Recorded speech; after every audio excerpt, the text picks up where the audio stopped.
I'm going to be president of this country, whether you like it or not. And I will preside over the affairs of this country, including presiding over you. I think you must start adjusting to that reality. The sooner you do that, the less chest pains you'll have when that reality comes.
Ladies and gentlemen, sometimes you just have to act like you are drunk, like you are crazy.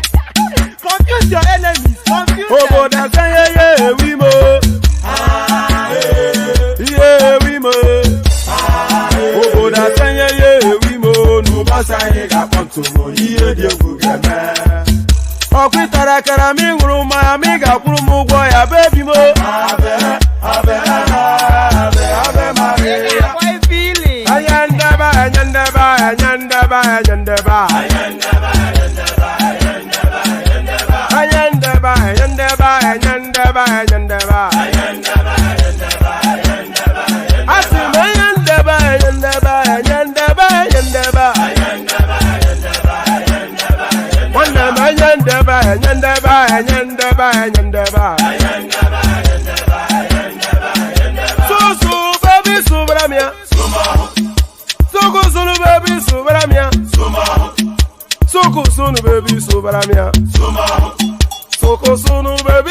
Since I was born, but now I am getting youth.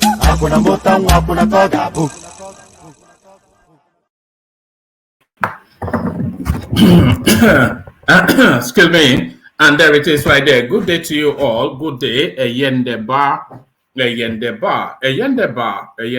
whatever that means. So Yendeba. So the usual protocol, please click on the like button as you're coming in. So I say that all the time, of course. I don't know why I say it. You guys never listen to me. I look across, the like button never looks anything. That is the bread and butter of the social media space. The like button is more than anything. The like button and the subscription, They are the bread and butter of the social media space. So click on the like button if you will. If you have no reason not to click on it, then you have every reason to click on it. So click on the like button, please. And then as you are doing that, use that swift motion to click on the subscribe button as well. So click on like and subscribe.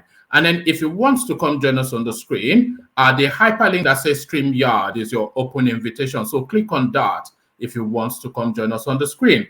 It's first come, first serve. There are no designated seats for anyone. So whoever literally clicks on it first gets to come in. So click on the hyperlink that says StreamYard if you want to come join us on the screen. And the invitation to buy your host cups of coffee, it's there. 3 clicks and you're in. So it's just 3 easy steps. If you feel that your host looks especially perched and it needs lubrication, then you can lubricate via the buy the coffee thing. So do all those, like and subscribe. The like and subscribe, they are compulsory. The rest is at your discretion, but you are encouraged to click on the link that says StreamYard just because we want to hear your voice. But the like and subscribe, they are compulsory. You must do those.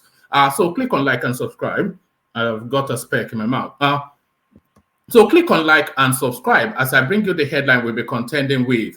PDP reverses Ayim Fayose orders suspension. So it has now turned full circle within the PDP. It has turned full circle. Not barely a week ago, Ayu and his co-travelers and his posse encompassing Tambuwal, Atiku, Etel, they were all preening and peacocking round PDP as though they owned the yard. PDP has only ever belonged to one person, and that person is called Yemsin Wike. So daddy has come home, and the children center parking.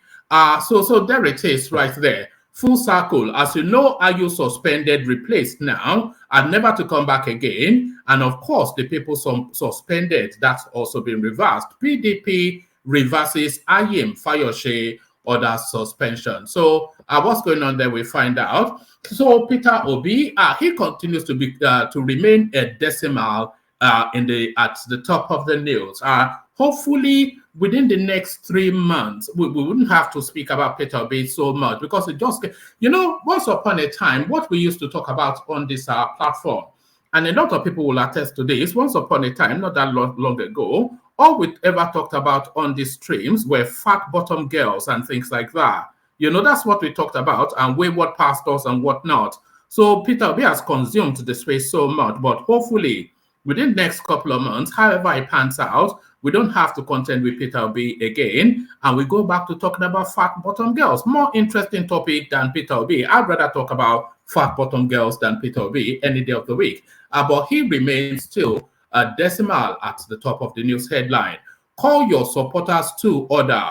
PDP chieftain tells Obi. So it looks as though all corners win against this guy, but then he, of course, win against all corners as well. Hopefully this thing comes to a crescendo, like I said, and we start to get to some sort of normalcy because the space has been too charged up for too long. Call your supporters to order. PDP chieftain tells Obi. So what is worthy of note is that it is now the PDP chieftain that is now calling for restraint from the Obi space because the atmosphere is so charged up. But why is that restraint being called for? You have to hang around for the reader for us to find out together, because I don't know as well. I only go with the headlines. So it says PDP makes U-turn, reverse suspension. So we've already had that. So we'll abandon that. So we reject any bid to stop president-elect inauguration. So I wouldn't bring you this under normal circumstances, but this is coming from the NANS, which is the National Association of Nigerian Students. So now, what we were led to believe was that it was the youth space that was agitating against Tinubu'S election. But then, of course, nothing more representative of the youth space than the National Association of Nigerian Students. But it looks as though they are calling time out on the going sun. We reject any bid to stop President-elect's inauguration, National Association of Nigerian Students. So we find out exactly what is going on there. But a lot of the session will be wrapped around this clip, which is on the screen now. An interaction between Charles Anyagalu or whatever. Let me see what his name is. I always struggle with this character's name. Charles Anyagalu. So an interaction between Charles Anyagalu and Femi Falana. So we'll watch that interaction because Femi Falana said some quite interesting things there that are favorable to the Obi'S space. So we find out exactly how that interaction went. So we'll be spending a lot of time with this particular clip. And then, of course, there's a secondary clip as well that we'll be spending time with. This is only about 15 minutes long, so we might not spend too much time on it. So that hotly debated Afenifere space, a senior in Yoruba land has come to give some clarity to it. So that clarity he gave on Unrest TV. So we'll interact with that clarification and then see if we concur with anything that he has to say. So and then, of course, we'll be at the latter end of the session, we'll be going to the Yule at Odochie space. As you know, there's been some goings on there. We've never really been paying too much attention to that space, but it's been brought to the notice of the platform that there are goings on within the Yule Adache space. So we'll take a micro clip from that and then see what we're making of it. So we'll be going to the Yule. So let me just so we'll be doing two light-hearted, or not light-hearted, but human interest stories at the tail end of the session. So at the tail end of the session, we'll win off the politics and go to human interest story. So there's a lady running commentaries on the habit of posting every single aspect of your life on social media, and she's weighing the pros and cons of that. So we bring that up for debate. And then, of course, like I said, we make a pit stop with the Yule Edochie space. A lot of you will be aware of what's going on there. So we'll run our commentaries on it to see what we are making of it. So a rich and diverse menu. When is it never not a rich and diverse menu? So plenty to go through. So lean back, kick back, take it easy, relax into it. So surrender, do this. See my hands, do this. This is the sign of surrender. So surrender yourself to this space for however the session lasts. It'll be a roller coaster ride. You will laugh. You will be befuddled. There will be tears before the bedtime. You'll be angered at some point. There's never a session we have that people don't get angered at some point. Because it's just because of some of the things that people do say. So it's a rich mix of all of the emotions, all up for play. So just relax into it and surrender to it. The only obligation you have is to make sure that you liked and subscribed. So do those two things. And of course, the invitations to come join me on the screen. I enjoy talking to you guys, especially new voices. We're inviting female voices especially. And that is why we're introducing all these human interest stories. So all of that in the mix. But let's take a micro musical pit stop before we delve into the throes of it. First, the Keguides. Egbelemu, the Keguides. Only water, where is Sima? Water, only water, where is Sima?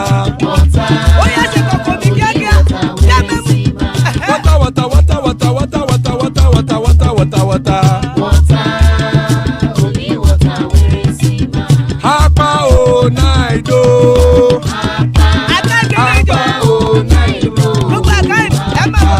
Hapa you don't come o.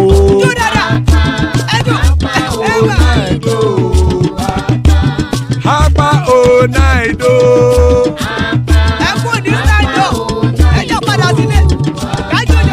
Oro kẹ̀kẹ́ ẹlẹ́mù yé o.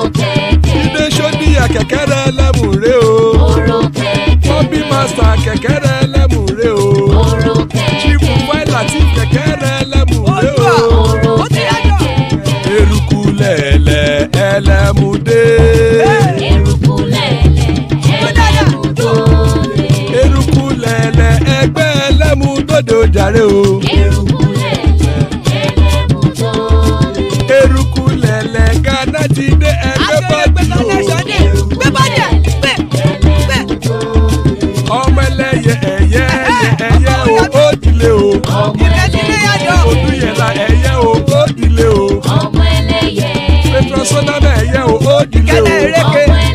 Petrosodunke ẹ̀yẹ àkùkọ ọ̀run mú ìní o.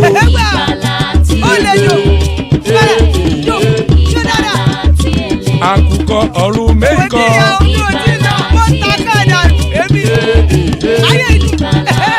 Ikú kò ní ríwà gbéṣe o.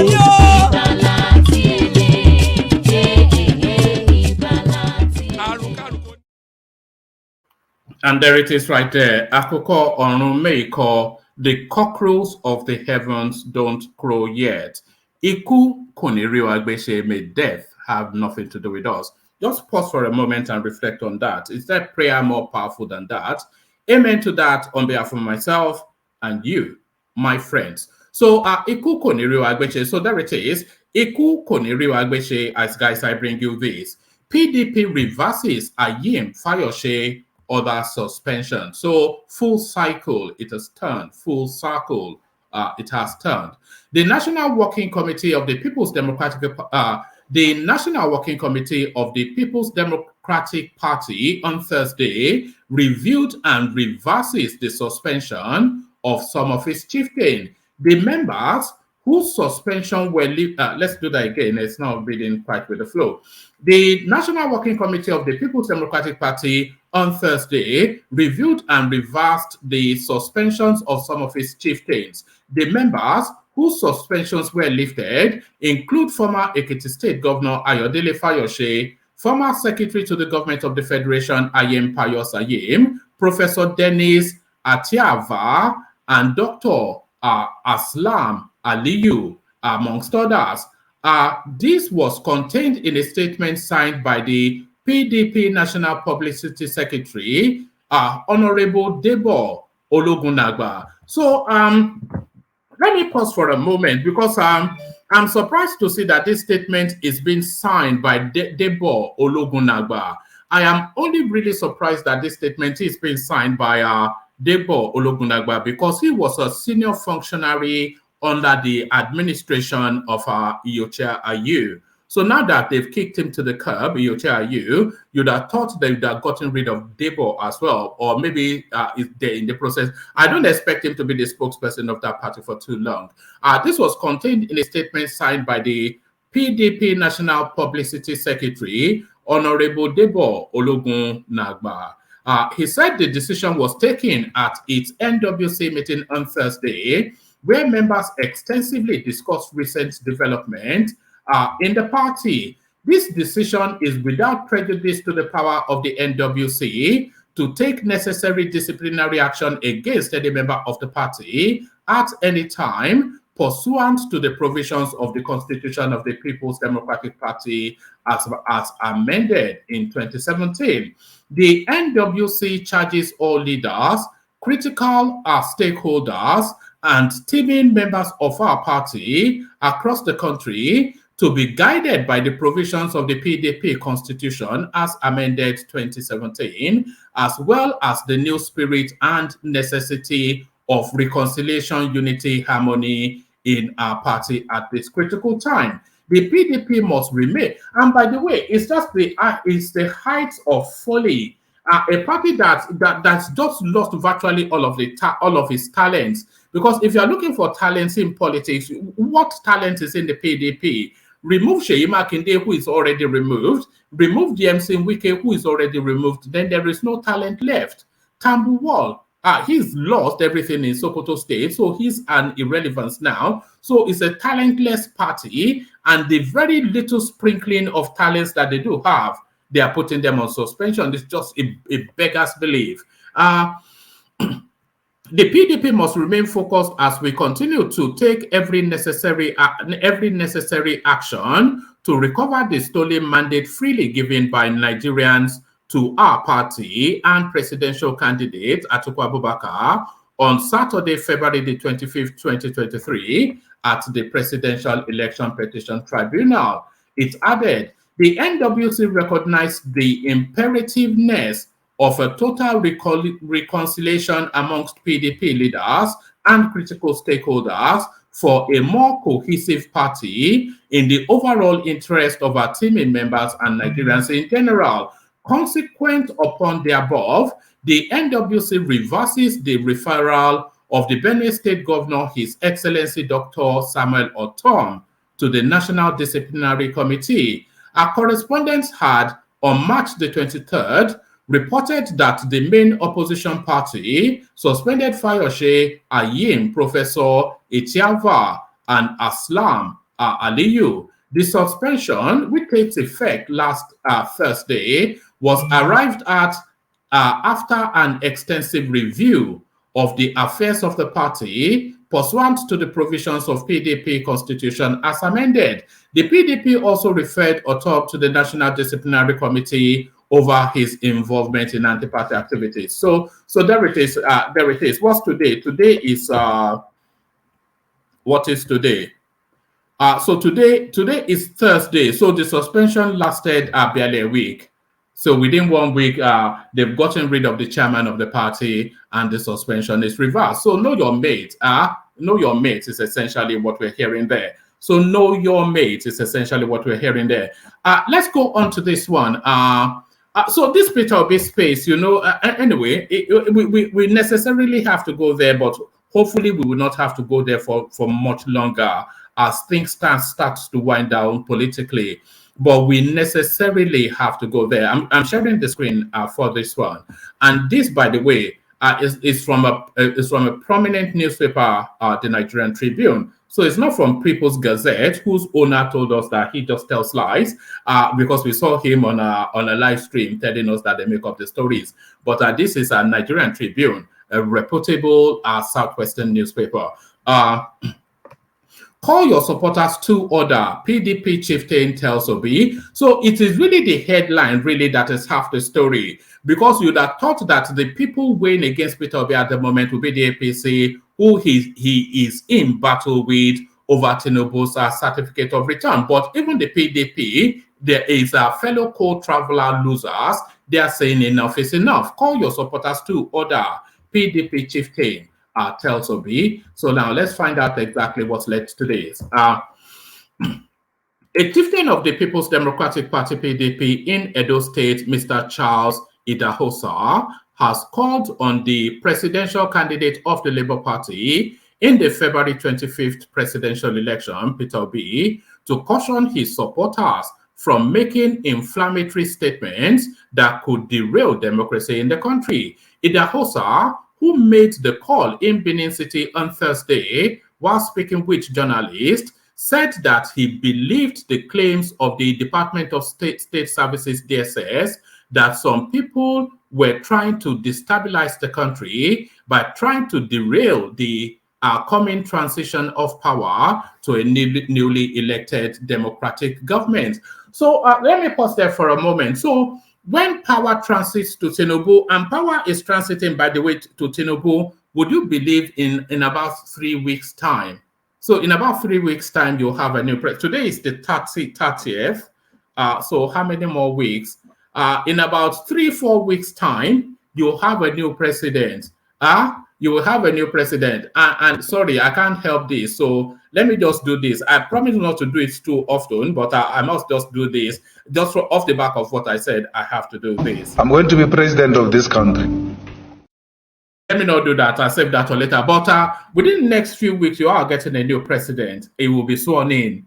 But how is it? Of course, all these agitations show no signs of abating. But how is he going to handle that space is the thing. Is he going to handle it Buhari style and roll the troops out to mow them down? Or is he going to try and use tact and diplomacy? He's tried to reach out to Peter Obi to tell him to sheath his swords and wait for a better day. But of course, he's obstinate, Peter Obi, feeling that he has a mass behind him.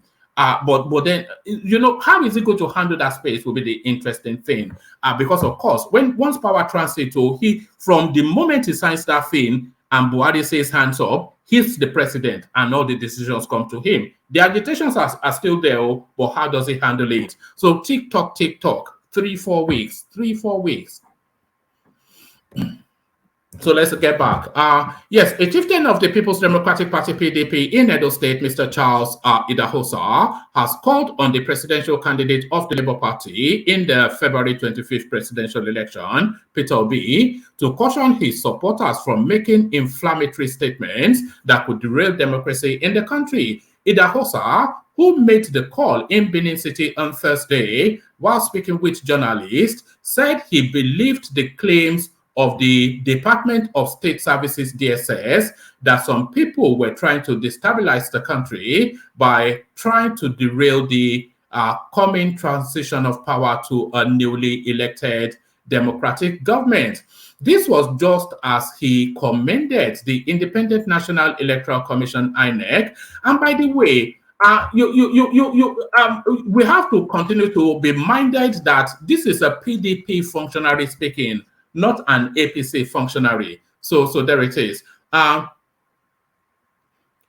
This was just as he commended the Independent National Electoral Commission (INEC) for conducting an election that threw up many upsets, which he said were near impossible in past elections in the country. Can you imagine any person contemplating taking us back to June 12? Interim government led us to the crisis and all the problems we are having now. So I think I am happy that the DSS is already aware, and it is their duty as security agencies to make sure that they do what they have to do. So that to do what they have to do, it's almost sounded like a shoot them up invitation. Do what they have to do. It sounds like a shoot them up invitation, but hopefully not. Maybe just round a few people up and just interrogate them and give them a warning. Many of them have forgotten where we are coming from. MKO Abiola won election in this country, free and fair. He was detained and died in detention. Nigeria did not crumble, so they should be very careful because Nigeria is bigger than any one of us. They cannot burn this country down because of an election.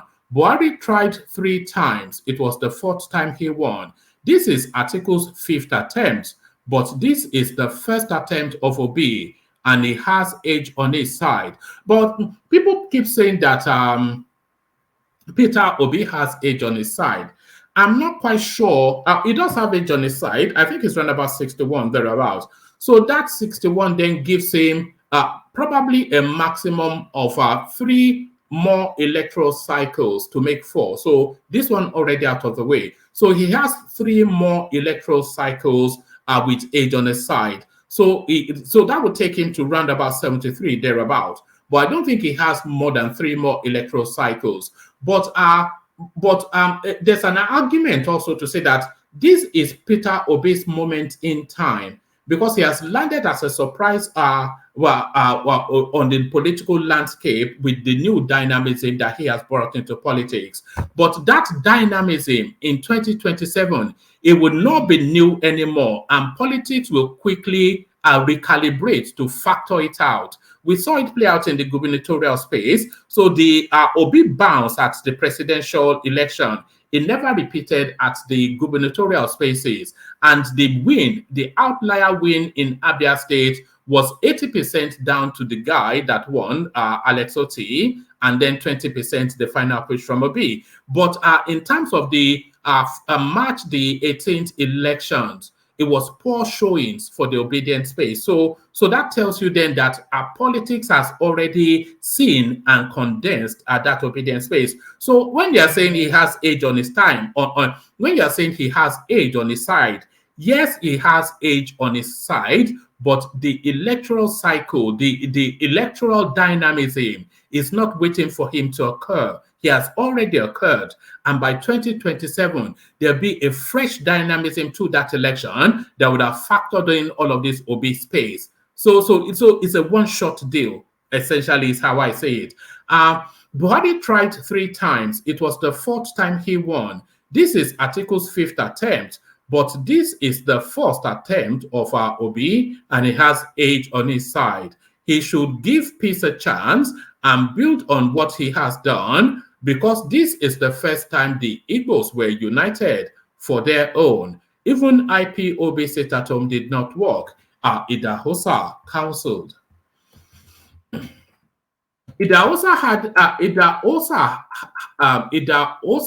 added that the said INEC should be commended for the election that produced so many upsets rather than condemnation. And that is a factor.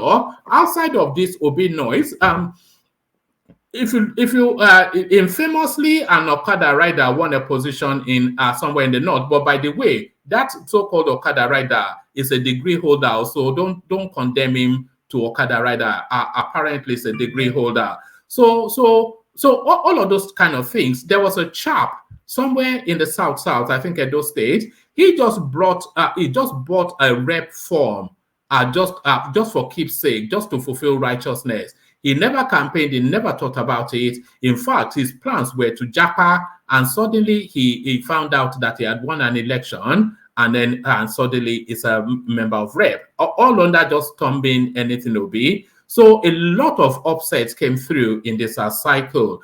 It also added that the said INEC should be commended for the election that produced so many upsets rather than condemnation, saying, there is no perfect election. We saw election in America. Until now, Donald Trump has not accepted the outcome. So you don't make inflammatory statements that will burn the country. An election where sitting governors were losing Senate seats. Tinubu lost Lagos. The president lost Katsina. The DG of the APC campaign council lost Plateau.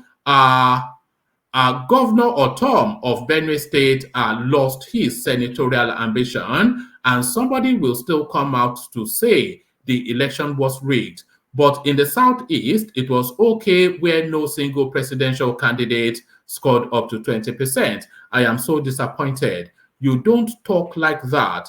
We must give this country an opportunity to grow. So that is Idahosa. And of course, a lot of that is only really of any note when we remind ourselves that Idahosa is a chieftain of the PDP. So even the PDP that was the first loser, I would say, even they are saying that this now has to calm down. So the language of calm down, but of course, we know that language will certain to fall on deaf ears. So certain to fall on deaf ears. Let's go on to this next one.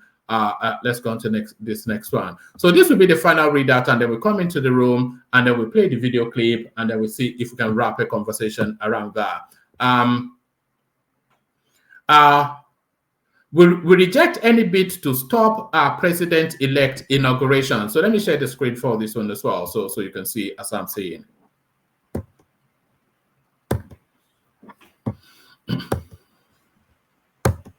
So there it is right there. So we reject any bid to stop. We reject any bid to stop president-elect inauguration. So this is the Nigerian National Association of Nigerian Students. The National Association of Nigerian Students, NANS, has rejected the purported interim government plot. The student body also frowned at any move intended to truncate the nation's democratic process. It warned against any bid to stop the president-elect inauguration. A statement by its Vice President, External Affairs, Akinteye Babatunde Afeez, said, following the recent reports coming from the quarters of the Nigerian DSS that there are frantic efforts and devilish plots by some unscrupulous, that should say, but it says scrupulous elements, by some unscrupulous elements in the Nigerian political space to truncate the Nigerian political system by stopping the inauguration of Senator Bola Ahmed Tinubu. So I wonder why they still refer to Tinubu as a senator, because his last and most senior position was a governor. Or is that to suggest that a senator is higher in the hierarchy than a governor because he is more of a national figure? So why Senator Bola Tinubu and not Governor Bola Tinubu or even President-elect Bola Tinubu? But really, why Senator Bola Tinubu? That's really is something that I've always noticed. Following the recent reports coming from the quarters of the Nigerian Department of State Services (DSS) that there are frantic efforts and devilish plots by some unscrupulous elements in the Nigerian political space to truncate the Nigerian political system by stopping the inauguration of Senator Bola Ahmed Tinubu, the president-elect, with an illegal installation of an interim government, the Nigerian students consider this as a sham, and we say in all factual sense that it cannot work. So now this guy speaking now is the vice president of the Nigerian Student Association. So it's the top end of the Nigerian Students Association. And what we were led to believe is that this agitation against Tinubu's mandate is youth-led. So can you see the inherent contradiction right there? Can you see the inherent contradiction? So this agitation, this continues to lend to the thing that all of these agitations that we're saying is politically led.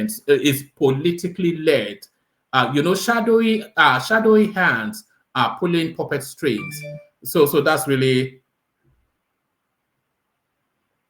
right. So shadowy hands pulling puppet strings. That's really what's going on. So that's really it.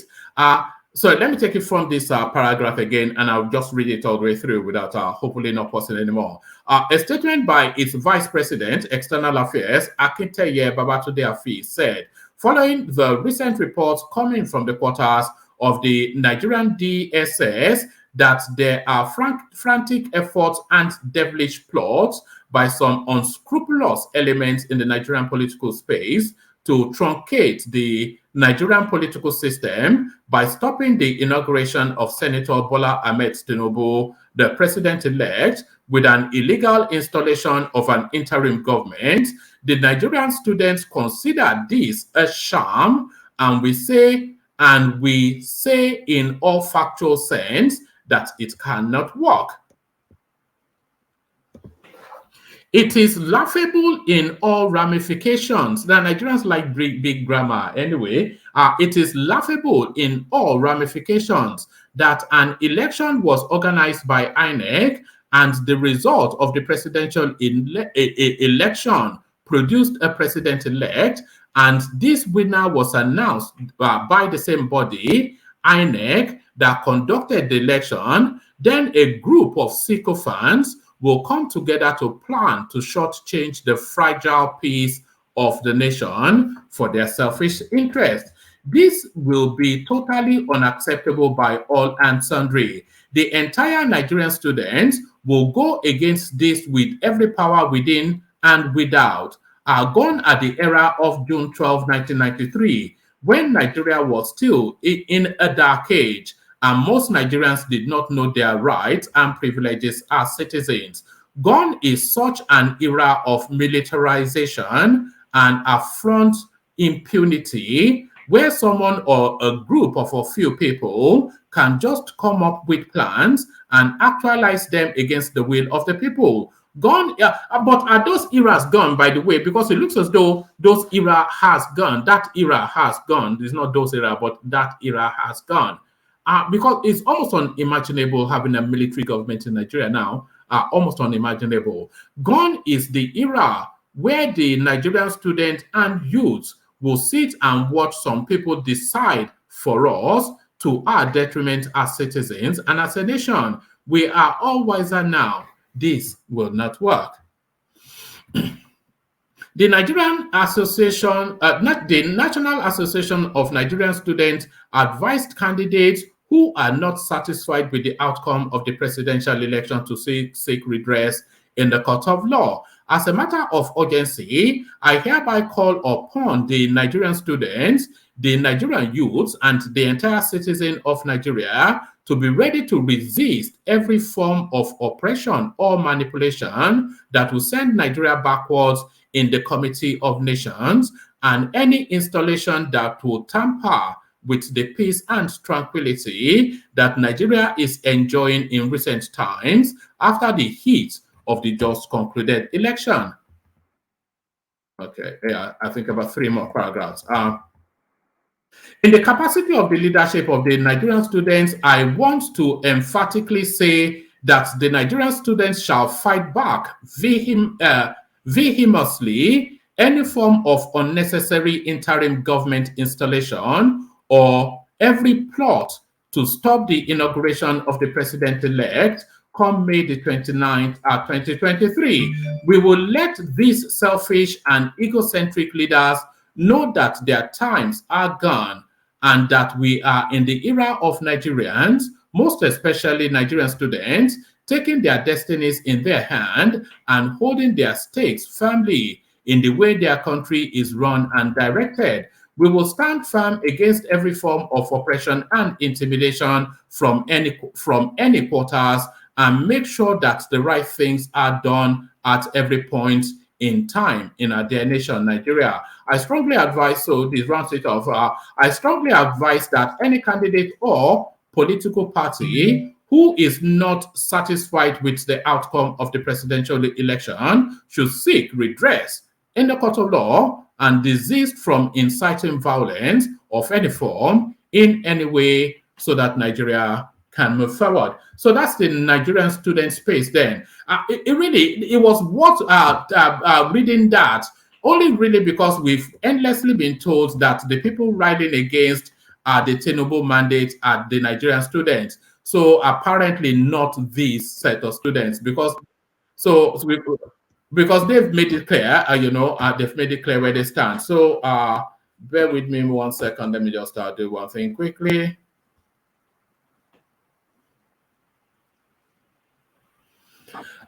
All right. Hold on. All right. Okay, let's come into the room. So you say, all right. Let me actually bring this up. Let me bring this up. Bear with me. All right. Let me bring this up. So, sorry, I'm hearing myself back somewhere. Let me bring this up. Sorry, I don't know what's going on. I'm hearing myself back somewhere. Actually, let me remove this.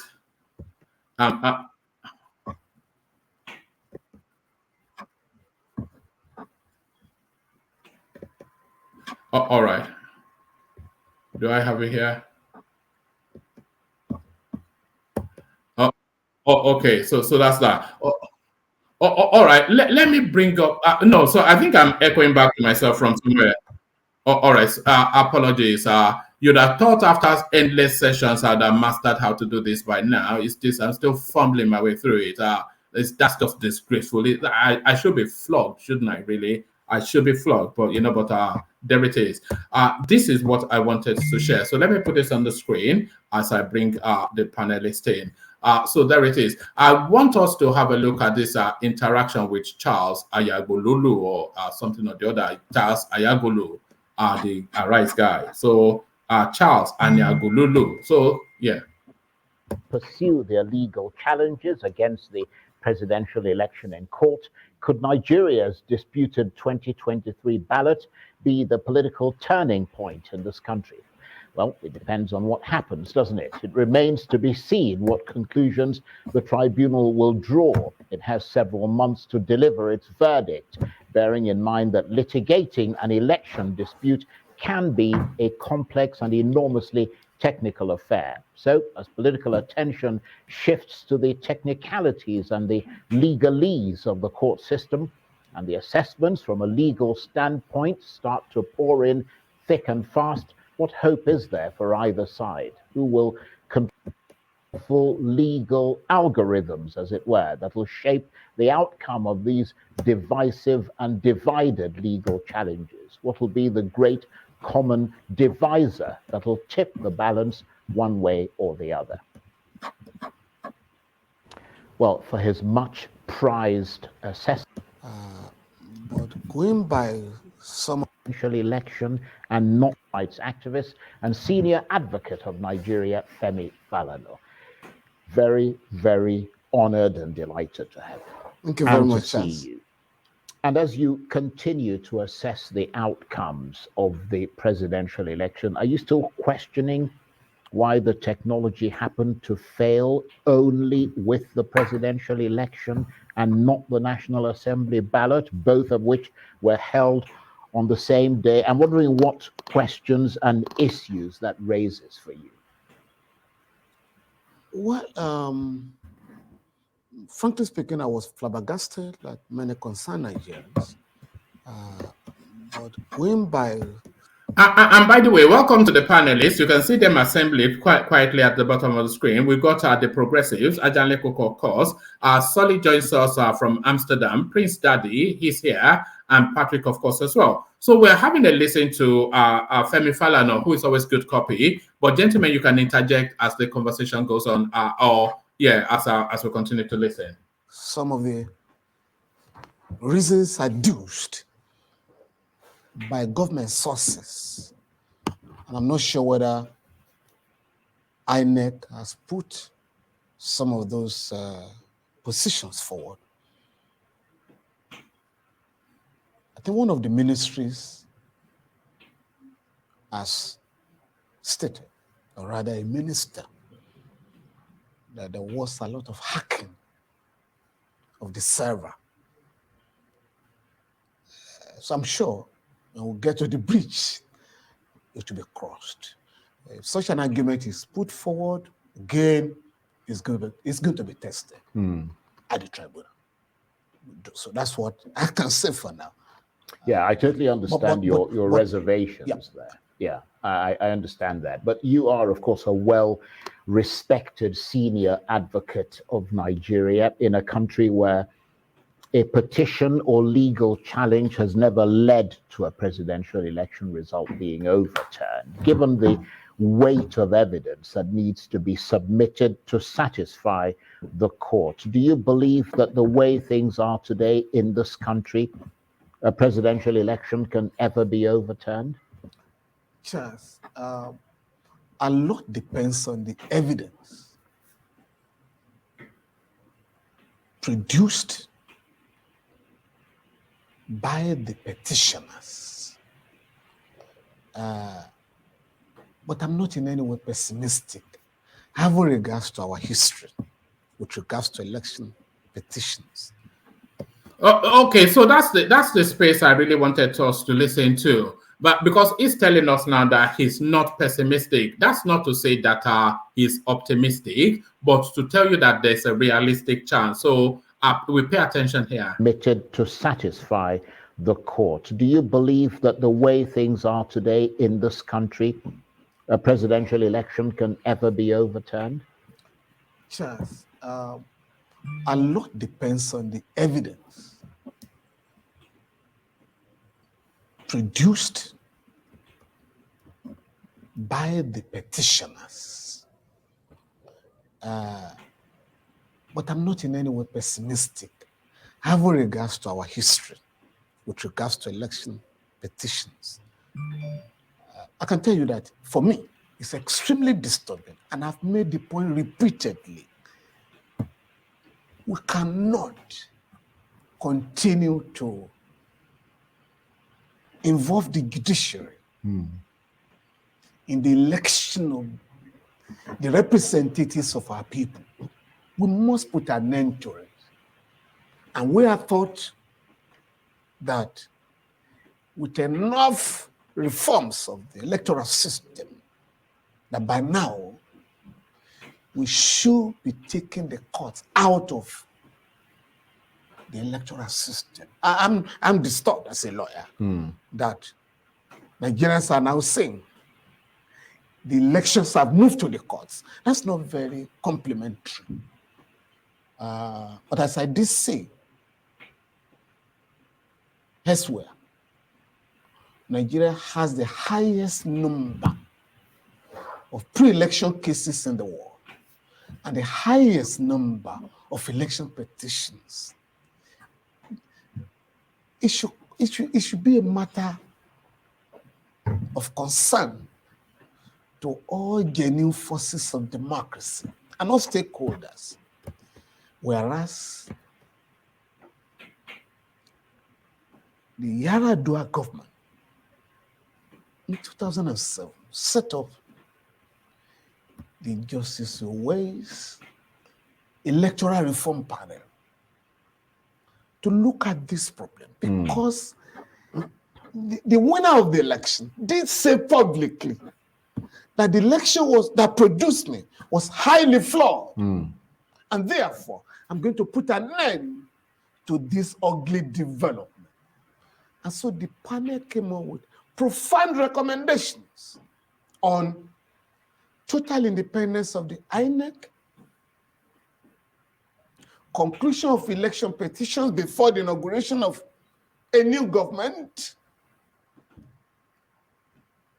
the setting up of an electoral offenses commission to deal with electoral offenses and malfeasance, so that attorneys general will not terminate those cases by filing applications of non-liable prosecution.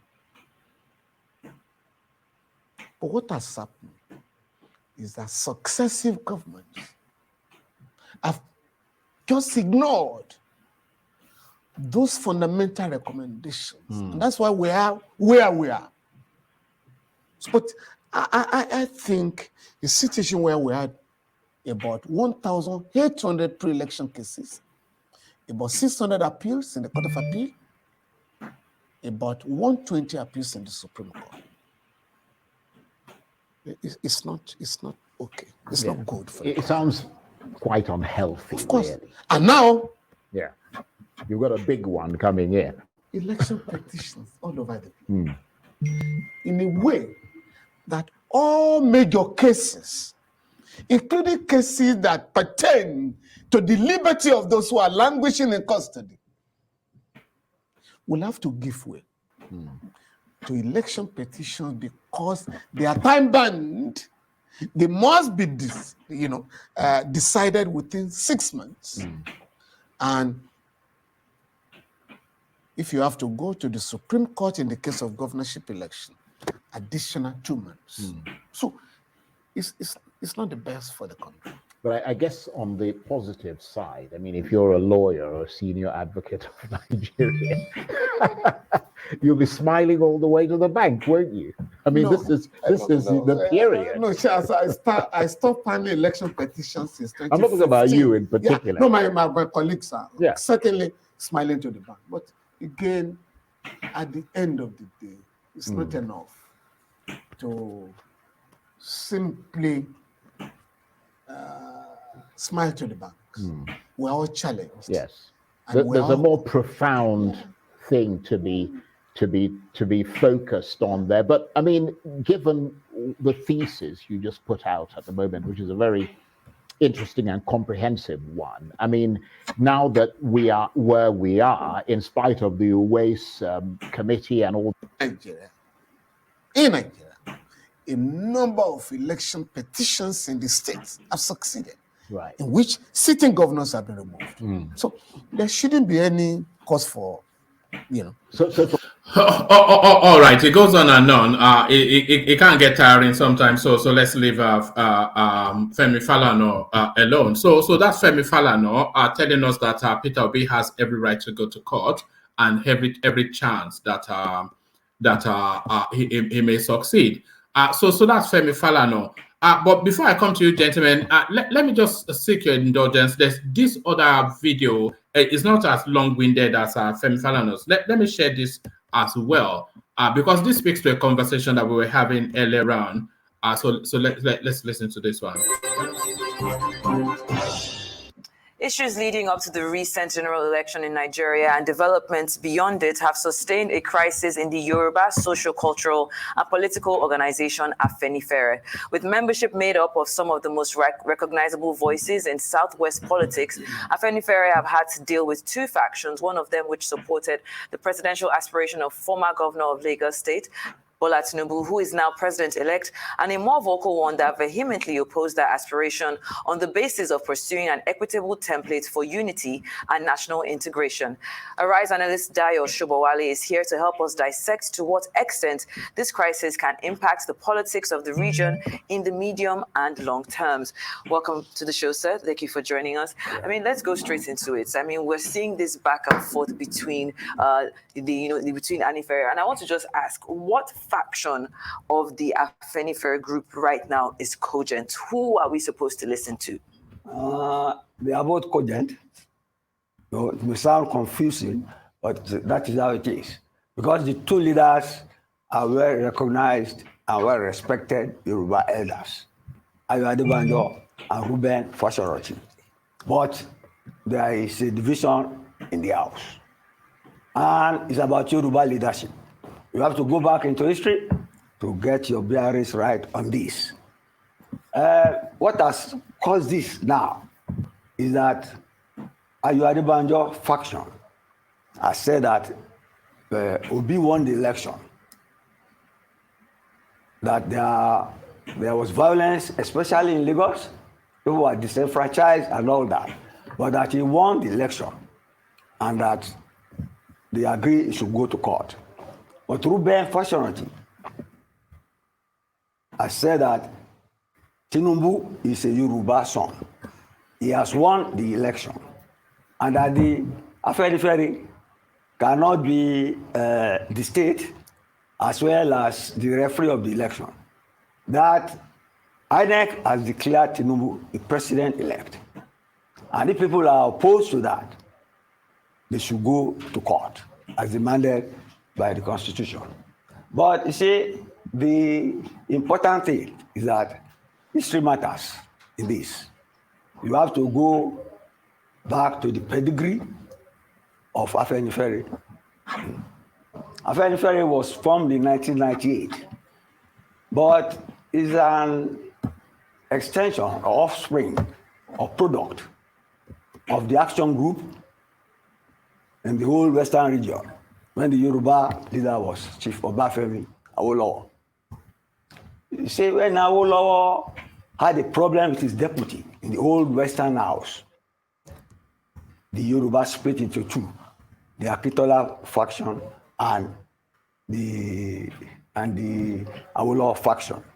The two leaders contending now, the Afenifere, they are both the Awolowo faction. Although they are more influential in the Yoruba politics, this ethnic politics now, they are both influential in Yoruba politics. And when the crisis in the West broke out in 1962, and there was crisis, there was wicked violence. You see, people who are inciting people now were not around when that happened. I was in secondary school then, and I know how bloody it was. That crisis led to our civil war, which we have survived. No nation has survived two civil wars. Our youth don't know that. They need to be told. So this faction now is trying to endorse who is the Yoruba leader. No Yoruba leader has come out unanimously. Has come out to be unanimously accepted, like Obafemi Awolowo. You remember Olusegun Obasanjo is a Yoruba man too, but the Yorubas never bought into his leadership. MK Abiola was a Yoruba man too. In fact, at a stage, Obasanjo was jealous of the fact that Yorubas were in the direction of Abiola, although Abiola won an election that was cut with. You get me? But you see, the Yorubas are still looking for a leader. If a Yoruba man wins the presidency now, I think the cloak of leadership should fall on him, and that is the president-elect. So it is strange that Pa Adebanjo in his old days, because the two men are old, they are old. So you can call the leadership a gerontocracy, but they are not senile. They are still very active, even more active than young people. That is why they have divergent opinions, you get me, that can divide their nation. But the Yorubas are well-discerning people. They know who their leaders are. Just a quick follow-up before Vimbai comes in. And you've spoken about divergent opinions. Yes. Now we know that Peter Obi was endorsed based on the equitable template for unity and national integration. So what caused the discrepancy after the Afenifere group had endorsed Peter Obi? What changed? After that, we are talking of two factions.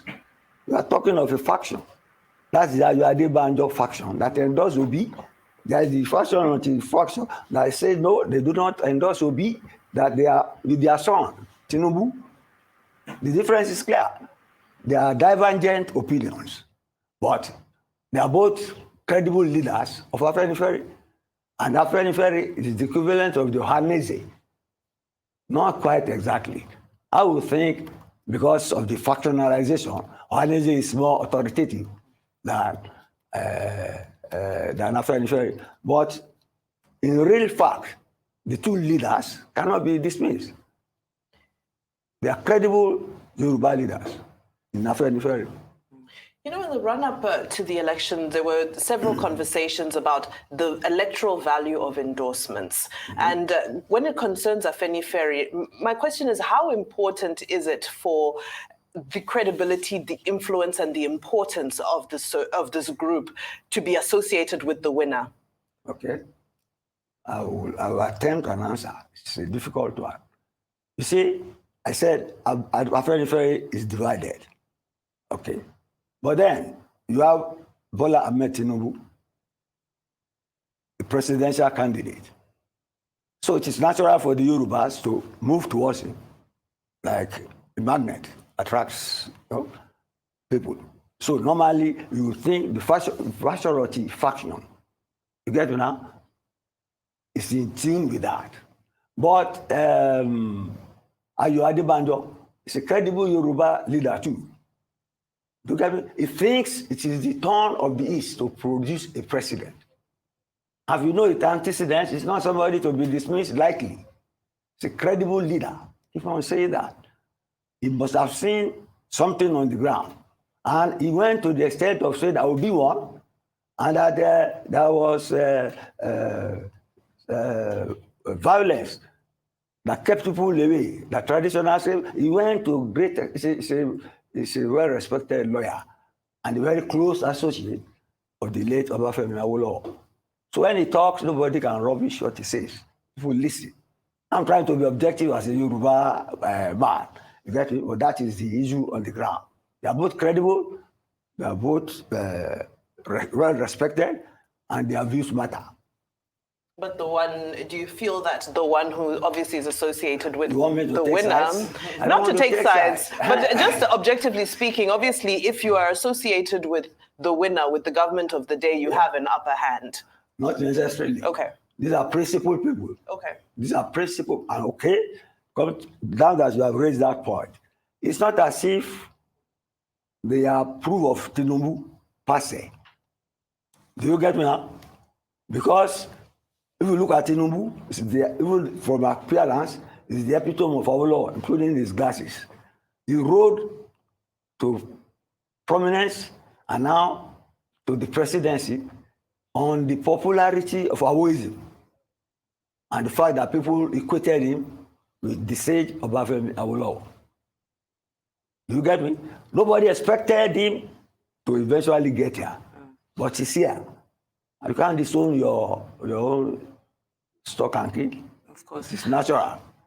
Yes. We are looking at like the falling out of this, I guess I'll say internal division in the Afenifere group. We're looking at the announcement of the suspension of Mr. Ajayi, who is the national organizing secretary of the group, because he issued a congratulatory message to Tinubu. At this point, are members having to now, start to take sides so that they can, keep their jobs? Sides. Don't mix it up. They have taken sides. There are two factions. There is division in the house. So if you will see one group suspends the publicity secretary of the other, and the other suspends the publicity secretary, it is natural. There's factionalization. But I'm telling you, in spite of the factionalization, the two leaders are credible Yoruba elders. So what would you say is the way forward for this group if they cannot come to an agreement? They don't need to come. That's the Yoruba way of life. Disagreement is allowed, even in the family, as long as you have your principle and you stick to your options. It's a democratic disposition. The Yorubas are very democratic, just like the Igbos, very democratic.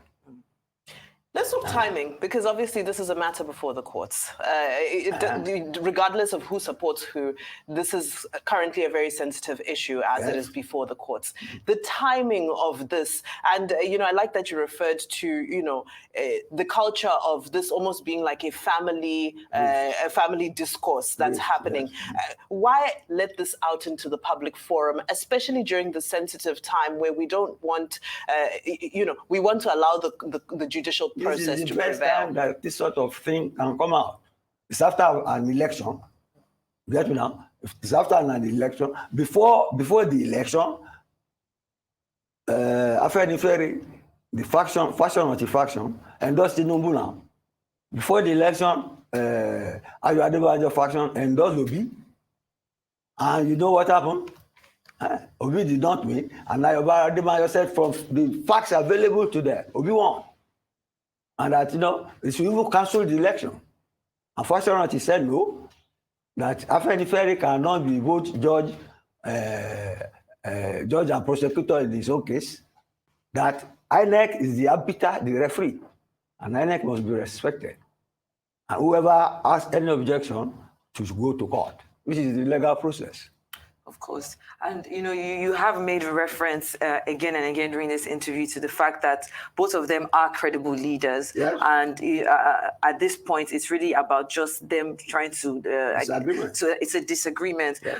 But, they are saying that, Baba Fashoranti is still the leader of this group. So when it comes to the hierarchy, his word should be taken as gold, so to speak. So shouldn't we be looking at it from from that standpoint that two people cannot be winning? I'm a Yoruba person. You are Yoruba too, I presume, although you are not interested in our politics. But what I'm saying is that these are credible elders. In fact, at one stage, Papa Fashoranti, because of his age, retired. Do you get me now? But later, it was succeeded by Ayo Adebanjo. But later, when this crisis started, differences of opinion started rearing their heads in terms of endorsement and political relevance of who will contest and who will not contest, they resuscitated the old man in Akure. And he's a retired principal, he's an educationist, but he's still mentally alert. So he's trying to counter what the man who succeeded in is trying to do. That is Ayo Adebanjo. And both of them are well-known, well-respected lieutenants of Obafemi Awolowo, the Yoruba leader. How important is it for Afenifere to have to win the popularity of public opinion? Which public opinion? Nigerians, of course. At the end of the day, Afenifere is an ethnic group. It's an ethnic group. Yes. But But look at the candidate that the Rubel Fashoranti faction is supporting. That is Bola Ahmed Tinubu. Get me now? You see, Bola Ahmed Tinubu, like MQ before him, like Obafemi Awolowo before them, reached out across the country. They are all federalists. They built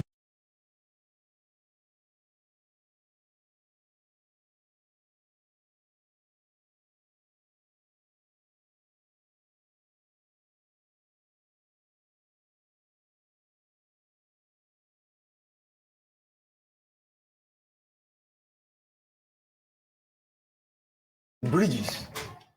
No Yoruba leader. Faction is supporting. That is Bola Ahmed Tinubu. Get me now? You see, Bola Ahmed Tinubu, like MQ before him, like Obafemi Awolowo before them, reached out across the country. They are all federalists. They built bridges. No Yoruba leader seated in the southwest can become president of Nigeria.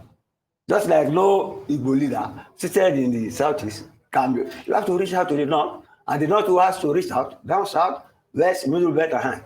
That is why Nigeria is a federation. Our was the first federalist. He campaigned all over the north. But the north, because of their numbers, knew they will always have the majority. It was our law because of his campaigns in the north that forced Sardauna, the first premier of the north, to start campaigning too.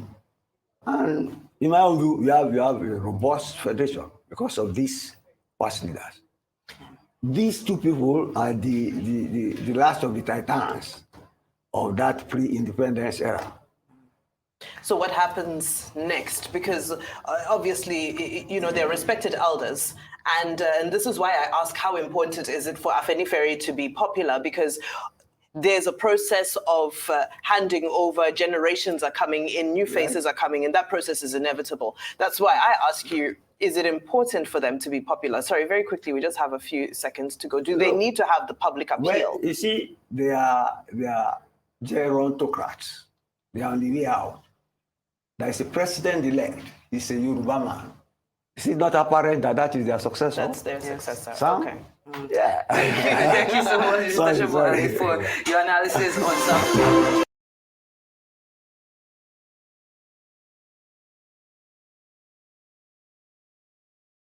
So there was. So I hope that was worthy of the time that was spent listening to it.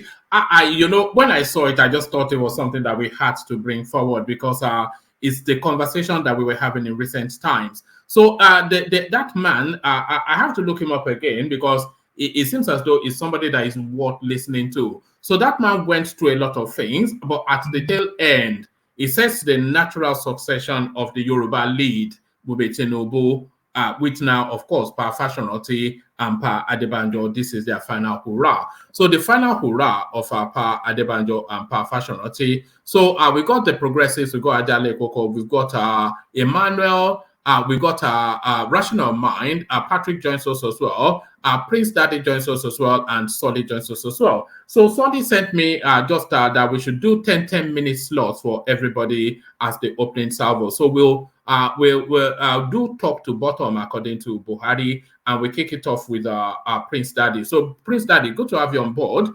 So to the conversation then, do you want to kick it off with the Afenifere space and that and what was just said to us by that gentleman? Hey, how you doing, one man? Hey, good to see you again. You too, thanks. Just briefly, in regards to the Afenifere issue,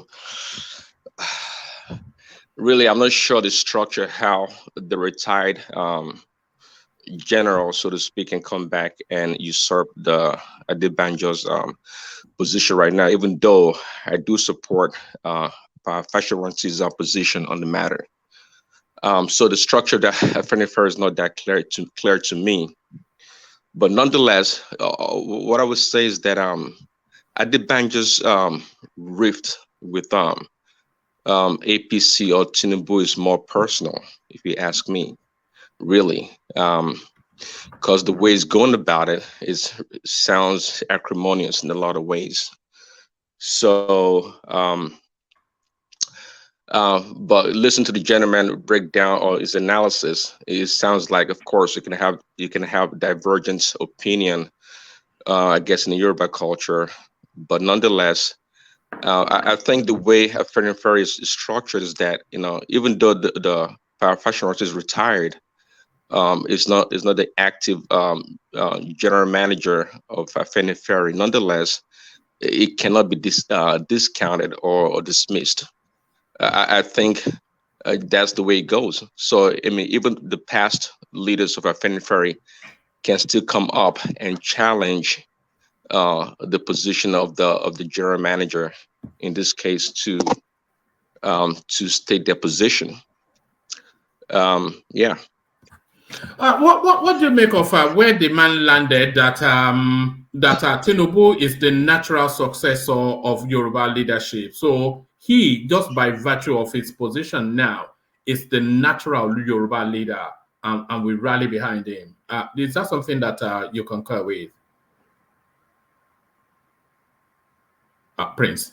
Because naturally the Yorubas want to rally around whomever comes forth to champion the Yoruba cause nationally, originally. But nonetheless, see, like the Awolowo's time, even during the Awolowo's time, there were factions and people had their own views and viewpoints. But nonetheless, the Yoruba, in the Yoruba circle, there are some people that call the Afonja people or Yoruba liberals. They tend to be more, they try to be like globalist in thinking. Okay, they're more globalist. They'll rather take somebody else from a different part of the country than theirs, whereas other parts would not do that. They will stick with theirs. Case in point, this past election was the Northerners, even though they supported Tinubu greatly, they still voted for Atiku a lot. Okay, it did very well. So did of course Peter Obi did very well also. Nobody else won any state than him in the East. Then comes to Yoruba land. We lost 2 states, one to the north and one to Peter Obi, the Labour Party. So you see, that's the thinking of the Yoruba. So they're more, can we say the Yorubas are more progressive in that regards, which is not a bad thing, but it comes to a point in time that, we have to all come together and coalesce behind one person. And I think the time has come right now. So what Adebanjo is doing really is counter what Afenifere stands for, or what the Yoruba nation, quote unquote, stands for. All right. All right. Very good. So let me take you to this space then.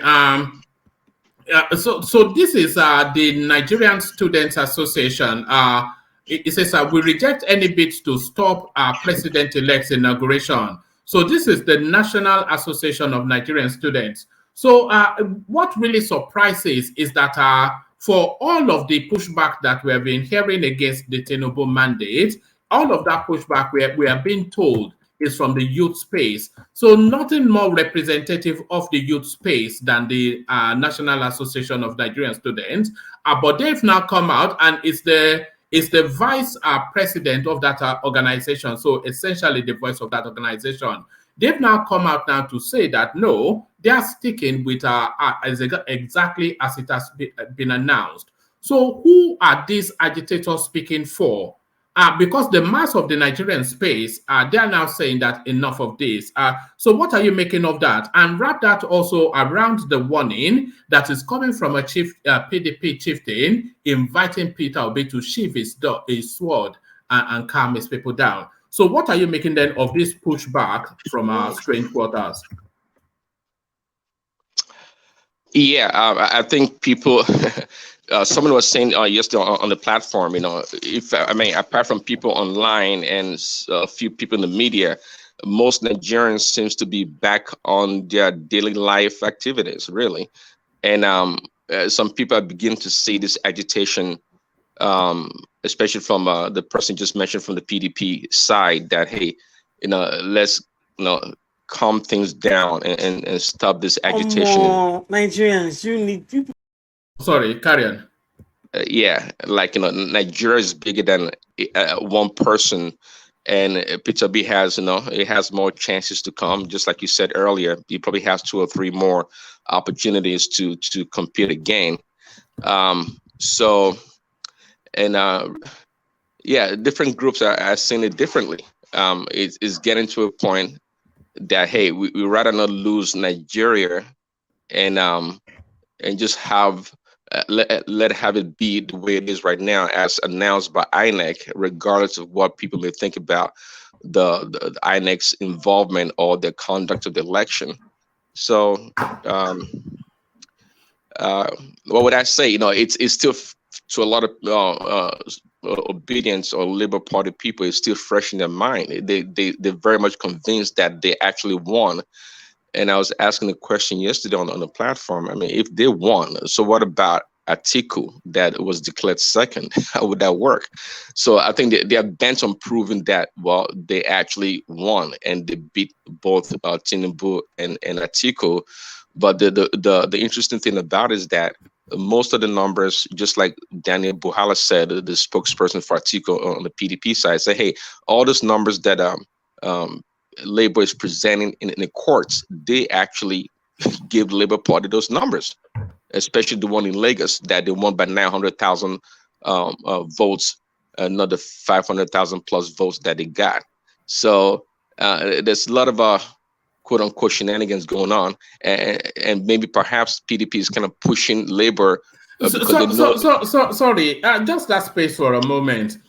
If they won by 900,000 votes, that is to say, it's either that INEC takes away 400,000 votes from Tinubu, or who scored about just under 500,000 votes. So that's to say then that less than 100,000 or around about 100,000 people voted for Tinubu, which is not true.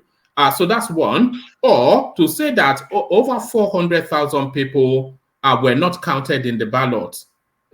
Does the logic cohere? Is there logic to that, claiming that he had? Because we're now looking for 400,000 votes. So where is that going to come from? Well, actually, they're not. Well, I think that logic is that they're not really disputing that Tinubu got 500,000 plus votes. But what they're saying is that especially in Lagos, that they actually got way more votes than closer to the votes or something that mimics that of Kanu. That's what they had in Lagos. That their numbers. Okay. So by that logic, then, so what that logic tells us is that 400,000 votes were not counted in Lagos. That's what that means. Yes, that's what they're claiming. Is that not ridiculous? Is that not fully? Well, I mean, this is why. Is this not why people get angry? Is that not the height of foolishness? Well, see again, they on Arise Television, I think perhaps on channel also, Daniel Buhala opened his mouth. I heard him say that they get those numbers to the Labour parties. Now the question is, could they be doing that to further agitate the Labour Party that, hey, you guys actually did better than you thought? So they're both playing games behind the scene, trying to use the momentum of the Labour Party to try to agitate and push things forward. Prince, okay. Can I? Yes, please. Yeah. Yeah. Just come quick based on what you're saying. Labour Party. Sorry, the man that led the cat out of the bag said that APC could not make 25% in Lagos. He stated that categorically that Labour Party got 900 and something thousand votes, then followed by APC, followed by PDP. So he didn't say that they discounted their 400,000 votes or something. So he made it categorically that this is what they got. They have the results on their own. Hold on, Emmanuel, because no, we know what you're saying because you said it before. But listen to what I am saying. You see why people get irritated. Okay, let's just use nice figures. We can go and dig up the figures, but let's use nice figures. Labour Party got about 500,000 votes. PDP got about 500,000 votes, less 10,000 votes from Labour Party, which was how Labour Party won. So Labour Party are claiming they got 900,000 votes. So then there's a missing 400,000 votes. So where does that come from? One man, there's no any missing vote anyway.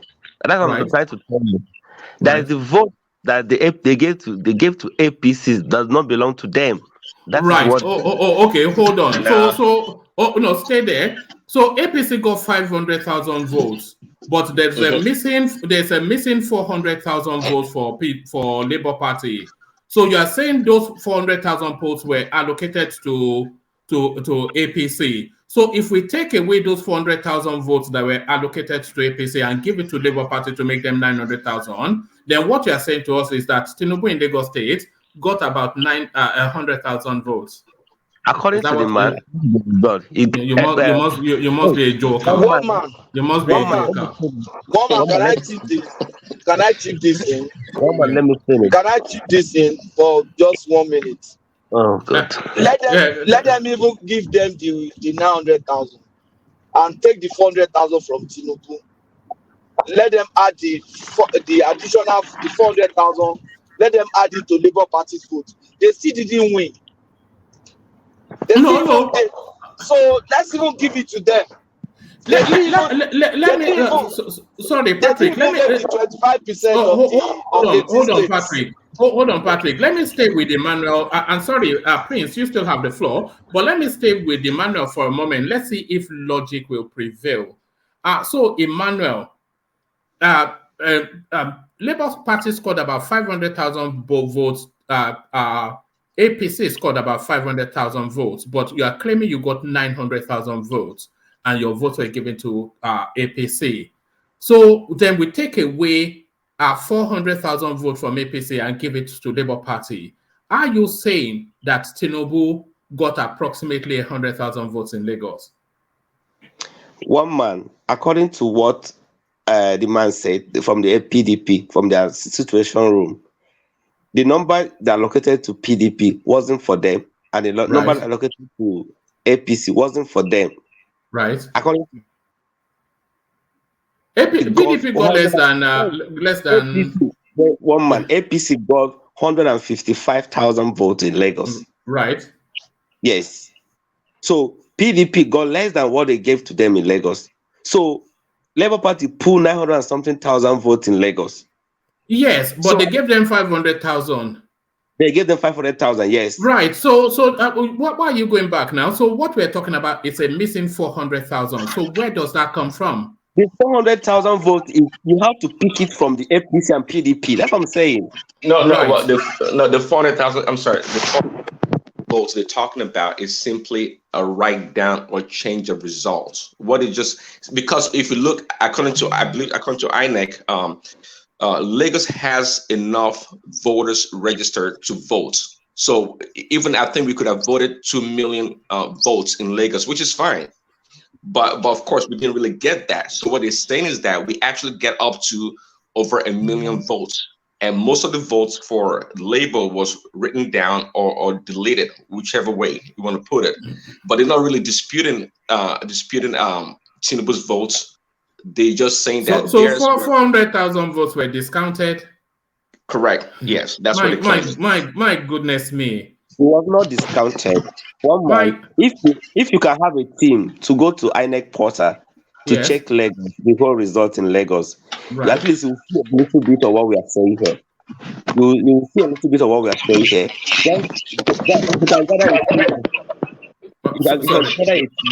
Hold on, you're bouncing off our Prince. Hold on.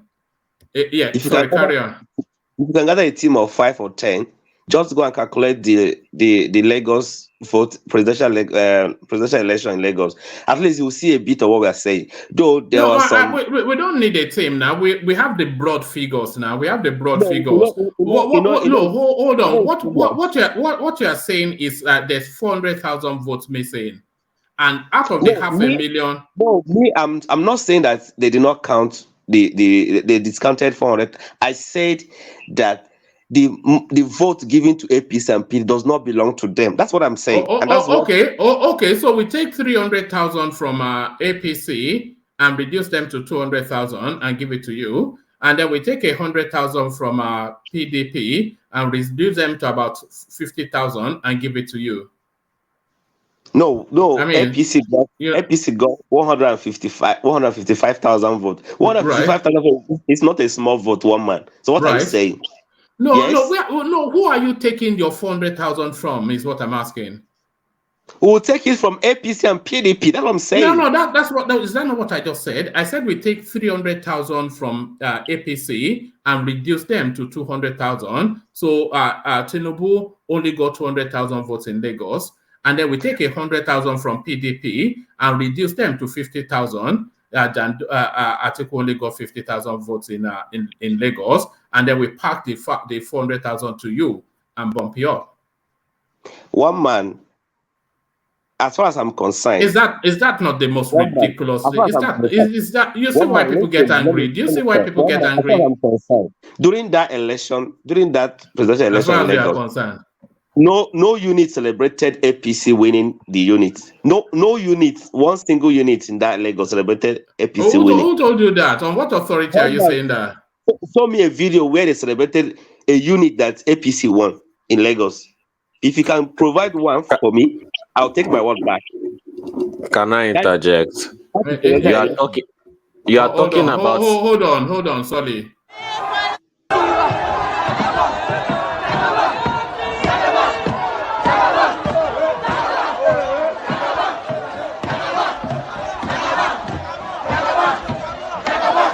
One man, listen to me. You're not getting me right. You're not getting me right, one man. You saw the yellow bus of Lagos. One man, I said a unit during the election. My guy, man. All right. One man. You don't want to understand what I'm saying. Right. Just come. I said a unit. That is during the polling. A unit that the whole of the state is celebrated. What are you even talking about? All right. Let's move. Let's move Let's give on. Let's give them 1 million votes from Lagos. Let's say everybody in Lagos got 0, and Labour Party won all the votes. That still didn't make them qualify because they didn't even make 25% of 18 states. Not talk of plus FCT. You know, the more you think about it, the angrier you get. Yeah, that Tinubu got 100,000 votes. He got 100,000 votes in Lagos. Let's even say so let's take Tinubu got 100,000 from him. It's annoying. That's why Peter Obi is not including it in his petition. The guy is only talking of technical issues. He knows that without votes, it's going nowhere. He didn't make 25% of 18 states. So what is the noise? All right. I think they are voting for the first time, so they don't know how this is from. They've not even read or they've not even experienced it. It's like a country that is just going to the World Cup for the first time. Then they lost in the quarterfinal. They were like, oh, FIFA has played us. You know, those kind of things. I beg. All right. Let's get back to Prince. Let's get back to your Prince. So, Prince, there it is. I didn't even want to start it that way, but sometimes when you think about these things, your head just starts to pop, you know. But back to you, Prince. Oh yeah. Well, are you just making your way back home? It sounds as though you are just making your way back home. Oh no, actually, I'm home right now. I'm home. Yeah, I'm just moving around. But that guy's analysis, you know, I think Lagos has enough voters to meet both 900,000 or the 500,000 that APC got. But you know, PDP, even before the election, the PDP section of in Lagos, they had high hopes. You know, they thought they were going to do great, but they had abysmal numbers, both in the presidential election and the governorship election. And I don't think they're complaining much because, you know, really, the obedience came in and got their votes big time. But the notion that they blew out, actually, I made a prediction before the election in Lagos. I said, hey, because I did my own quote unquote internal polling, you know, talking to friends, family members on the platform and whatnot. And I like, man, so a lot of people are voting for Peter Obi, right? And I like, well, if Tinubu wins Lagos by 1 vote, that'd be a great victory, actually. By the end of the day, I said probably, you know, about 15 to 20% more people might vote for Peter Obi because of the sensationalism going on. And that turned out to be so, but I don't think that Peter Obi would have won twice the amount of votes in Lagos than Tinubu. I'm not sure about that. But again, I think it's a spin zone that the PDP are trying to use to continue to rile up the obedience, because again they have more energy and they're more forceful and more vocal when it comes to this space. Just like the gentleman was talking about on the platform right now. So sometimes their logic don't add up. It don't add up. And again, it's quite interesting how the whole thing is going to go down in the courts, because again, Peter Obi did not get 25% of 24 states.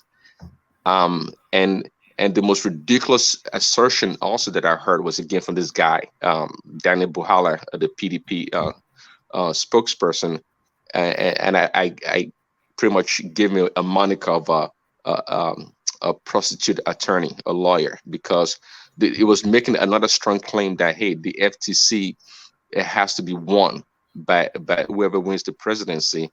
And like, that doesn't even make any sense, because that would mean that the FTC is a super state. That means it's more important than every other state in the union, even though it's not a state. But they still claim now, Tinubu has to win that before he wins the presidency. And again, Peter Obi, I don't think even Atiku got 25% of 24 states. So their claim in the courts are really, really interesting on how they're going to go about it, because really. Can I interject? Yeah, come in. Right. I'm sorry, I don't know the same computer I'm still using because I'm busy doing things at the same time on here. Anyway, so you said super state. I think Abuja has that status of a super state. If you listen to what the former Attorney General of the Federation, Ayodoka, said some few weeks ago, I think it gave a background or a context to how Abuja came to be. Abuja is like should I say, a blend, not a fusion. It's a blend of about 4 states who gave up their territory to create that space called Abuja. So it's like you're saying, if there are 4 states in one area. So the framers of that part of the constitution that says must win, and an Abuja or the Abuja, however this frame it. So from what he's saying, you can understand the importance of Abuja. Abuja, well, we could be considered a state, but it's a super state in the sense that it's a blend of about 4 other states who give their land. Oh, I'm sorry. That does not even compute. Super state based on land mass? No, it's not possible. It doesn't make any sense. We're not talking about land mass now. We're talking about the ethnic group. Well, we know it's the Baggis that usually owns that. But is that not the story of every state in Nigeria? Remember, countless arguments. Countless arguments were banned from the One man, which one again? What state again now?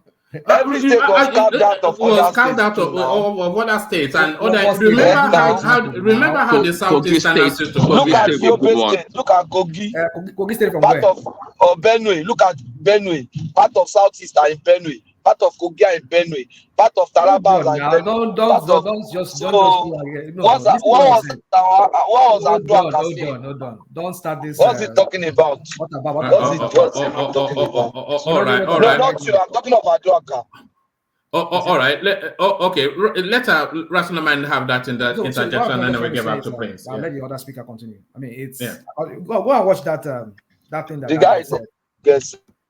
Is that what? Yes. No. Sorry. Carry on. Rational Mind. Yeah. So I mean, I'm going by what Ayodoka said, because that was revealing to me. I never knew that Federal Capital Territory is a combination of about 4 states who give up their different territory just to carve out that space for the Federal Capital City. So the word super state maybe could be used. We don't know let's just see how. We're only just speculating here. I'm speculating, and you say I'm speculating, but the thing is, we shall see how the Supreme Court is going to interpret that aspect. But the point is, I think there's an importance to that Abuja and the way it's framed in that constitution. Yeah, that's what I have to say. All right, but there's an argument that the citizens of Abuja, they cannot be more Nigerian than the rest of Nigerians. So they cannot have a status higher than the status of every other citizen in the country. I agree. Yeah. Yeah. All right. Let me take you to this space, Prince Daddy. We're staying with the PDP still. PDP reverses Ayim Fayose order suspension. So that suspension lasted it was last week, Thursday, that the suspension was instituted.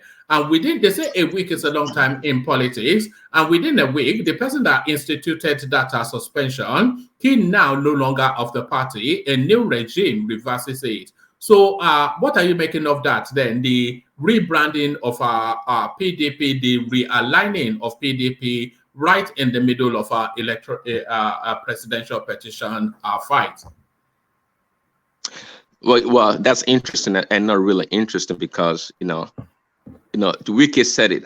IU must go, but they were trying to save face and hold their line, and eventually, I think IU would be more than happy to really go and just disappear to the background, really, because it did not help the cause of the PDP during the presidential election at all.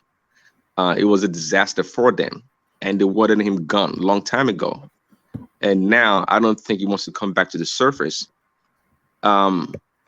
Just like former Governor Fayose said, I think PDP is a dying lion or horse, really, because Labor is coming to claim their position eventually.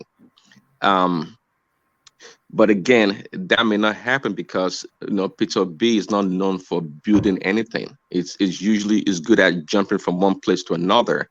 So I think earlier in your analysis, one man, that Peter Obi has perhaps three more tries to the presidency. That is really that's a lofty goal, I would say, because Peter Obi again.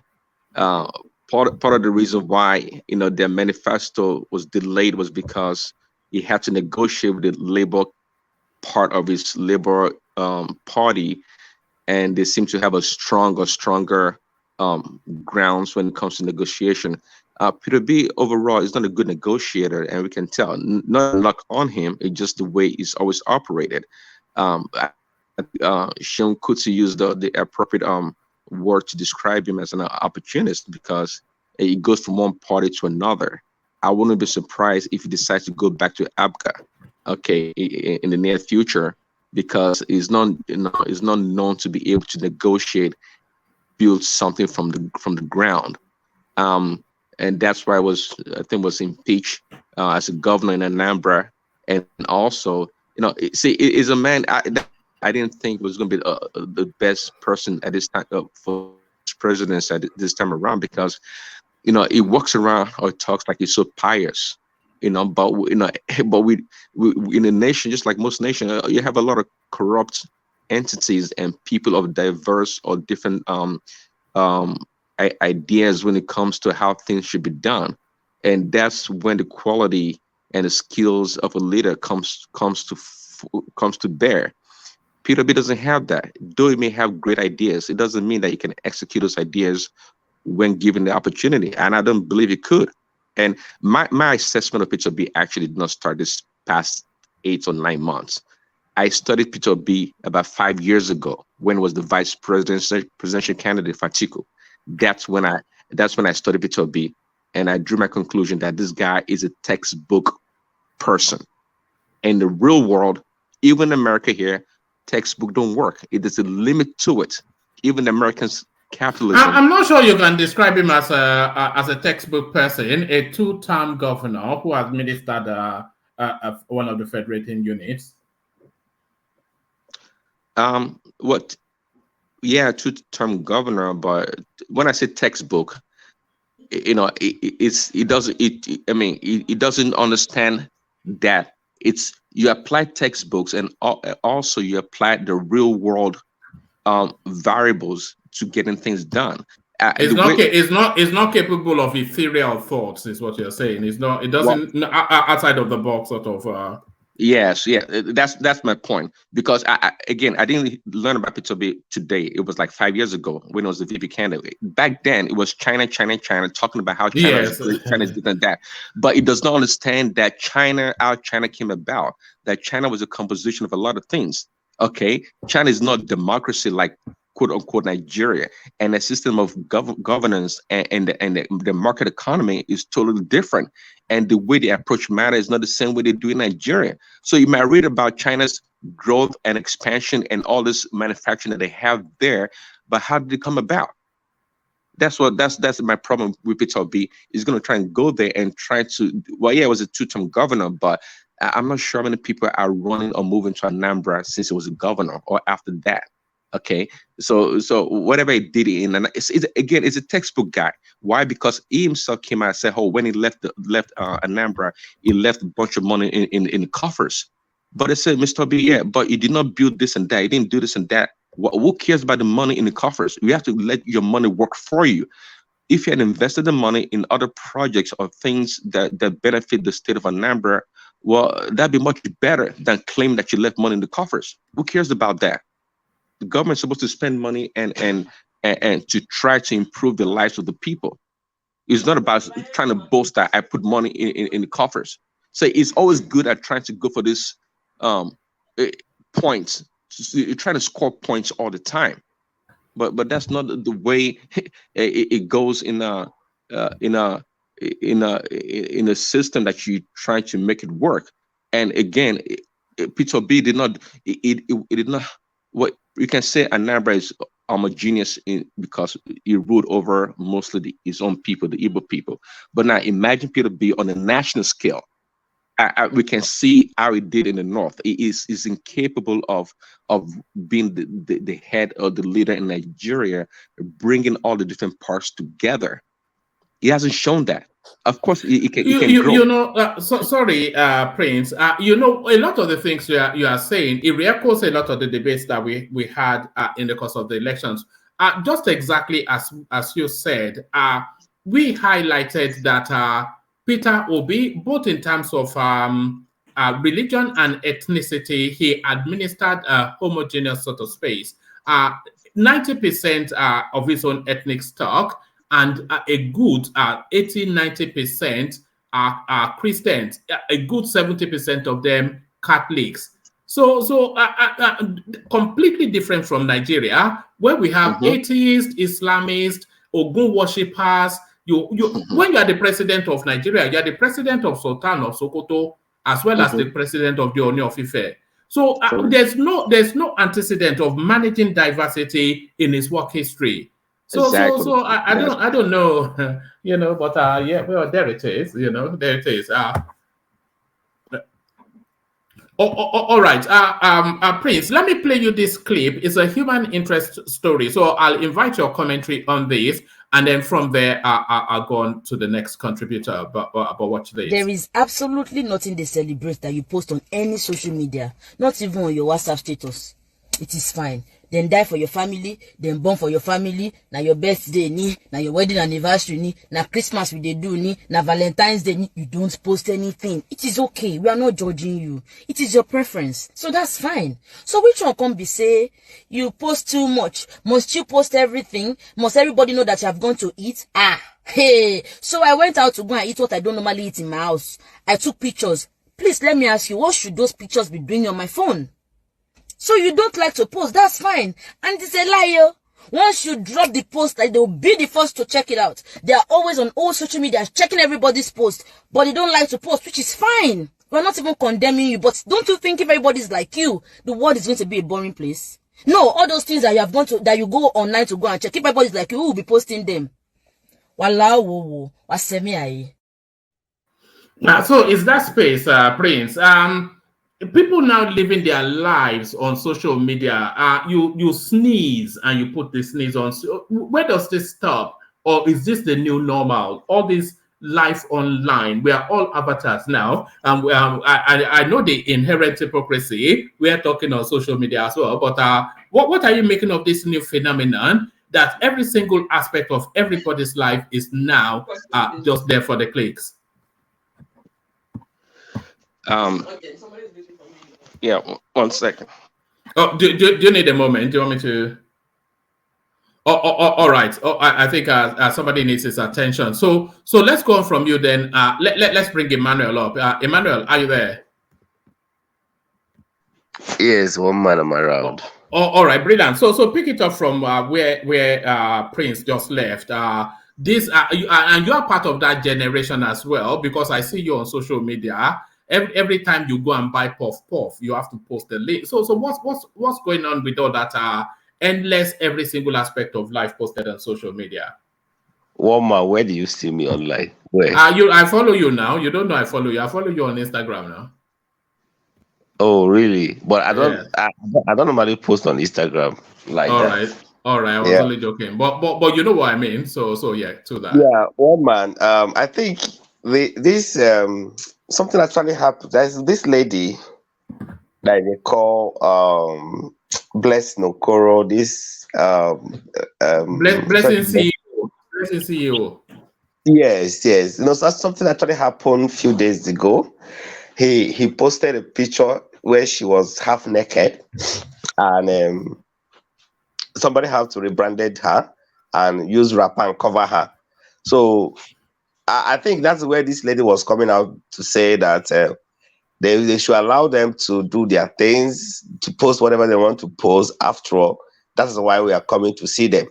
That if everyone is like us that don't post anything, everywhere will be boring. But this our generation. In fact, one man, this is the generation we are now. So the only thing I would say is that we should find a way to curtail it. Because Is it a bad thing? Should we be critical of it, or is this just the way life is now? Is it a bad thing, or are we just being old fogies, people of the past? Is this the new normal? This is where we are going, one man. This is where we are going. So you can't even control it. This is where we are going. Like, social media is just the order of the day now. Everything. Some people, what is remaining now? Some people making love, they will make it open. That's the only thing that is remaining, and we're expecting that stage to start happening. No, that has already started. Though they call it OnlyFans. They call it OnlyFans, but that's that. You have to pay for that one. But any of your favorite celebrities on OnlyFans, but there it is. Yes. You know, you're acting like you don't know. Of course you know. If I know, you must know. Well, man. Like to all right. Let's get back to serious matters. We reject any bids to stop President-elect's inauguration and National Association of Nigerian Students. So, is their vice president now coming to caution the space? So, a lot of the agitation against the elections, we were being led to believe is from the youth space. And you don't get more youth than the students, and they are saying no, not in our name. So what are you making of that? The students rebel. Yes, one man. The student are they in concord with what the vice president said? Well, he's speaking on their behalf. Is their representative? Exactly. So he's speaking on their behalf. So are they in concord with what he's saying? So he's just saying his opinion. So for the fact that me and you standing here, you have your opinion, I have my opinion. I can go out and make my own public, but I will not agree with you. So I can bet you that thousands, millions of students are not in line with what he's saying. So some of those students only want something to be done in a rightful way. That's all. So irrespective of what is going to be the outcome of it, so make things happen. I'm not against anybody, neither am I against Tinubu or Atiku or something. The only thing I'm saying that in this country we are, all of us, we should try and do one or two things, making things right. Even Bible said righteousness exalts the nation, but sin is a reproach to anyone. So we can't go anywhere with this kind of attitude we're exhibiting in Nigeria. There's no, in fact, if Tinubu happened to be the president of Nigeria, you will all know that he's building on a faulty foundation. And I pray that things might get better. But he's building on a faulty foundation. What do you mean faulty foundation? Sorry. Can you explain? What do you mean by faulty foundation? Yeah, it's faulty foundation because the person that brought him in was not legit. Oh my. So did he come in through coup? Did he come in through coup when he said the process is not legit? Did he come in through a coup? Listen, are you disputing what I said? Did he come in through a coup? The legitimate process is through electoral process now. And that was the process that announced him. We all know so the election that took place was a shambles. So we all know that. So don't try to say all those 6 million votes that Obi got was fake. So all those 6 million votes Obi got was also fake. That's what you are saying. A lot of votes that did Obi people participate got. in a different election? See, Same election. what Did Buhari not say that the election was flawed? Patrick. They did not say it was flawed. They said it was not perfect. Oh, it was not perfect. Oh, really? Patrick, as far as I'm concerned, those election was written with hands. That is weak. It was written with hands. One man, you remember the interview that Dati granted? He was asking that, he said, I don't believe the election was flawed. He said, Dati said, so that means the 6 million vote that you got was also rigged. He said, no. That guy is you know by the way that they kicked him out of the Senate for rigging that day. He said the government calling somebody like that, calling Buhari incompetent. He said the election was faulty, was wrong. He said that means the vote was wrong. To say yes. Let's not try and cover this shambo election that just took place. We all knew that it was written with hands. It's not. Don't keep saying we all knew because I personally. One man will saw it. You saw it. One man. Let me answer him. You just told us that the now vice president spoke for himself, so he cannot be acceptable. So how can you now be saying we know when you say who is it? Because Patrick was denying the fact. Somebody that was appointed to be a student leader could not speak on behalf of the students. So how can you be speaking on behalf of me or on behalf of the rest of Nigeria? You have just spoken on behalf of the rest of Nigeria on this platform now. Don't criticize the president of the house. I cannot be speaking on behalf of all the students. Can't you see you are self-contradictory? And there's nothing there because I'm part of those students that he's speaking for. So what I'm saying, all right, but don't say we. Let me. I'm not part of that. And I'm not part of it as well. But let me show you exactly why you should not be saying we. When you are saying we, say the obedience because that's who you speak for. Let me show you why. We win fair and fair election. I don't know why they are making noise. They are causing a lot of problem. They defeat us in Lagos. We didn't complain. We lost a lot of states. We didn't complain. I don't know why they are complaining now. They don't allow our Jagaban to rest. They are taking him to different court. We will not allow that to happen. And we will continue to. So a lot of people are getting fed up of the nonsense. I have to tell you that, Emmanuel, it must stop soon, though. It must stop soon because you heard from the students and then you heard from the middle-class Yoruba women. People are getting fed up of the nonsense. If we keep quiet, it will continue like that, generation to generation to come. What will continue like what? Hold on. The election rigging will continue happening in Nigeria. But is your assertion that the election was rigged? Is not everybody's belief that the election was rigged? A lot of people, including observers, independent, including a lot of people that watched the process, including the Nigerian Bar Association, who came out that gave the election an 80% mark. A lot of people feel that it was one of the better, if not one of the best elections we've ever had. Who gave it the Nigerian Bar Association. The Nigerian Bar Association. We treated it here now. We treated it here. Observer never said so. They said the election was not perfect. That's what they said. Yeah, of course it was not. Was the American election perfect? Yes, including some obedience. If you ask that man that won in Lekki, if the election was, he will tell you no. That would be that man that won in Lekki. If you ask him if the election was rigged, he will say no. So that's what I'm saying. Even some obedience will tell you it's not rigged. Well, yeah, you can say that. Yeah, we know how they do their mago now. I mean, we don't know. Don't say we. We. Why are you always saying we? When I say we, to you if you exclude yourself. Yeah, one voice. It's okay if you exclude yourself, no problem. But when I say we, I know what I'm talking about. So those people, those of us who know, specify for those who don't know. Don't stop me on that. The point is this: I'm trying to make it. When I say we, if you want to exclude yourself, that's okay. We who understands how the election played out. We saw images, we saw videos, we saw the changing of results, the writing of results. You're telling me here, you're sitting down here, here in North America. Sorry, whoever is doing that cooking, just make sure you share some you're with us. sitting down here in North America, you're telling me that that election was perfect. Oh, it's not perfect. You try to use some kind of Turing cheat that I don't even understand. The thing is, we need to call it for what it is.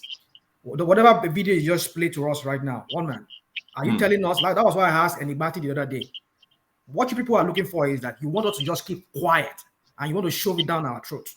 We won't nobody's inviting you to keep quiet, but you have to. Did you hear what that lady said? Did you hear what that lady said, woman? Yeah, she says she's fed up with all of the noise making, as a lot of people are. You are because it's constituting a nuisance to the space. There's no nuisance. Of course it is. No, did you hear the readout on the PDP space? Call your supporters to order. PDP chieftain tells Obi. So even PDP, the first loser, they're fed up with all of. Just what is it? What is it? Is it the internet bullying that you're talking about, or what are you talking about? The street marching, the hopping from studio to studio, the noise making, the nuisance value, just screeching and squealing all over the place, and constituting a nuisance to everyone. But then you guys, I mean, the Batified could also do their own street protest, right? Did we? I mean, did the other people? Yeah, but it's not counter protest, isn't it? How long before it spills over into? But how long before it spills over into a clash? As long as there's no violence, you see, that's the problem. Well, why would there not be violence? You have somebody protest. Look, hold on. I can show you clips of pro Tinubu protesters now marching the streets of Abuja. Pro Obi protesters are marching the streets of Abuja. At some point, how can there not be violence, knowing the Nigerian landscape? Hold on, one man. You see, we know how this whole thing plays out. You see, this is the same thing we're saying here, and we have to spin it. We want to spin it. We saw what played out in EndSARS. What's other than an innocent? And I mean, look at how they bring in their thugs. Eventually, they bring in the army, they bring in the military to bring in the violence into it. Well, man, you see, the thing is, let's not try to like dance around this matter. These people, they're out there protesting that they've been robbed of their mandate. They've not employed violence. And they are sponsored, by the way, according to DSS. That what? That these protests are sponsored. That they are fifth columnists or puppet mastering. The protests that Tinubu and his people are sponsoring. Didn't we see images of people being paid and people fighting over money? Haven't you seen that? Maybe because you don't play it on your own platform. Goodness, one man. Let's Okay. Sorry. Do you think the journey that this process is embarked upon is the journey it should be embarked upon? With all of these people, they ran up. They try to run on the defense headquarters, asking for a military coup. Is this a path? One man. I said here, and I was asking Enigmatic the other day here. I said, do you believe? Was it Enigmatic or this lady, the other AI? I was asking them, one of them, that do you believe that all these protests that is going on, that it is not also sponsored by the APC? That they are not doing they protest against their mandates. Yeah. So APC is protesting against themselves. When you say these things, No, hold on. Let him follow on. Let's hear the logic. Yeah. Sorry, please go on. Sorry, what do you want to say? I don't know. I mean, no, continue. No, you wanted to launch at you, but I wanted you to. I wanted you to. I'm shutting him down. But the point I'm trying to make is one man. What I'm saying in general is that what Obedience are doing should be commended, because if at all these people just keep quiet and let it slide. Let what slide? Let what slide? One man. What just played out in our election? If you just let it slide. Yeah, no. What played out? No. What played out? What played out? What played out? It was a massive rigging. Where was that established? The only space that there was massive rigging was in the southeast. Anyway, woman, regardless, you don't understand my point. Regardless, I understand your point. It's just a pedestrian one. Not like a pedestrian. You are sounding as though you are fighting for something righteous. You are fighting for your candidate who came third, lost by near 3 million votes, an impossible task. And just holding up the space and holding up the country. No, what I'm saying is that INEC would have done this in a very simple way. Simple way that ordinarily anyone will just, it will be glaring. Everybody will say it. Nobody will, just like all this Anambra, Shun State. And I could have done what in a simple way. They conducted an election and uploaded the result for public viewing. Till today, they are still uploading the results of how many? Right. It's 98%, 99% done. We can bring up the the server. They are still adding one vote every day. Yes, that's irrelevant. They've completed over 99% of it. So what more could they be doing? What right is not right. No matter how what is not right though is the thing. What is not right? Can I quickly contribute? What is not right is the way INEC conducted this election. Which is how? How? It was rigged.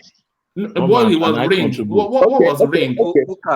Can I ask you a question? Let me cite an example. Just one example. For example, in Rivers State, if election was transmitted from polling unit, do you think that governor of Rivers State will have the power to go and overturn whatever result that will be got? All right. So let's say it's ridiculous. Huh? Oh my, it's not ridiculous.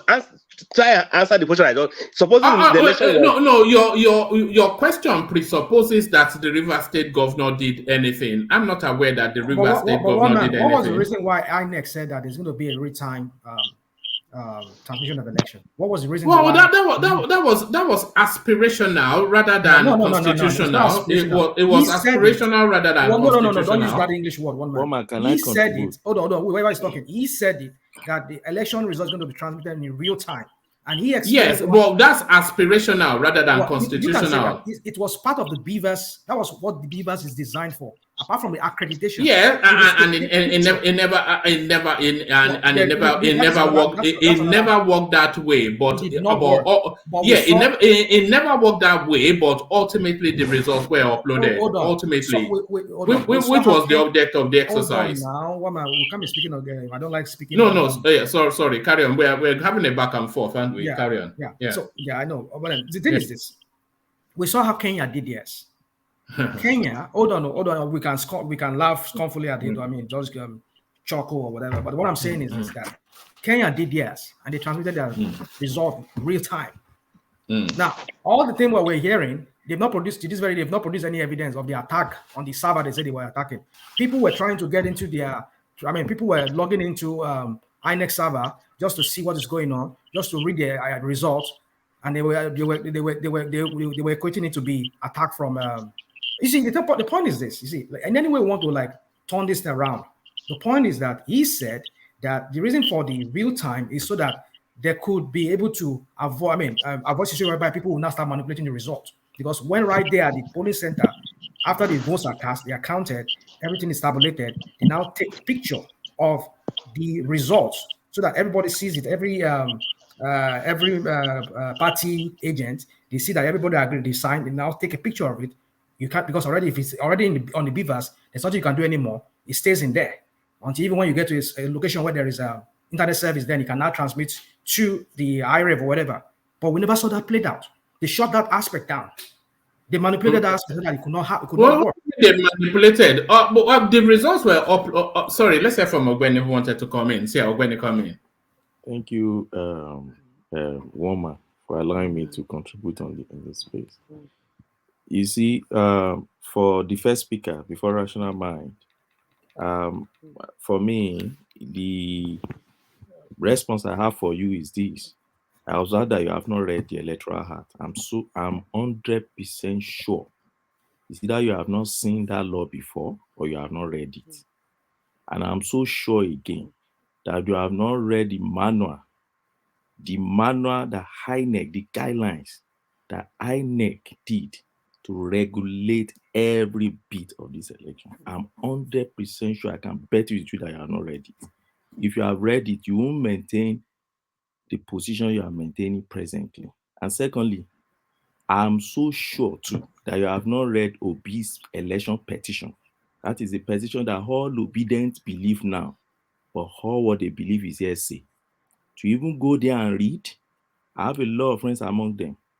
I've asked them severally, let's engage on this your election petition. All your allegations that are making all around, do you know it's not contained in this election petition? if Obi actually thought in his genuine sense and sincere sense that they rigged this election, why didn't he put it in that election petition? But it's not there. Yet you guys are outside there peddling different. Who says it's not there? What is? I know because I read. It's there. What is there? What are you saying? Okay, let me start. Since you have. Hold on before you start. Sorry, Ogweni, before you start. Emmanuel, have you read the Obi petition? Yes, I have. He mentioned two states. He mentioned two states. No, don't go before you. No. Hold on. I'm not talking about the newspaper report of it. I'm talking about the petition. Yeah. That's 100 page. I read it. So okay. I don't know what you're saying. Let's start. Let's start now. First and foremost, how many states is Obi challenging specifically in that election petition? One, how many results of how many states is he challenging? He mentioned Benue and Rivers. Okay, any other state, please? Then he said that other one will be this undergoing a forensic process, that they will still bring it in, and they will compare it. Let me finish. Okay. They will compare the results they will get from their process with the copy which they gave the issue to the unit, to the polling unit agent. So what I think. No, forget that one. That's storytelling. It's inside there. Hold on. You have not read it. So hear from somebody. Hear from somebody who has read it. Yes. It was specific as to Benue, which you are right. It was specific as to Rivers, which you are right. In those two spaces, it was contesting only 200,000 votes that they should have to him, right? He listed others. Go and ask any lawyer that you know in Nigeria, anyone, I don't know if you are a lawyer, you cannot add anything to that election petition. He mentioned a lot of states there, apart from those ones. He listed states. Yes. Did he specifically, see my question? My question was very clear. How many say did he specifically question? He questioned Benue and Rivers, and he listed others without any specific allegation on what is wrong with those others. No, right? That he said that the result will be compared with the unit result gotten. That the result from the will be compared. Hold on. No. We know what you're saying, but you don't understand what Ogbeni is saying. So just listen to this. What Ogbeni has just said to you is that once he submitted the petition, he cannot then go on a fishing expedition and then come and be adding more and adding more. You can't be adding the prayer, what is already on the petition is what is going to be adjudicated. He's not going to say, and I'll hold the space, let me go and search around for something. I agree with you. For the fact he mentioned those states, that those states will the result of those states will be fast. My brother, it doesn't work that way. No, it's not. Explain to him, but he won't understand. That guy is just keeping you guys hope alive and allowing you to be making noise outside there. Just pick a lawyer that understands election petition very well and ask the person to explain to you that, sir, please, this man said in Benue, you gave so XYZ to this person, and you are saying I have this, but I'm supposed to have this and have this. He picked Rivers. You gave XYZ to APC. I'm supposed to have this, but I don't have it. Declare me. In other states, it was not specific the way it was specific about Benue and River. He just said, I am listing all this, and he listed them. Because the process was denied. They gave them, INEC gave them order to go and do the analysis on the beavers, but they denied them to some. That's a loss. That's a loss. Okay. No, it's simple. It's simple. Let me tell you. Same Labour Party is claiming. I don't know if you have seen Atiku Abubakar, so you see more specific allegations in those ones. But let me leave you with LP. Now, same LP said, we have our counterpart of every EC8As. We have calculated it, and we won. And you don't think, let's think here, let's leave all our political biases. And you don't think the genuine result they said they had with them, which is the counterpart. Don't forget that counterpart that they gave their agent are original results made in copies. All right. And you don't think they should say, by our calculation, as per this counterpart, It should be our result in Lagos. This should be our result in Plateau. This should be our result in SYD. Don't you think that is specific allegation? And you don't think when you now list it, it means you are not sure. You are not certain. You are just thinking I won, but I'm not really sure. When we get to the bridge, we cross it, but there's no more bridge again. That's what I'm telling you. And that's why I said, if you have read the electoral, you don't know that once you file your petition, you cannot add anything to that petition, anything again. But when I don't think they're adding anything, as far as I'm concerned, from that what they have written. So if they are not adding, rational man, please wait. No. I need this space. Please. Hold on. Let him land that, and then let rational man. I need this space for now. Let him put something to you as well. But what I'm telling you is this: if you don't make a specific allegation about a state, you can't wake up during trial. See. The meaning of trial is this. I have filed my petition. I have made a specific allegation. Trial is to come and prove that my allegation that I have made. And then after that, you have address, which is where I will now do my analysis of, you remember I said this, I'll prove it. You remember I said this, I'll prove it. You remember I said it, I'll prove it. Please give me judgment. So the moment you cross that stage of filing election petition, you have crossed the stage of making allegation. Do you get my point now?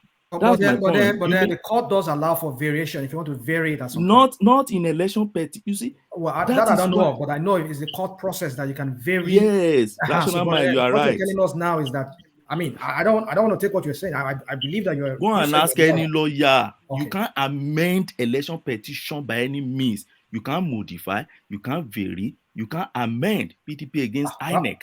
All right, I have to do my research on that. I know it's a court process that you can vary. Yeah, but not for election petition. And that's why we always say election petition is sui generis. Election petition is so unique. Why do you think after 180 days, if the court or all the parties have not concluded whatever you are doing, nobody can go further again? The entire thing expires after 180 days. Maybe in other cases, you will simply file a motion to say, please extend the time. We are still in court and enjoying ourselves. But after the OB time, when they spend... the tribunal has not taken the seat now. And it took 3 years to... No. I'm giving you an example of how unique election petition is. What I'm saying is, they've not taken their seat. So they could still amend it before the trial begins. No, you can't. The 20 what? 1 day, the declaration of that election to fire. After which you cannot add anything or vary or modify or do anything to that petition again. Okay, that is one. Now, I think I've made that point clear. Now, we can all go and do the research and come back here and come argue. But I want us to be very dispassionate. Secondly, Obi did not allege election suppression in any of his paragraphs. Please, Mr. Oka, since you have read that, can you confirm that? Election suppression. Did you see it in any paragraph? Did I mention suppression here? Those are the reasons they said. Okay, that means obedience should stop talking about election suppression again, because their master is not complaining about it in his election petition. No, you know why? Where are you getting this? Where are you getting this from? You know why we are complaining? Because it's not in the election petition. He has read the petition. So why are you complaining about something that you are not complaining about it in court? I'm not arguing about if it's there, but this narrative you're trying to promote here now is saying that we're talking about election suppression. I mean, where did you see that? Is it not part of rigging? That's what the obedient are complaining about everywhere. That's the complaint in Lagos. That's the complaint in Lagos. That's the complaint. Come on, let's not do all this. Just go straight. Are you saying it's not part of complaint? What's the meaning of common? Because you just use the word common as if no. Wait, you don't use the word common as if you trivialize what I have said. I'm not trivializing anything, but what you I are have the said one is trying genuine. It's outside there. Everybody knows. You're making issue out of. You guys making you out of. Hold on, Ogbeni. Rational Mind and Yuka, what Ogbeni is doing is because there are a lot of headlines in the obedient argument. That this is why I said they are just making noise and constituting a nuisance.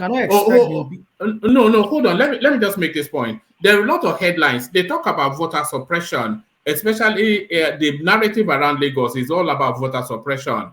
They talk about rigged numbers all over the country. They talk about XYZ, and they've been talking about it for a good length of time. So when they condensed that, when their lead space condenses all of their grievances into a petition to be looked at, all of these headline spaces that they speak to, they are not in what the guy is disputing. You know, so it wasn't talking about election suppression in his dispute. Yeah, I get you. I get what you're saying. But you see, the obedient is one thing. The candidate himself, most of us who are obey inclined or who are obedient, I'm not obedient. We've not seen we don't have all the facts, evidence before us. They have it. The candidate and those people around him, they have it. These lawyers, they have it. Right. But we can only, those of us who are inclined, obedient, we can only speak about what we see. So he will be the one to determine what is going to present before the court. Yeah, but the evidence does not support what you say. No, hold on. The evidence does not support us. That does not come into play here. What we are saying, no, it does now. Hold on now, one man. Yeah. We are saying the people who voted, who felt that what we saw in Lagos during the governorship election, there was suppression of votes. People were not allowed to come and vote. We were campaigning on that, talking about that, protesting on that. Does not mean that he has to put it in his petition. He knows what's going to work. Hold on. He's going to determine what's going to work best. Hold on.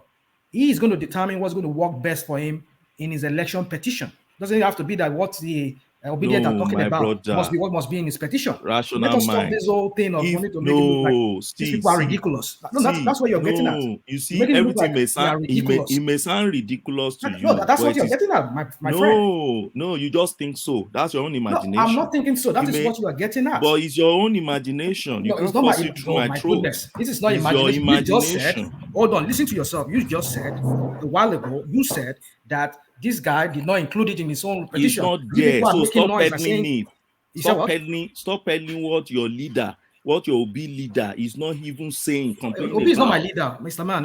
It's obviously your leader in terms of your ideology. Hold on. Don't use that language. You don't use that language. I don't welcome such language. Why? Hold on. I'm a commentator. Like you sometimes you say here, some people are accidental. Your own commentary is not objective now. So why you say you're a commentator? You are not. You are political. You are not a political. No, I'm not being political here. Hold on. You are political. You are not. Hold on. My brother. I will tell you where I belong. I see things and I say it the way I say it. You have not demonstrated that on this platform, and I tell you that's my understanding of your thoughts.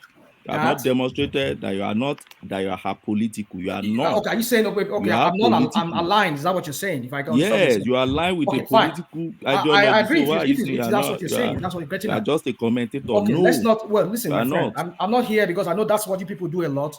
You want to attack people based on what you see now. That's what you're doing. It now becomes. You want to make it look like because I'm aligned now. I should just keep quiet and shut up. And you people should just shove it down my throat. Talk and allow others to talk. That's the point. Don't commonize or trivialize any point others are making. Nobody's trivializing anything. You are a co-panelist like any other person. Make a ridiculous you are not more. See, statement the point is that the petitioner did not include it, and his followers are saying that is my point. So that's what I'm saying to you. If he's not pushing don't make. Look at the point now. Okay. Everybody said go to court. Okay. You have allegations. People are flying allegations all around. But in your petition, when I started, the first question I asked Uka was that, have you read the petition? Say yes. Do you know that all these allegations people are talking about, most of it are not contained in that election petition? If it's not but Obeni, my wider point is that irrespective of what is inside that petition, that a lot of things plays out. That we need to mention those things that had happened. Like what? Like the suppression you're talking about. We have to loud it. We have to talk other things that played out. Don't even go down to this level. The point we're trying to make here is let me tell you my understanding of the suppression. See, in election petition, and let me tell you why Obi will not put it there. See, in election petition, there is something they call substantial compliance. There is no perfect election anywhere in the world. None, even in the US and UK where I stay here, no perfect election anywhere. So they look at what is wrong with this electoral process. If what is wrong with it is not substantial enough, okay, to affect the outcome of the election. They look at the bigger picture. They don't place emphasis on the insignificant or inconsequential minute things. They look at it and say, okay, if you have suppression in a space like Lagos, and we have 37 states, that's plus FCT in the entire country, and there are pockets of issues, even not in all polling units, maybe 10% of polling units in Lagos. Therefore, there is no way you can use that to upturn the result of election. No serious petitioner at all will put that in their election petition. And no objective mind. I'm coming. Let me just land. I was not even Just talking give me about 1 second. suppression. So what I'm talking about is I don't know what outright. he's talking about. All right. So you are listing your because sorry, Emmanuel, you came in to try to rubbish the elections, and the grounds that you are using to rubbish the elections is what Ogbeni is unpicking one by one. No, Woman, did I mention suppression? I said I've only outright picked one. rigging. The rigging that took place. That was what I was saying here. Rigging by how? Tell us how. Supposing that Which one are you talking about? INEC uploaded the result directly, live. Yes. That Wike wouldn't have done what he did in Rivers State. He But wouldn't my have that brother, power to do. let me So ask that you a was the question. point I was making. Let me ask a question in that direction. Uploading of election results through beavers by the INEC guidelines. Do you know how it works? Do you know what exactly they should do? That was the what they left out to. That was what they No. told us.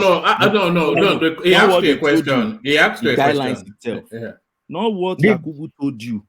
The guideline That itself. is the guideline they told. They commanded them What to give us Yakubu the said is guidelines, different right? from the No. guideline. Sorry, Emmanuel. Have a conversation. Don't blow hard. Don't do blow hard in. Have a conversation. It's put you in a position. If you don't know, say I don't know. Yeah. So put him the question again, Ogweni. It's simple. My question is that I'm not asking what Yakubu said. Yakubu said Hello? a lot of things. But Emmanuel, can you hear me? Yeah. No. Carry on. You can. Okay. I'm not asking him about what Yakubu said. See, Yakubu said a lot of things, sweet talking, aspirational thing, raise people's hope, and co, which I know one day he will come and answer to that, why he's staying on that. What I'm saying is this, the approved guidelines, there's a guideline that they gave all parties, which I believe when you're obedient or Baptist or what, you should be able to have interest and read. That guidelines that guide everybody that participated in this election. Have you read that guidelines? Then point to me. Tell me Let me what give and you what. one. Yeah, Okay. let me give you one. Let me give you one. Okay. I don't have it here, but I can remember some. Okay. I just want to paraphrase it. They said during the day of election, Yeah.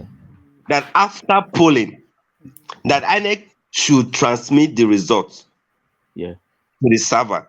Yeah. And if something happened to I'm just paraphrasing, something happened to that unit and or network issue or something, and it Yes. could not transmit, they should cancel that unit. No. Then and wait and conduct the election the next day. It was there. No. Let me explain to you. You Of the almost got guideline. it, but no. Yes. See what the guideline doesn't.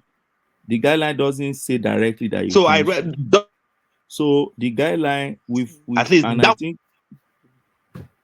And that's why all of us marched to the polling unit to cast our votes. Yes. Yeah. It's telling you it's incorrect. That was what gave us hope. But you are not. Yeah, he gave you hope because Yakubu said it. Let me tell you what the guideline says, and you can also go and download it. It's online, right? And try and read. The guidelines say that beavers, that machine, first thing it does is accreditation. After accreditation, during accreditation, it authenticates you. They are the one, either facial or by thumbprint. After that, it allows you to vote. When you vote, what that thing itself does is it snaps that result. It snaps that result. That's your transmission they're talking about. It's snapping that result. Then they upload it to your high ref, right? For the entire world to see. That in this polling unit, see the result in this polling unit. And he said, in case there is no network, you can't find a network to transmit this thing, then you can do offline uploading. Offline uploading means that I've uploaded it through this machine. Whenever there is a network, it continues to synchronize. Even if network stop, it will stop. Then whenever I pick network, it continues to synchronize. Just like you uploading through your phone or downloading through your phone. Whenever network stop, it tell you 52%. Whenever you find network, then it continues. And they said, if there is now problem with beavers, then you can cancel. The INEC has the responsibility to determine whether they will cancel that election. And then in less than 24 hours, they must reconduct that election. So what happened? All right. Okay, hold on, Ogweni. Do you understand the distinction that Ogweni just made, Emmanuel? Yes, I understand what he said. But But there's nothing saying there's nothing in the rule saying that they have to upload it in real time on the spot. That's what you just explained. So yeah, carry on. One man, INEC never did. INEC never performed any of what he just outlined now. Oh, he never did, my brother. Where? If you go back to Obi's petition, that's why I will always refer you to this petition. Obi did not say they didn't upload. I hope you know. Once I stop speaking on this thing, I will go to that petition itself and go and look at the paragraphs. Then I'll come and tell you to go and check. Obi said they didn't upload fully. That's what Obi said though in his petition. Because I know the man, yes, before declaration. He said they didn't upload fully before declaration. He didn't say they didn't upload. And I just explained to you, if you upload and it keeps synchronizing before declaration, do you now wait for 1 month, 2 months? What do you mean by synchronizing? Please, I'm in tech. Upload does not take minutes to upload. As far as it's an image, which one is synchronizing? My brother, what do you mean by synchronizing? My point is very simple.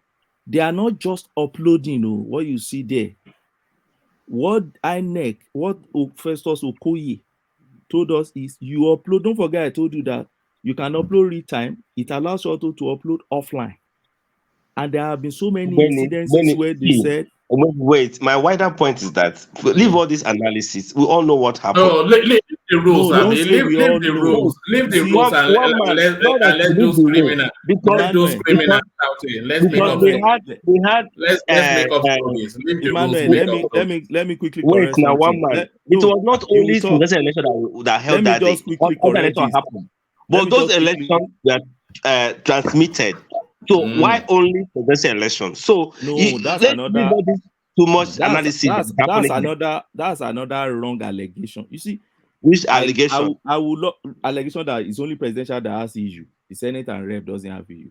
I pray because my unit, the two. Forget your unit now. Your unit is not Nigerian. It transmitted, but they told us that the server is down for president. That we even fought them. One man, we fought them hard there. They have to carry their can and zoom off. They refused to upload. They uploaded two, and they said that the other one is not going. We say, how can these two go the same server? This one is not going. They say it's not their fault. My brother, in my own unit, let me tell you what happened in my own unit. Don't think I'm abroad. I traveled purposely for this election, and I voted in my polling unit in Adebayo in Ekiti State. So don't think I did not participate, right? I participated fully in the election before I returned to UK. In my own unit, right? The Senate in my own unit and Rep did not go with the presidential. We had to wait. Those guys said they would do it offline. Some PDP guys in my place said, no, nothing like offline in this place. That we should keep checking the beavers. The moment the beavers get that network, then they should start it, and that they should start with presidential first. That is in my space. So when you come and people generalize that, why is it that only Senate and Rep went through and presidential went through? I experienced issues. I experienced issues with the Senate, Rep, and presidential in my polling unit. So another thing I quickly want to correct, Manuel, is see when you say we all know, it's a I don't know how to put it. It's in philosophy we call that in bandwagon argument. There's no way we can all know. It is what people want us to know. It is what the obedient want us to know. But let's try and fact check things. Let's not just pick allegation and peddle it because some people are peddling it. And I think that is all I want to speak in that space. I think Rational Mind wants to put a position to you. Rational Mind. Oh, okay. Yeah. rational you see, you said so much, and I understand your eloquency or whatever is due to fact-based, though. What you were saying, fact-based. It's due to your Calm training down. and human and your lawyers, so we know how it runs. So, but then all you just said for me, I don't see anything as to what you're countering here. We can go on and talk about it and say the way you're talking about it. But the election, the guideline, because I've heard on the same platform here, somebody some time ago, when we're talking about the electoral guideline, somebody was saying that no, it is the constitution that will supersede the electoral guideline. I was like, if a court pronounced that the INEC has the right to determine how the mode of transmission or how they want to conduct the election. Yeah.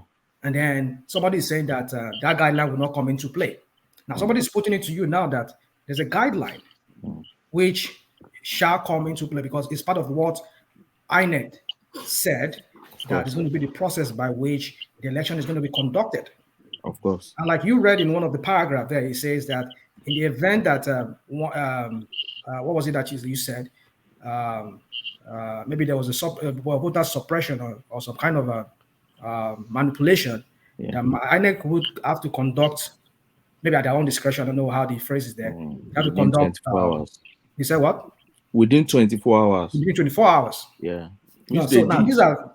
You said They did in some spaces in they did in some Lagos. spaces. They did not Yeah. in some spaces.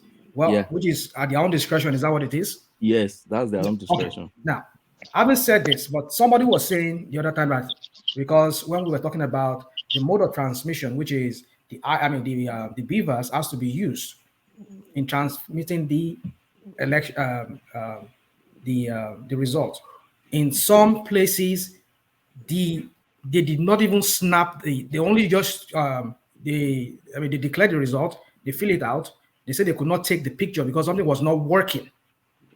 That they would take it to their center and they would take the picture from there. So between that point to that point, we start seeing so many manipulations.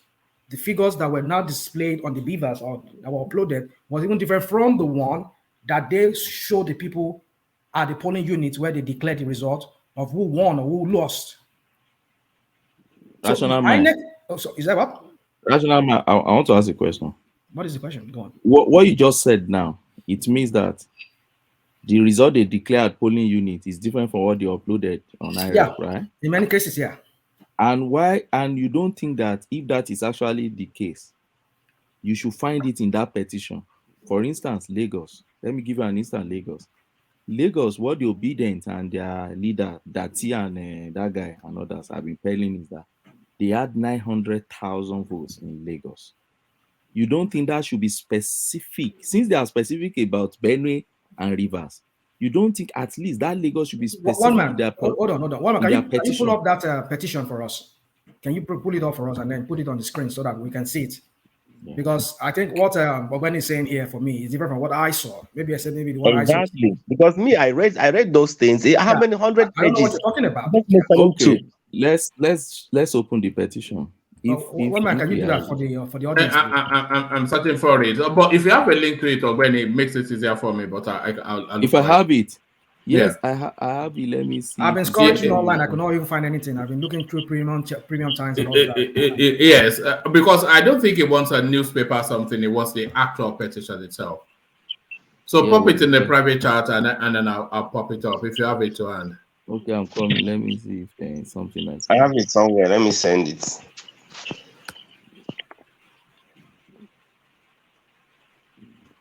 Right, but whilst it's doing that, this is just something you were disputing earlier, rational mind. Let me put it up for you so you can see it. So there it is. Scoring INEC 78 to 80% on the 2023 presidential election. Did the NBA president, whatever his name is, speak for himself or for Nigerian lawyers? So the Nigerian Bar Association did score the elections 80%, the president of. So there it is, right Well, there. then, look at what it says. It speaks for himself of a Nigerian lawyer. So that's it. Well, so. the president of the Nigerian Bar Association is not speaking for Maryland Comprehensive. We know how all this thing goes. We know how people are there. Like just somebody was saying to me now that I'm partisan. Yeah, I'm partisan because maybe I have my own leaning. We. What are you talking about? We. I don't even know who that was, but why do you keep saying we? Imagine if I say all the Labour. We all know that Labour Party rigged all the elections. We know. I mean, why you always? I mean, did you hear me say we? I said I'm partisan. You I mean, said partisan. I mean, but in as much as he's denying it, he's fully aware of what happened. This guy is aware, so let's forget all this spinning they are doing. All right. Whilst Ogben is searching for that, let's move the conversation on. No, the one I found there is the PDF on my system already. I'm not sure if you click it to go. Is that what you said? Let me see if you let me. I don't know if you go because it's from my download or something like that. I don't know. Let's see. No, that's in your C drive. That's in my system. Yeah, that's in your C drive. All right. Well, anyway, that's my point. But there's another space Emmanuel talked about, or rational mind too. I just need to talk to respond a bit, not to respond anyway, to engage them, a bit on it. The reason why people are saying that don't hit up the policy, don't be careful, the rhetorics outside there and things like that. It's not people. We are not saying shut up, don't talk, don't express your anger, don't express what you think is wrong with the election. Yes, people like us also have said this thing is not perfect. We should continue to work on it. Femi Falana and a lot of people have come up.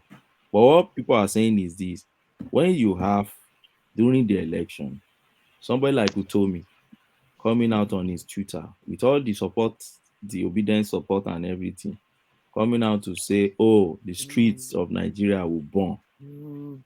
And before you know it, Abure, during that same election, come out and talk about youth will take over street and da.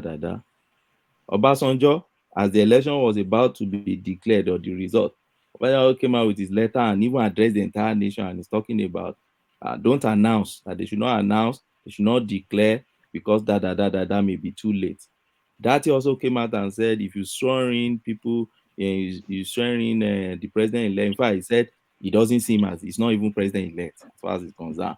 And that if you swear him, democracy will end in Nigeria. And all this narrative is what people are complaining about. When you keep talking like anarchists, you keep talking like people that don't care about the law, the process, or process by which you seek redress in the country.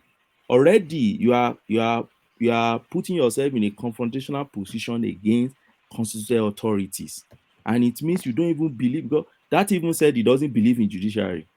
Said, I don't have faith. I think they're starting to reverse the language. Look at this headline, because the DSS now is circling around the Labour Party space. It says, interim government, Labour Party breaks silence, says we are ready to follow democratic rules.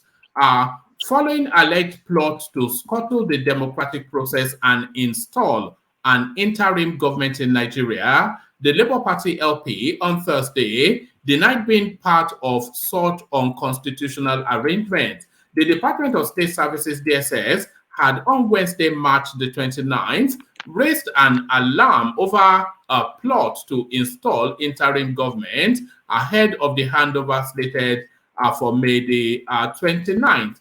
Reacting to the development, the Labour Party spokesman, Yanusa Tanko, said the party is not plotting any insurrection, describing the development as a conspiracy against the state. He made the clarification when featured on Channels Television's Lunchtime Politics, which was monitored by correspondents. We are not part of any insurrection plan whatsoever. But what I am saying is that we would protect the interest of Nigerian people based on the provisions of the law, which provides that where you are hurting, you have the right to protest, and that you would do so with the defense and protection of Nigerian security agencies. That is what we would do, but we would not support any insurrection in any way. Tanko, however, accused the DSS and other security agencies of not protecting the interest of Nigerian states during the 2023 elections, claiming some of the party's supporters were disenfranchised in parts of the country. The DSS and the security agencies should come out and protect us, even if we are on the streets protesting, he said, maintaining that the Labour Party is not mobilizing people to come out on the streets. He further said that the Labour Party will not do anything against the laws of Nigeria. We are ready to follow the rules, the rule of law, the rules and laws of democratic setting. So the pressure is starting to mount. Like I did say, the noise has to stop, and the pressure now starting to mount. I agree with you, one man. And so, yeah, it's good for them. This publication is good for them. Just one question, then you carry on. Do you watch that lady in Abia, that returning officer? Do you see how she was celebrated? Yes. You see it? Yeah, I saw okay. it. Just for one ask, supposing that the shaman, this Yakubu, just in every indication, just do as laid out. Do you think that we will not celebrate him today? Well, that woman was celebrated because she declared Labour Party candidate. So if she had declared, not just that. She made. Why do you think they are celebrating her? She made some comment. She said that they intimidated her, they forced her, they offered her money, she rejected it, and that she received a call from Yakubu, and Yakubu said she should do the right thing, and she's doing the right thing. So why don't you celebrate Yakubu for Abia? Why are you celebrating that woman alone? I didn't hear when she said that Yakubu called her. Please, if they can play it. If you can so play that it, you can hear it. Yes, play it. Sorry, who was it? What's the name of the woman? The woman that declared that OT that declared Abia. She said it. It's okay. I can corroborate it clearly. She said I've received a call from Yakubu, and Yakubu said I should do the right thing, and that is the right thing. Hold on. But the Obi'S are not celebrating Yakubu. Yeah, you're right. They are celebrating the woman. But it you're is right. what it is. And that's what I keep saying. Let everybody be political, and let us be pretending as if we are political. We're all political here. Let's not paint one person as being political and another person. We're all political here. Even you as a lawyer talking here, we know where you stand. I'm not political. For my day one on this platform, I've never told that I'm not political. That's what I'm saying. Look at Prince showing off his fine boy. Are you after a girl? Are you? Why are you? Look at this guy. It's funny, actually. Maybe I should make people put on their cameras, because when I speculate, people don't actually look like anything that I thought they would look like. I remember when I saw the Black League on some platform on Rudolph's platform. It didn't look anything like I thought it did look. But there it is. But I don't like to compare people to switch on. So back to it. I've got the clip if you want to see it, but I think Rational Mind has already. Rational Mind has confirmed that. Yeah. That's it. Yeah. But my question is always. He said it, but then hold on. We need to understand what happened. Okay. She was getting pressured at some point when they were without that result. They were not declaring. They said there's one. You see, I don't like going to all those stories because I don't like sounding like all those obedient storytellers. But the thing that I'm trying to say is that he got a call from INEC initially that thing they should suspend it, and then it was not she from said Yakubu. Note that he said what? Not from Yakubu. So that's what people said. Some people say it's not from Yakubu, but she said you need to go and listen to that. You that said you didn't even hear Yakubu, that she said Yakubu. So why would you won't know this part now, because she said that woman was very clear as to where she got pressures from. Go and listen to that thing again. You can say that, and be dispassionate when you are listening to it. Don't just pick the what I think is you're right. I mean, yes, she said it that Yakubu said you should do the right thing. But I think it's when after she said that there are some powerful people trying to prevail over her to declare the other results. Yeah, she says so. And then because she said she's going to do what is right. Yeah. And then I know, because if she does what is contrary to what Yakubu or what she said, the powerful people are telling him from Abuja to do, then it's going to be at the loggerhead with Yakubu. Because from the insinuation he made from the previous statement, it's like Yakubu is also part of those people who are pressuring her. All right, let's listen to her. It's only 3 minutes. Okay, let's hear her. Yeah.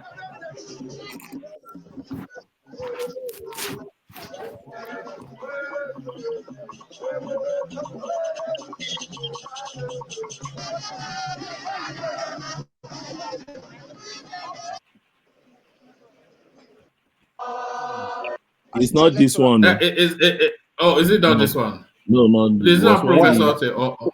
When he made it, okay, you can play this too. I've not listened to this. Officer, I have never in my life, never participated in any election. Never.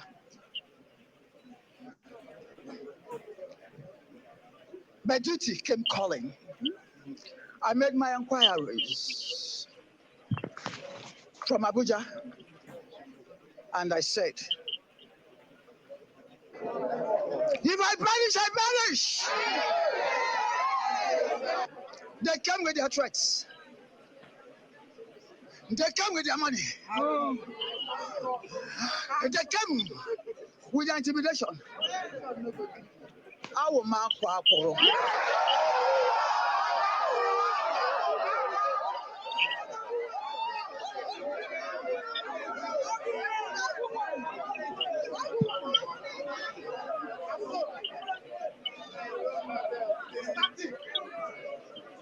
I didn't start today. I stand here before God, Jesus Christ. I have never defrauded anyone. Declare the riot act as follows. Under me, votes must count. Under me, the people's mandate will be upheld. Because Professor Nana Oti, the mother of 3 children, and the wife of Unanoti, and the daughter of Ibewo, the daughter of Afibo, What is all this dramatization about? the daughter of Udi,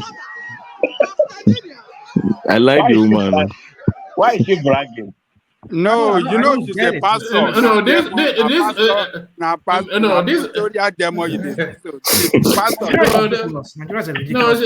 she belongs in Yaba West, not on any like this one. This was Yaba West.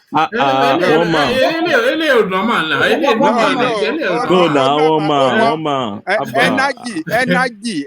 That pastor man this one belongs in Yaba West. No. Baba Tande Fuka, let's be fair to this woman now. No. I'm not. No, hold on. Somebody has undergone stress, pressure and all sorts. I think we should give it to the woman. Well, she did a good thing. That's what I mean.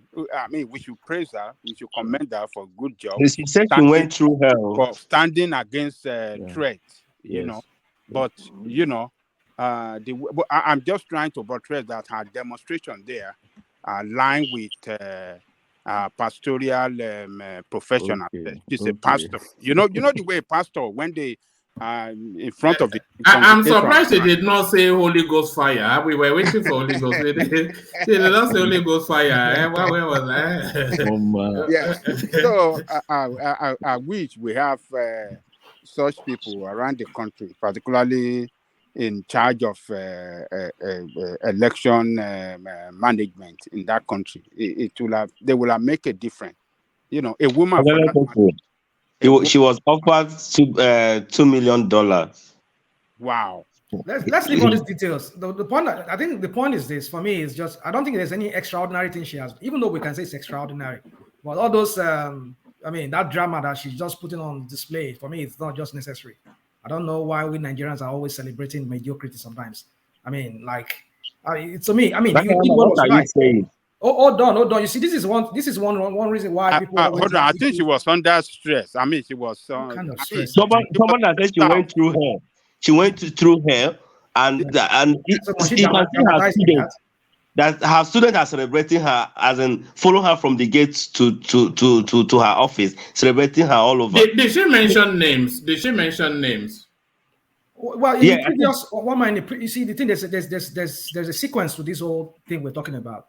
When the last local government was not declared, there was a statement that she issued out. I won't say I heard it directly from her, but I read it online where she said she got a call from Abuja that Mahmoud asked him to hold on to that result, and they were pressuring her to manipulate the result in behalf of PDP so that they could declare PDP. And then she said no, she's not going to do that. And then this is my opinion. What I think is that after she stood her ground, she went ahead and declared the result, and the true result. And then just so that she doesn't go into a butt head with Mahmoud or make him look like maybe he's part of the game. And that was why I had to exonerate him, saying that, exactly. That's my point. Yeah. So the point is, I mean, you see, Nigeria matters sometimes. That's you guys' insinuation. You know, she just made it up. Insinuation that just suits your narrative. You can say suit my narrative, but that's what we saw played out. Even though she mentioned Yakuba and said, "I call my shaman." Wait, she said, "I call my shaman." Why do you want to twist what she said? She said, "I call my shaman." She said she called Yakubu to get instruction. And Yakubu said, "Do the right thing now." That was the right thing. And the next thing is just to do what? Just to cover the Yakubu, because Yakubu has told her earlier to stop that election initially. So Yakubu now is working for. No, hold on, Ogweni. Did she say that but Yakubu told her earlier to stop the election? I didn't hear that. Emmanuel just said that. Did she say that? That a call from Abuja to halt the election. No, hold on. Because you have to withdraw that statement if you can't back it up. Did she say that Yakubu, because that's what you said, did she say that Yakubu told her to rig the election? Is that what did she say? One man, I did not say rig election. I said that. What I said. He said that there's a call from Abuja to stop the collection. From whom? That's what I said. Didn't say Yakubu now. So you can't do that. You know, don't do this. Don't do things like that. Who is in Abuja now, woman? Who is not in Abuja? Who is not in Abuja? Do you think Abuja? Let's go by your logic. Rational man. Do you think Abuja means INEC? You think INEC alone is Abuja? Benny, you as a lawyer, you said you're a lawyer, and I want to be. Yeah, I am. I'm not disputing that. You want to see a certificate, Abi? You want to see your certificate. But what I'm saying is just making FLANSHE. I know. So the point I'm trying to make is that when people make statements like the insinuations like this, as a lawyer, I know I've been to courts here. I've seen how innuendos and all those kind of things can be used in trying to get to a fact as to what really transpired. Because you and I know that if she has to speak to somebody in Abuja, he's going to speak to his boss in Abuja. He doesn't have any problem with. He doesn't have anything with the president. Yeah, but who is that boss? Who is that boss? Mahmoud is the boss. It's Mahmoud Yakubu. He did not say my boss. She said there was she called Abuja. And they said to ask for direction, and she was getting pressures from Abuja. So who was those people from Abuja? No, we can't. What of rational mind? What of if some powerful politician from I'm saying, hold on. What of if some powerful politician from a state, from a district that very close to her, called him from Abuja? Called her from Abuja, said, do this thing for us now. No, I don't know. Anybody can call her from issue a Abuja statement. now. Eh? INEC issue a statement a day before that day that that they're going to stop the collection. That is the same day they issue statement that they're going to stop collection in Enugu and Abia states. So the same day the woman made that comment. So it was from Abuja and from Yakubu. Let's not deny the facts. Why did you say Yakubu when she mentioned that Yakubu directed her to do the right thing? Why No, that was later. That was later. Emmanuel, you told us that you did not even hear that part until I brought it out. No, I said, listen what I said. I said that's a statement from INEC that the collection of Enugu and Abia should stop. Let me tell you something. I said no. No. You say you did not hear that she exonerated Yakubu, that she even praised Yakubu. You say you did not hear that. But let me even leave that space. What I'm saying is this: a lot of things, a lot of space within Abuja, they can call Abuja. See, the hierarchy of INEC, you think Yakubu is just INEC? It's none. There are a lot of big offices in INEC that have influences on all these people. And don't forget again, this woman is a vice chancellor. So what of if a call is coming from NUC, calling from Minister of Education, calling from all these people that can easily influence her to say, see, don't joke with your job. Do what we need here. Because for me, people that really have interest, when you say Abuja, National Assembly, all those big places are Abuja, presidency is Abuja, not just INEC. And you see... all right, land that point and then we'll move on. I think we've overlaid that space. There's a clip that land that point actually, then I'll move on. Yeah. Okay, to end this point now, maybe you can project the beware of spinner. That's Rational Man. I think Rational Man has dropped the petition for us. Let me just maybe if you can just project it and let's run through just few paragraphs from it and see the point I tried to make. Maybe Manuel also. Just give me a second. Let me line it up. Hold on.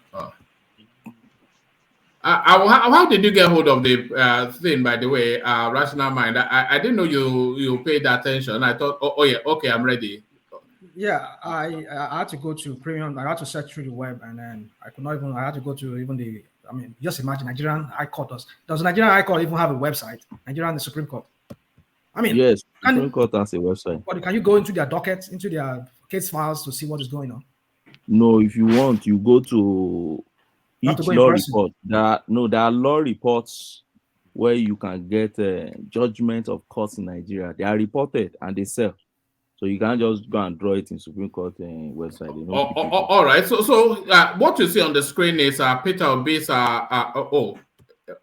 Hold on. Let me bring it back up. What you do see on the screen is Peter Obi'S petition with the tribunal. So I'm going to post the link to it in the comment section. So anybody that wants to follow along. But where did you want to take us, Benny? Now go to sometimes around that paragraph 60 because. In all the paragraphs, the first maybe about 50 to 50 something paragraph, they are just complaining against it's a drug dealer, is this and that. The main complaint starts. You wouldn't know which page, do you? Would you know which page? No, paragraphs. They are numbered. Each paragraphs are numbered. Oh, okay, paragraph 50. Yes, 60. Go to that's around 60, 61. That's where his main complaint starts from. All these ones are Shetima was not 60. You left. Shetima is not nominated. All those things are just what the guy is talking about. Now, okay, let's go to 61. Go up to 61. Okay, go down now to this is 60. Go to 61. Yes. Okay, go to 62. There is nothing specific here.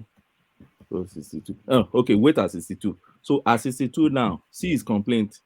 He's saying the petitioner about that. The petitioner is Obi'S. The petitioner about that in Rivers State. You see, specific about Rivers State now. During the collation exercise at the federal level, the first respondent, which is INEC now, announced the score of Tinubu as 175,000 votes, and then announced result of PDP and Labour. Labour and Obi to have 231 votes, right? Sorry, I'm coming.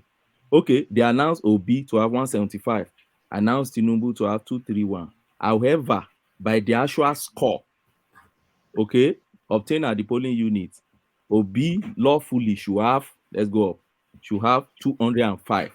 Why Tinubu should have 84,000. So do you see how specific that allegation is? You gave XYZ to this man, you gave this to me, but ordinarily, this should be what I have here. This should be what this person also have here. Let's roll down to 64 or so. Wait at 64. This is complaint about Benue now. Similarly, in Benue State, the first respondent, that's INEC, while suppressing the lawful vote obtained by the petitioner, announced that the petitioner's score from the polling unit in Benue is 308,000, right? That's it for Obi. Why Tinubu has 310,000. He said, but however, the actual score of Obi is 329. Why Tinubu should have 300. So he's fighting about 29,000 approximately. Now about 18. In fact, he has 308 before, so he's fighting about maybe to add about 11,000 to himself. In all other paragraphs, you will never find anything specific like this again. Let's scroll down to 67 or so. 67. Oh no, scroll down to 68. 68, 69. There's nothing specific in all these. So if you go and read them, 70, nothing specific. 71, 72. You see, no mention of state again. You see, now, stay at 72. Let's read just 72 and 73. Then I'll make my conclusion now. See 72. Wait. The petitioner pleads that vote cast in polling units should not be more than the total number of accredited voters in the bevers. The petitioner shall rely on forensic reports, you see, of the election material showing that the vote cast in the polling unit in Ekiti is now listed Oyo, Ondo, Taraba, Osun, Kano, River, Borno, Katsina, Kwara, Gombe, Yobe, no even Lagos here, exceeded the number of voters accredited at the bevers. Do you know that once you allege overvoting, the result is that they must cancel all those elections? So in all those states now, what Obi is saying, he's not saying I won that election, he's saying cancel the election because there was overvoting. Do you see the allegation I'm talking about? That is the allegation, but they'll be there outside there appelling something else. Okay, let's go further and see 73, and this is where I will stop. See what is now saying 73 now. That's the general statement is now making. Further to the foregoing paragraph, Obi shall show that in the computation and declaration of the result of election, based on the uploaded result, the vote, that's the uploaded result, they are saying they are not yet finished uploading. No, the vote recorded for the second respondent, that's Ashwaju now, did not comply with the legitimate process for computation of results and disfavor Obi in the following states, namely, you can go up now. This is where they now mention Lagos, Rivers, Lagos, Taraba, Benue, Adamawa, Imo, Borno, I now say 11 other states of the federation. Where are those other states? So the presentation is just everywhere, scattering everywhere. It doesn't yet know. But is it not querying the totality of the elections? Because because this is it now. It's named about 1/3 of the states of the federation. 1 to 10. We have 36 states. So if it's saying 10 states and others, so that means the whole election is querying should be cancelled. So when you now look at it, there is no specific allegation the way you find it in 62, 63 up about Rivers and should the based on what you just said, can the Supreme Court just disregard everything else and just focus on those two specific spaces? It's not the Supreme Court will have, see, before I even answer that your question, look at it. He said in Rivers, I got this, right? In so place, in Rivers, I should get this, but they gave me this. In that same river, he's complaining against Rivers again, that's 75. We go back to that 75, he's listing that Rivers again as part of where he will be challenging in terms of issues. In that same space that you said, I think 74, paragraph 74, in that same space that you are saying that they should declare you as winner, you are still challenging the place to meet the irregularities. If you look at number 1 here, the number one list in that state, you see Rivers State there. That you see Rivers, the same Rivers that you have been specific and say declare me as winner. Yeah, you are still saying that Rivers. Is that what we were arguing with you initially? Exactly. I was telling you that. Okay, sorry. Go. What did you tell me? What I'm saying is No, there's no specific allegation.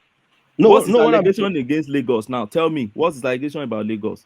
Lagos, you can see Lagos mentioned there. Is not Lagos not mentioned there? I said Hold on. But in sequence state now, he cited examples of Benue and Rivers. And I said where he said X amount of votes was allocated in a specific manner, and this is what I'm querying.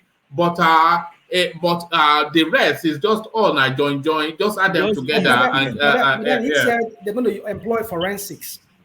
That's what I'm saying. But that's a fishing expedition now. That's a fishing. Yeah. In fact, one man got my point. In fact, God bless you. That's just my point. Hold on. You said it's going to employ forensics, and these forensics are going to employ for those states mentioned. Lagos is one of them.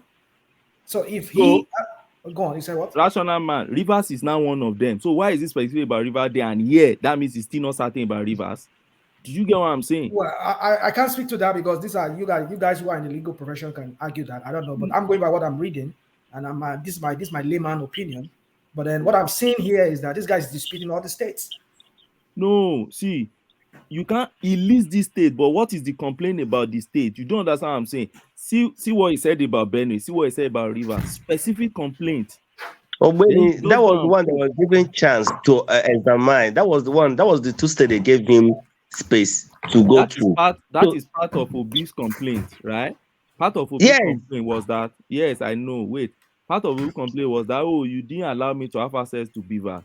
Then see my point now. I've just made my point. I said he has the counter copy. So they told us immediately that we have our result with us. He has the counter copy with him. Those copies that his agent returned. And those copies are original public documents. So he can as well tabulate and say, they are telling us that they had 900 in Lagos. Then make a specific allegation to say, I have 900 in Lagos instead of these 5+ you gave me. It was specific about Benue. It was specific about River. Why not specific about Lagos? Why not specific about Taraba? Why not specific about Adamawa? And you see him listing Rivers and Benue again in those things that experts are still coming to come and have a second look again. That's my point. Well, that's just my point anyway. But then they are telling their supporters, and the supporters believe it, that Tinubu does not have more than 10,000 votes in Lagos. That they want. They won. No, they did not say more than 10,000 votes. They said, No. They said they won by They said they won by a margin of 900,000. But in the petition, they don't mention anything. They are not specific about. I'm still here to understand the whole of the petition because this is my layman view. I'm still reading. No, listen to the expert now. I mean, my goodness. that have read everything, is telling on everything. Then you say you want to hold on your hold on. I've heard him. I heard what he said, and I will consider what he said. But the thing is this: some other lawyer will come and read this thing and give you another interpretation on it. That's what I'm saying. So that's what I was talking about here. For the fact that Ogbeni has given his own interpretation, that's what he said. He said, that is my own reading of what I see. Is that what you said, Ogbeni? Did I misquote you? Or I think that's what you said. So my point is... that's my understanding of this. So other lawyers who come, they will spin it in their own way. They want to spin it. So for me, you see, like we said, they're still educating over this thing. The Supreme Court would educate over it. We sit on it. We're only just giving our own opinion here. I respect Ogbeni's opinion. I know from his profession, he knows what he's talking about. So my point is, from what I'm saying here, is disputing so many things. But specifically, like he is saying, why didn't he mention Lagos? If Lagos was, like he said, he had 900,000 votes and they gave him 500,000. Why did he not mention it as part of like the Rivers and Benue that should be hotly contested? But I don't know why he's not doing that. I don't know why. I don't know why he's phrasing it the way he phrased it. Maybe there's some other things that what we know. Speculate. Hold on. Speculate. You know why now? So why do you say you don't know why? You know why? The reason why, because he needs to do that forensic examination. God, forensic after filing petition. Which forensic again? Yes, because they are trying to get the vote and all the overvoting because they don't know the one issued to the agent how it was. In fact, they heavily rely on the forensic process, and that's why they were able to get that two results that is accurate from Benue and that you have not Rivers. been listening to Ogbeni. If you did not demand for anything in your petition, you cannot get it. Ajale Koko, that is his own view and his own explanation. Another lawyer will come and give you. You have to demand for what the court must give you. This is what I want. But the state has mentioned what I here want. already. Give it to me. This is what I want from the state. Yes, This is I what guess they you gave are me in social state, and I'm not Yes. satisfied with it. This is what Yes. specifically I got. You have to demand Yes. for what the court must give to you. If you did not mention it, as he didn't mention anything concerning Lagos State, He listed the state that will go undergo those process. So the state is there. We're talking about Lagos State. He didn't mention Lagos State, did he? He listed Lagos State among those states that will undergo the process. So that is there. Emmanuel. Oh, Lagos State is there. Emmanuel, yes. What is his allegation about Lagos? Allegation. What is he saying happened to Lagos in this petition that we just read? As he listed those states, he said that the process that they are going to go the process of examining the result that is no. What was his allegation? You heard the question now. You're an English speaker now. But what was his complaint against Lagos? I didn't see any allegation, but he said that. So if you don't have allegation, allegation, you don't get case. You just went to court and say, "My lord, please hold that guy. I'm going outside to go and check if you actually stole my thing." You'll throw away your case now because you must file and be specific. When you understand that this is your view, and I get it, but another lawyer will come here. Another lawyer will come here and tell you for the fact that try to look for one lawyer. Please, wait. I beg. One man, go to 74. Hold on, Ogbeni, go to 74. Okay. Can you go to 74? Yeah. And see what he said there in 74 in the prayers. All right. Please. Okay, we addressed 74, and then we must move the conversation on. There's something I want you to react to, but hold on a minute. Right, we're there. We're on 74. Oh, I'm talking. I don't even know I was muted. Okay. It says the petitioner averred that in the declaration, in declaring the result of the election, the first respondent violated its own regulation, which is INEC, is the first respondent, when it announced the result of the election, despite the fact that at the time of the said announcement and declaration, the totality of the polling units' results were yet to be fully scanned, uploaded, and transmitted electronically as required by electoral. And then he listed those states. No. Hold on, let me see. Maybe I'm looking at the wrong one here. Sorry. You mean 73? No, 74 now. I mean, are we looking at 73? No, the states are listed above the 73 rational mind. 73? I won't say 74 here. I mean, that's what I'm saying here. Goodness, what's going on? See 73 now. You can read 73. Okay, let's see 73 then. Let me see. Because by 74, are you reading the same one? I think these are different because it's on the screen now. See 73 now. Okay, let me see. My own 73 there is different. It says, mine says here that I also state on behalf of the petitioner that votes cast in polling units should not be more than the total number of. Your own is Alaba fashion. No, this is from Premium Times now. That's what I'm saying. Oh my goodness, this is wow. It's the one you sent to us that is there now. Is that what? The one you sent to us is the one one man is protecting. No, I don't think that's. Is that from Premium Time? No, what I'm saying here is different. The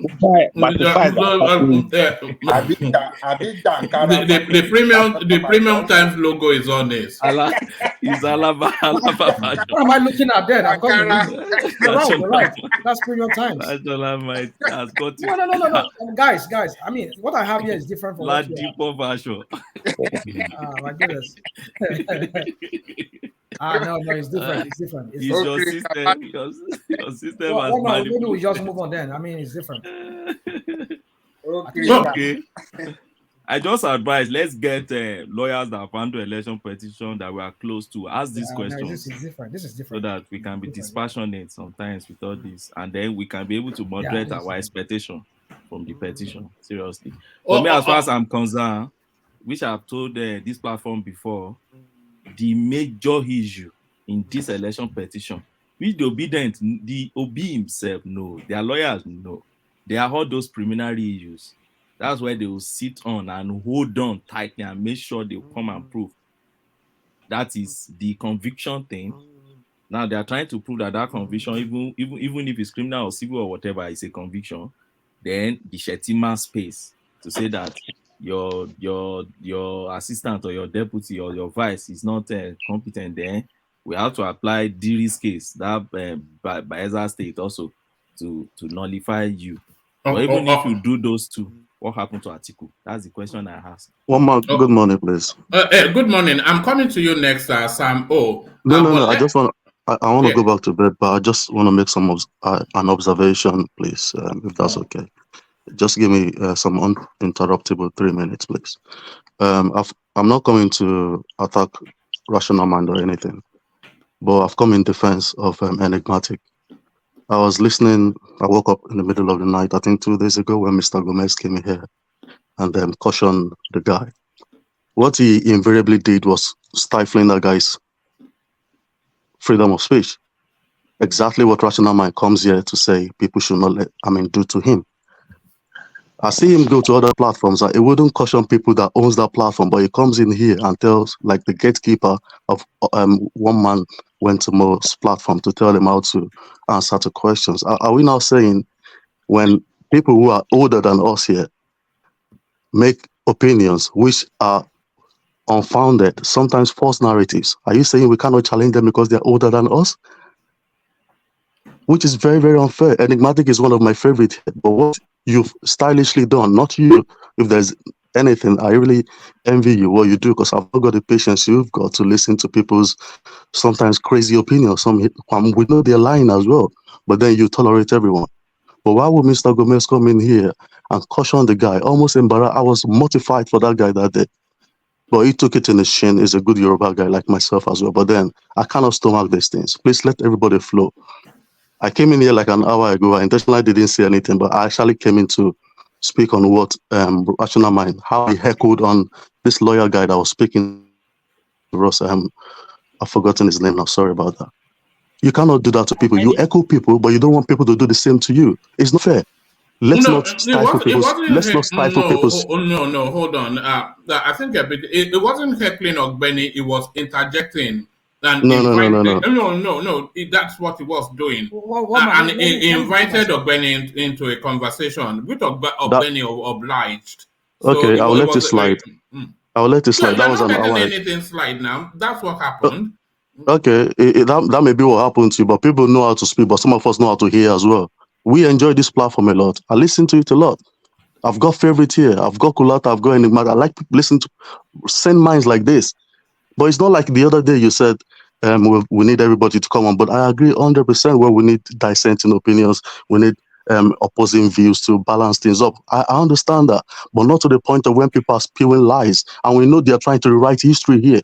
We are not that young like that we don't know what happened like 30, 35 years ago or 40 years ago now.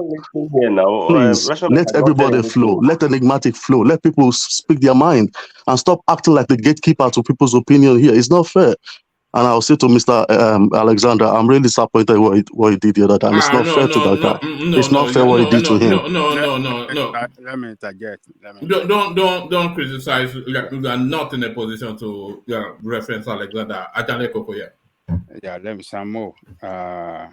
You see, we are all Yorubas, and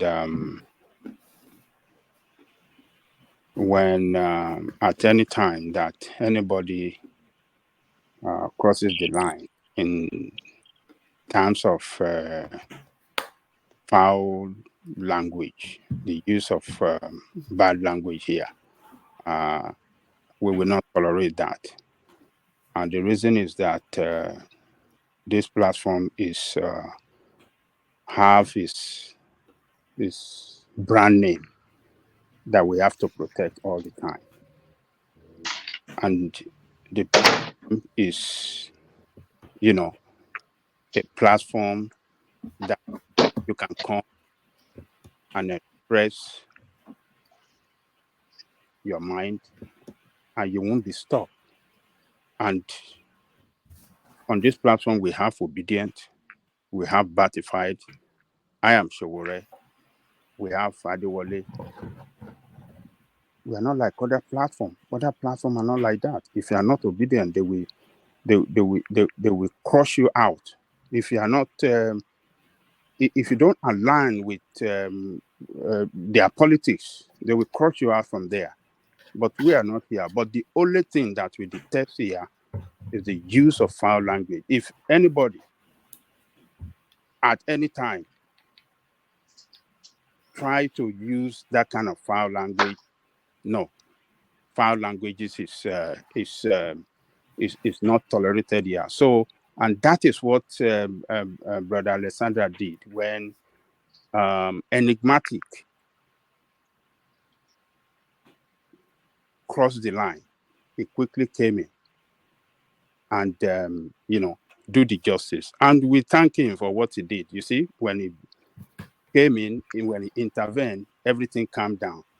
Rational mind and everybody started to flow in the right direction. And that is what, we have to do that. Or sometimes when we try to, when at any time somebody is not going in the right direction. So, Sam O, don't take it as if somebody is trying to start with the opinion of someone else or something like no. Okay, sir. I understand it. Thank you. When Rational Mind was cursing the Oba of Lagos that day, nobody called him to order. Okay, I know where. Okay, let me say this as well. In fact, hold on. Are you the same Samo that was insulting somebody on Rudolph's channel, telling him you will lock him up? Are you the same? I didn't say I will lock that guy up. That guy just went there and I don't know why. Well, that's a story for another day. But see, these guys are so much. They are in abundance out there, crazy people, and we need to begin to stop this nonsense they are doing. To begin to counter what they are doing. This narrative is dangerous. What they are doing if they don't know. This is mutiny. This is mutiny. If everybody keeps sleeping and lying in one direction, some of us should come and counter it. Imagine Obasanjo. A whole Obasanjo is behind this thing that we are hearing now. I'm close to people and I've listened to them. I've listened to insiders this night before going to bed. Obasanjo is the one behind this insurrection that wants to happen. Imagine that. And we want people to keep going out there. Imagine going to the front of the gates of the military to start saying this. Let me speak, please. I've not come here for you. I've not come for you. I'm just going to go in 1 minute. Des came here the other day. Moderate the language, though, but carry on. Yeah. Des came here the other day, like 5 months ago. It was almost heckling. Hold on, actually. You give Rational Mind the right to reply. But before you come in to reply, Rational Mind, I think this is the last window that I'm going to allow for this sort of thing. People trying to tell people what to say. Rational Mind is probably one of the earliest members of this platform. It's a senior stakeholder in this space, and it brings a real value to this space. Like every other person as well. Sorry, my guy. Just mute yourself for a moment. It brings a real value to this space, and anytime it's not around, you notice that his voice is not there because there's no pullback to the conversation to caution that what about this direction. So he brings that real value to the space, and everybody values it. So but this idea of because this is now the second instance now of people going against Rational Mind. How about people going against? How about people going against Enigmatic now? Well, that window short, both Rational Mind, because these are one of the stronger participants in these spaces, Rational Mind, Enigmatic, Ogbeni. So these are the voices, Ajanle Koko, that people gather here to listen to. and they gather to listen to them, especially because they bring their own unique perspective to the conversation. I don't want him rounded on, and it's sounding as though it's been rounded on. So I don't. Well, man, I yeah. take it. Don't worry. It's just for me. The reason why I said what I said the other time when I said I think I'm gonna have to take a. It's just. But one man. I also feel that enigmatic is also rounded up. No, both of them. Wọ́n ti sọ àdẹ̀tí gbàgbé so enigmatic fi para mo ní rational mind fi para kí gbogbo kíní die down. I just want to address ẹnìkan ti pick up ti para bò ní láti dá sí mọ́. No, me of course me ò fẹ́ dá sí ọ̀rọ̀. Ó mọ̀ pé máa ń ta sí ẹ dáadáa. Na Vaseline. Vaseline. Of course, yes, like you said. People should leave rational mind for me. If I abuse it, you see, but let me tell you something, people, please. You see that day when we are talking about Oba of Lagos, the comment of rational mind, the way he, he make so. I mean, those derogatory statements of on Oba, a lot of people are not happy with him on that day. You see what Samo mentioned now. He wasn't happy. A lot of people were not happy, and rational mind himself should be able to know, as what to say in the public that can anger people. When it goes to talking bad about Oba, no, we cannot do that. We can't do that here. We are original Yoruba people. We are not bastard people. Yes, some Yoruba that I will call them bastard. They are the ones that will come in the public and start talking bad about Oba. You don't do that. You don't do that. So one man, people can come with their anger against rational mind whenever rational mind crosses the line. It did on that day. To denigrate the Oba. No Oba at all, except if you are not close to Oba or you are not closer to any royal home. If you are closer to any royal home and you know the importance of Oba in the society, you will never open your mouth to say bad things. You can say it at the back of your room, in your room. That is in your privacy. But in the public, you don't have to say that. So when you see people come after rational mind when he did say what is wrong, so don't regard it as if people are coming after him or just trying to Can I say something now? Can I say no. something? What I don't want to happen. What I don't want to happen, Ajanle Koko, is rational mind shying away from the space because it feels that it doesn't. I won't shy away. That's how I take for that. It's not It's just like a Daniel Oko shying away. Rational mind is a mature man. It's not Omode now. Hold on. Let me say something. He enjoy what he's doing. You think he's going to run away? Let me say this. He enjoy what he's doing. Thanks so much, and I appreciate the way you came. You see, the thing is that I do have some strong opinions and strong views as to certain people. That does not make me a less of a Yoruba person, less of any whatever. It's just I know how people felt when I used the word useless the other day, and when I used that word in the context of what I used it, I won't denigrate any Oba. You don't see me go any platform, talk to any Oba, maybe Alaki of Baland or some way of Ziondo, whatever. I don't just go talk. You can do it, Jerry, as long as you don't do it Oba Obini. You say what? I say you can do it to any Oba. You can see separate party. I'm a borrow. If you like, call your Oba. So yeah, the point is, you see, my friend Sam. You see, some of us do have strong views, and you see, one thing I refrain to do as early as when I started on one-man platform is to attack people using words like call their names and all of that. I usually avoid that. I've noticed that myself. I think I got a call some few days ago from Alexander Gomez. We had a little bit of chat, and I come to realize that, like he said, I'm becoming a little bit aggressive, and I saw that too. And well, that's why I told you that I need to take a break at some point, because it's like my aggression is becoming so much, because I seem not to be able to stomach something certain people say here, so that I don't bring my aggression on other people. Sam, the thing is this: I'm not trying to stifle anybody. It's only when you come across to me as being rude and disrespectful. I don't like saying this, and some people, the only people who have seen me, see me like live when we in private conversation, like one man or other people, they've seen me. I have grandkid. I have a grandkid, and I have a 20-something years old daughter, which I'm from what I get at. So I would, if I come here, I chat the way I chat. Some people think maybe I sounded like I'm a very young man. Yeah, you guys see, I have a very thin voice, very yeah. But the point is, I only peti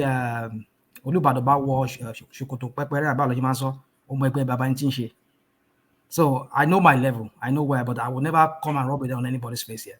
But it's only when you're going overbound and then you continue spinning one narrative, especially in the case of I don't like to call, because in comment section you were telling me a little while ago that never mention my name in your mouth. I was like, this was the same guy I felt that we were good the last time we had this conversation here, that this guy come on, Mr. Gomez came online. Actually, Kuko also spoke.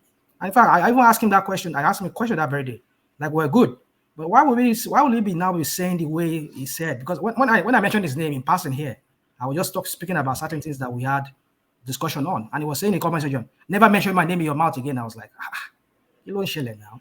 I was just here wondering, what is this guy? What does it mean? Okay, no problem. I just thought I should just put the observation out there. Everything is fine. But you can't control how enigmatic is gonna behave. Because if I was the one out, but are you not controlling him? Are you not trying to control him? Anybody. I'm not controlling anybody. No. Sam is trying to control you, not to control. No. What I'm saying is, when he said, like enigmatic said, he shouldn't mention his name. You can't control how the guy feels. That's what I said. I'm not saying control how you speak. But let everything lie low. I appreciate everyone. I love you guys. One man, you're doing a very good work. I can't do what you're doing. I've not got that patience at all. But let me just exit and go back to bed of the list. Thank you, sir. All right, Jess. There's something of the but one man, DOG. Did you hear DOG in that guy's voice? It sounded like DOG somewhat. Sorry to cut you. Nobody should also muzzle my bro enigmatic. No. Listen to here. No, I'm not talking about you, Rational Man. I'm not talking to you. What's wrong with you now? Nobody to muzzle my bro enigmatic. I come here to listen to you. Sincerely, enigmatic is one person I really enjoy listening to. The enigmatic is a fan favorite now. Anytime he comes in all this comment section, I'm cool with him, I beg. Let's just all enjoy ourselves, I beg. Especially when it starts the profundity of the profundity, and then you are thinking like you understand what he's saying. You are just waiting. You are like you understand what he's saying. The elegancity of the profundity, and here he is again with a more profundity. So get your dictionary out, enigmatic on D. So there he is, enigmatic on D. So that wraps up that space. So Rational Mind, just put it in context. See it as feedback. I'm sure you're not surprised to know that you are actually somewhat of known names now, and you have people that actually gravitate to your voice, and they say, "Oh, I like the way he presents." And similarly, every other personality, your personality essentially is what it is, and every other personality has a following. Enigmatic, as you know, has a very strong following, and it's a bit like those are the obedience of enigmatic, and you know what they are like, So enigmatic has its own obedience. They are enigmatic. So there it is. But I'm sure you've put it in context anyway. It's okay. I'm good.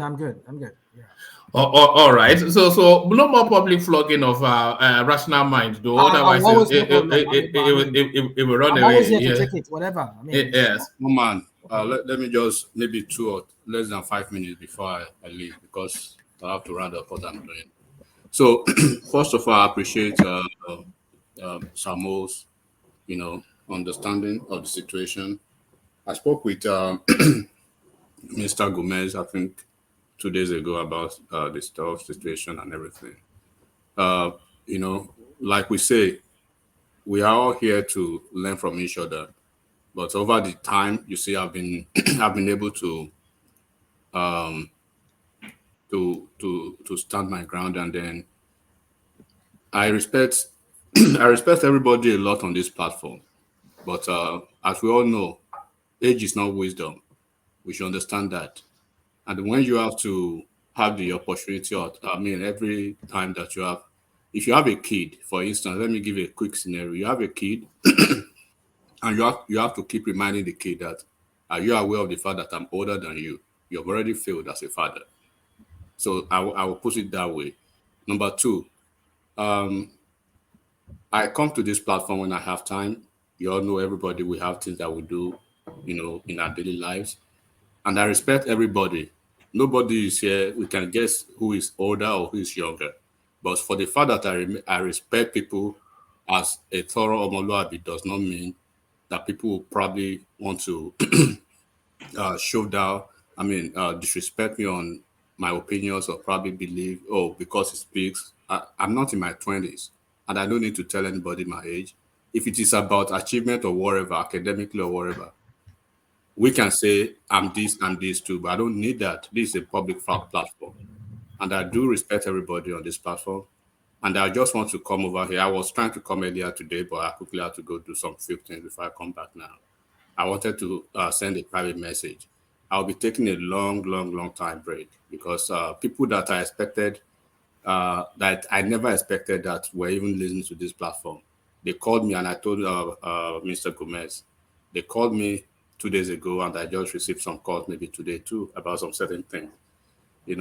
As much as I love coming over here, and as much as I love having to spend some extracurricular time with the people, analytical minds, I've taken a lot of consultation over the few days, and I've made a very big conclusion.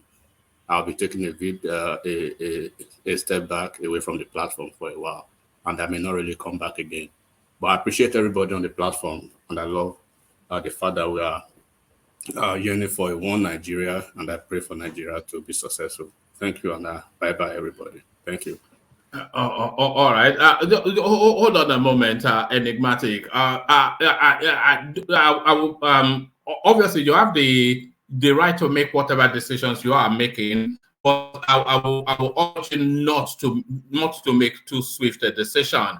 Of course, it's your decision, but certainly the space will miss your voice if you don't turn up. But if it's for reasons that you're convinced that this is the right thing to do, then I can still talk to you privately anyway. So because I have access to you privately, but certainly I know the space will be poorer for it if you don't hear your voice. But there it is. Don't make rash decisions, but make your decisions in your own best interest. Adalekoko, do you have anything to add before we move on? Yeah. Thank you for that. But like I told you, people that I respect a lot and I hold in high esteem in my life, that I never even thought that they even listen to this platform. They listen to this platform, and they, like I said, by virtue of wide consultation. I know why when I came to this platform and why I restricted myself basically to this platform. Because of the analytical mindset and the intellectual, expansion that it gives. But I'm a very private person, as you know, and I protect the civility of my mind a lot. But it's come to that point that as a Muslim, you have to take stock of certain things around your life, and then I've met some very good people on this platform, and our relationship will continue offline. And then I will just say once again, I appreciate the opportunity. All right, this is what I will do, Enigmatic. Make this the penultimate time that you come. So I would like you to before the 6th of May, come back one last time to tell us if you're sticking with that decision.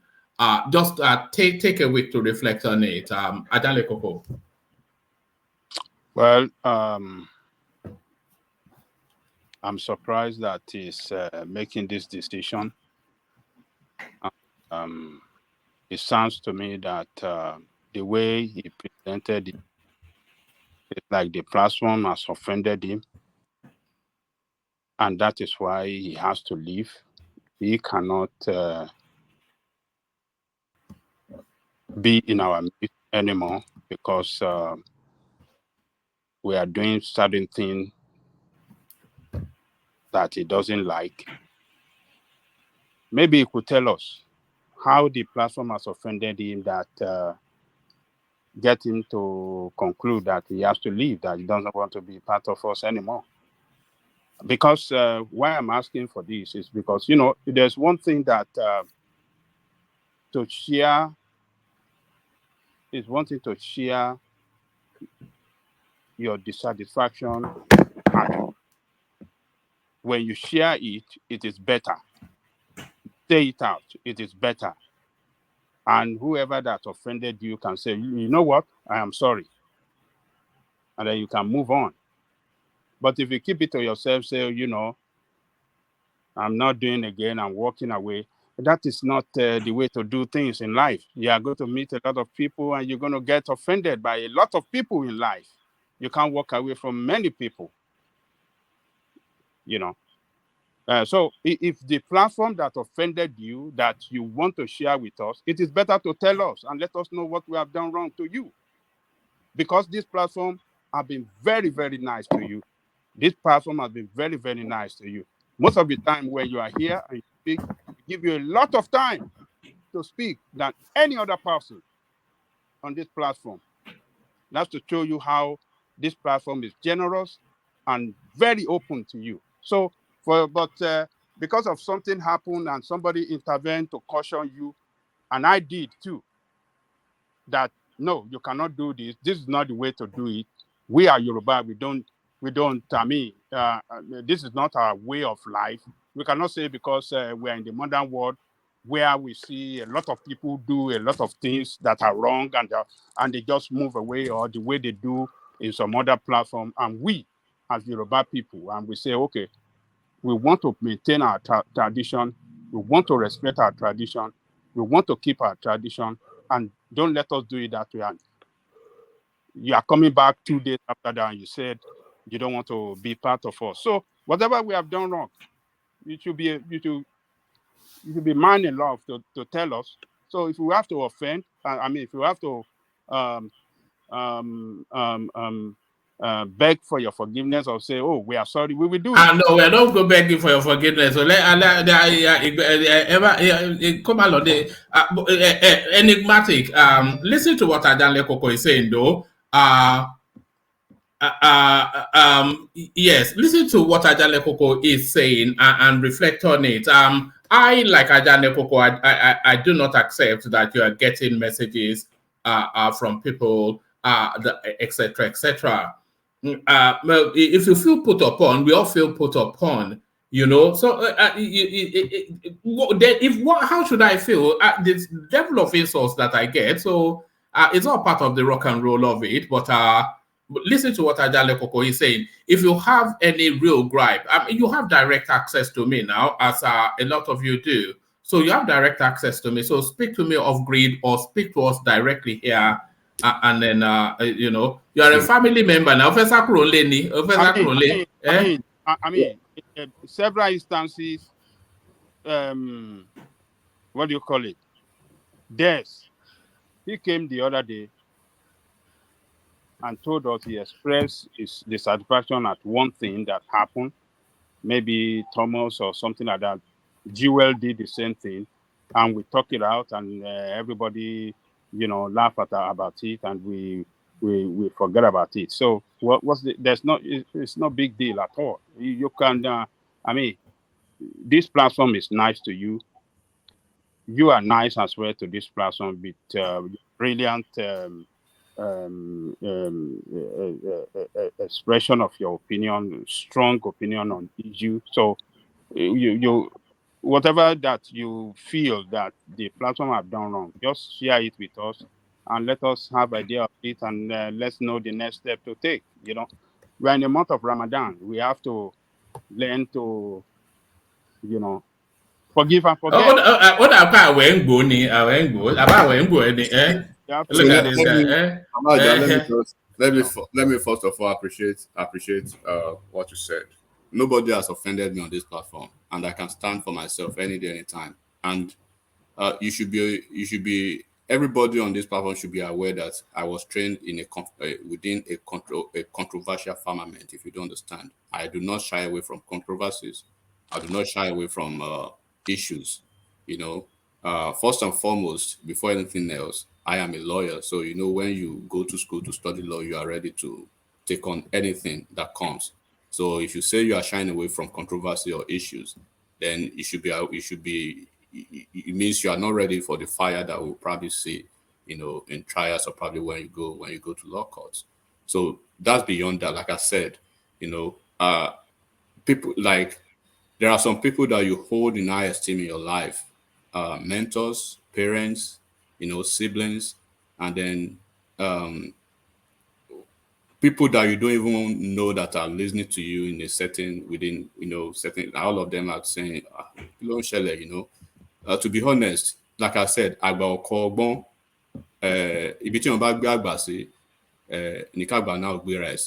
never disrespect anybody. I'm a thoroughbred Yoruba person. My lineage cut across like 4 different states in the southwest of Nigeria, and I've had the opportunity to live, and then to live with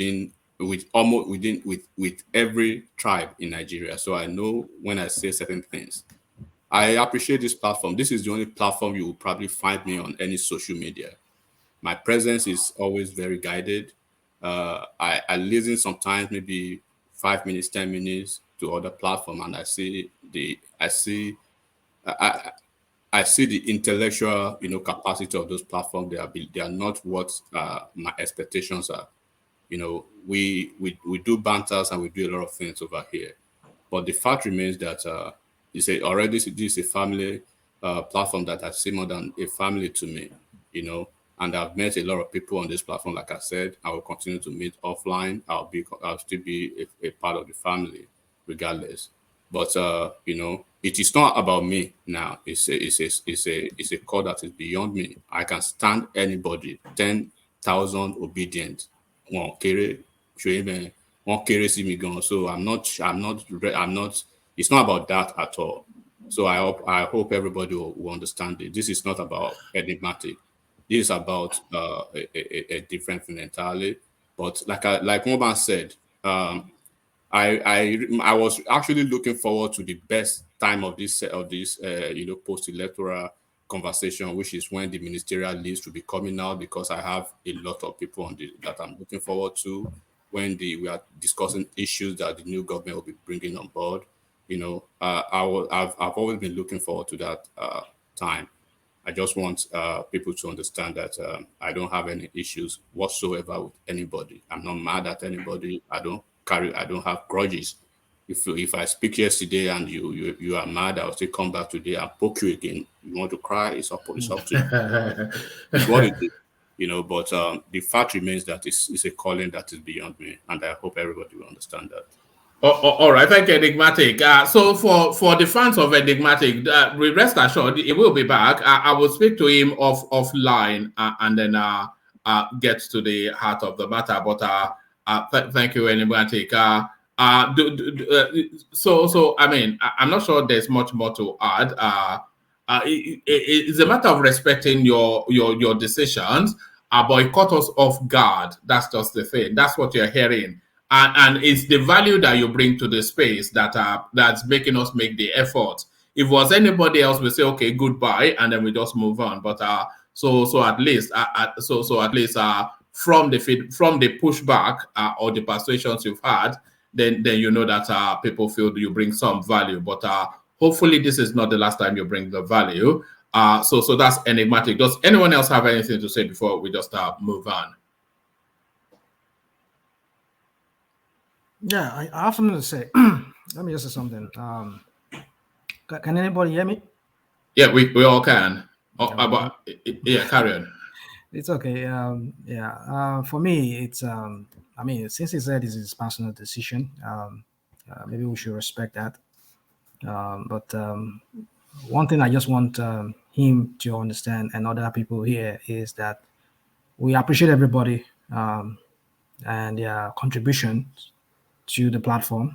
I think everybody's important. Nobody's more important than anybody here, even though some of us might, some people might be more of importance than the others. Well, we know definitely his own space will be missed if he's gone. I'm not happy he's leaving, really, sincerely from the bottom of my heart. I'm not really happy that he's leaving because, like you said, one man, you don't want to make the platform like one. Everybody thinks when it will be like all of us sleep and put our head in one place, in one direction. No, there should be somebody who should be able to, like, you know. And I think it brings that brand, this fiery kind of rhetorics that he brings here. I mean, which some people, they like him in the comment section, the way he talks.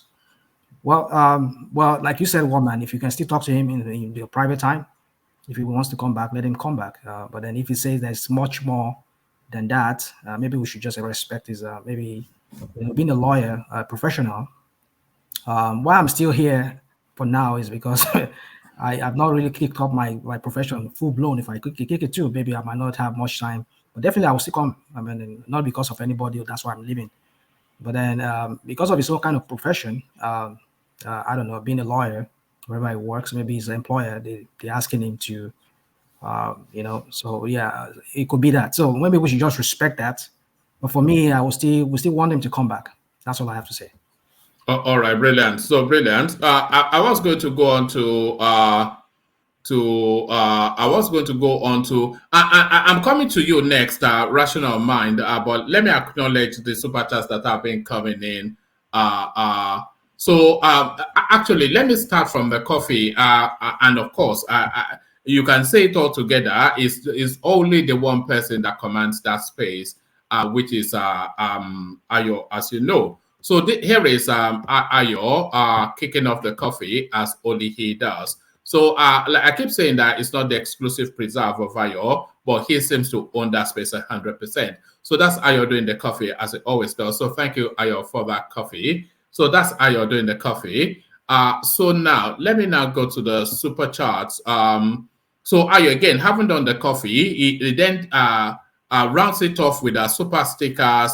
And then not usually, but oftentimes when he starts the super sticker, it counts down from a figure down. So it comes in from there, it goes there to it comes in from $10 to $3, and then goes on to $2. So that's Ayo, the official sponsor of the platform. So thank you, Ayo, for all that. And another person that now with some frequency has been doing these super things. This is Aldi Rotimi. So he says then, so just speaking to the, you know, you need this sort of commentary sometimes just for the ego. It's a good boost to the ego. So he comes in there to say, the One Man Went to More platform show is my biggest discovery of 2023. And then he goes on to give us a 5-star. I'm pretty sure 3 of those stars are for Ajanle Koko. Maybe I'll get half of one, and the remaining goes to the rest of the clan. So thank you, Rotimi, for that. But then Rotimi, not satisfied, he then does one of the, I was going to say the biggest super chats we've ever gotten yet, but I think we've gotten bigger from Alexander Gomez. But certainly he's dug into his wallet to really acknowledge. He says, Team Moas, One Man, and then Wise Dogs, Team Moa, One Man, and then Wise Dogs, Ajanle Koko, Kulantians, the Enigmas, which is the Enigmatics. So a bit like the Obedience. So I think it's giving now the followers of people are what he is now attributing their nicknames. The Wise Dogs belong to Ajale Koko. The Kulantians, something that you probably find on Star Trek or somewhere in America. So those are Kulata followers. The Enigmas, who have with enigmatics. The Irrational Minders, these are the Rational Mind team. Fierce Zeets, of course. Well, who else but Zeta? Zeta will join us sometime in the future. Kangaroos belong to him from down under. Disobedient, so those are Desmond followers. Manga Warriors, so those are World Peace. I'm glad you didn't say anything, Edo. So the followers of World Peace are now called Manga Warriors. So Manga Warriors, those are World Peace. Fatalities, so those are Fatai followers. Nashvillians, that's the best one so far because he captures the essence of his contribution. And Nashvillians, of course, Joel. And finally, Super Spenders. So that's Ayo, the sponsor of the platform. So that's Rotimi elegantly putting it there with a big splash. So thank you, Rotimi, for that. And of course, as been titled by Rotimi, finally, Super Spenders Ayo, and he continues to own that crown with a couple more super stickers. So that's Ayo again, just tipping in the direction of the platform. So thank you, Ayo, for all that. So there it is. So there it is. Well done. So there it is. So let me bring the sorry, Fash, did you want to say something? Otherwise, please. Yeah. One man, I didn't have the intention of coming in, but I just have to come in because of this situation. I'm not happy at all. I want to see enigmatic almost every day.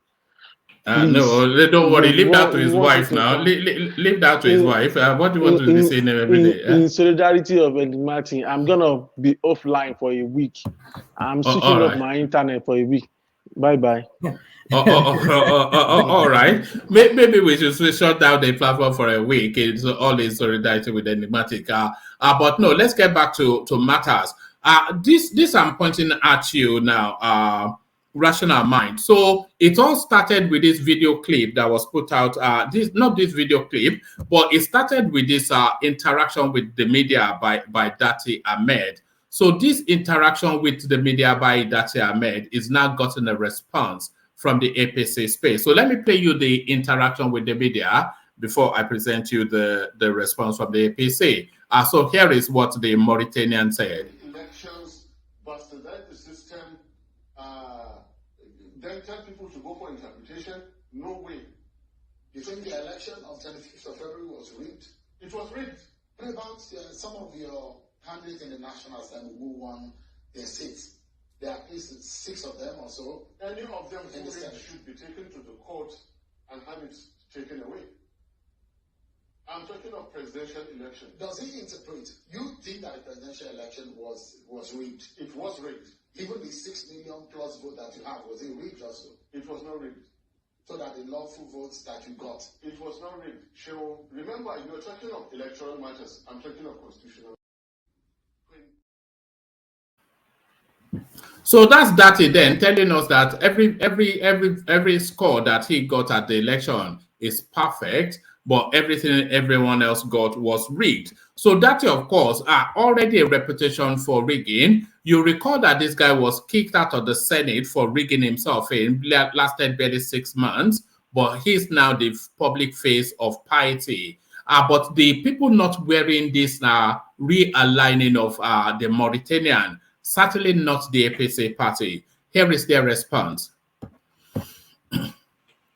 Tinubu petitions MBC over Dati Ahmed's utterances on television program. So here it is. This guy is going to end up in jail no matter what.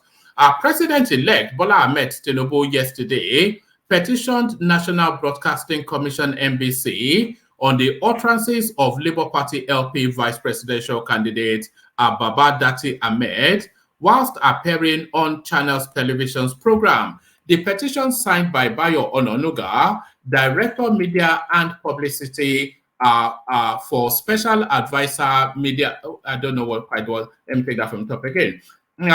President-elect Bola Tinubu yesterday petitioned National Broadcasting Commission (NBC) on the utterances of Labour Party LP vice presidential candidate Dati Baba Ahmed whilst appearing on Channel's television program. The petition signed by Bayo Ononuga, Director Media and Publicity for Special Advisor Media, Public Affairs and Communications APC Presidential Campaign Council, urged NBC to sanction Channel's television for airing materials capable of causing disaffection, making reference to Section XYZ of the Nigerian Broadcasting Code 6th edition, stating the duty of the NBC to accept complaints from aggrieved persons, bodies, and members of the public, and investigate as well as apply sanctions where necessary. Tinubu urged the regulators to do the due diligence.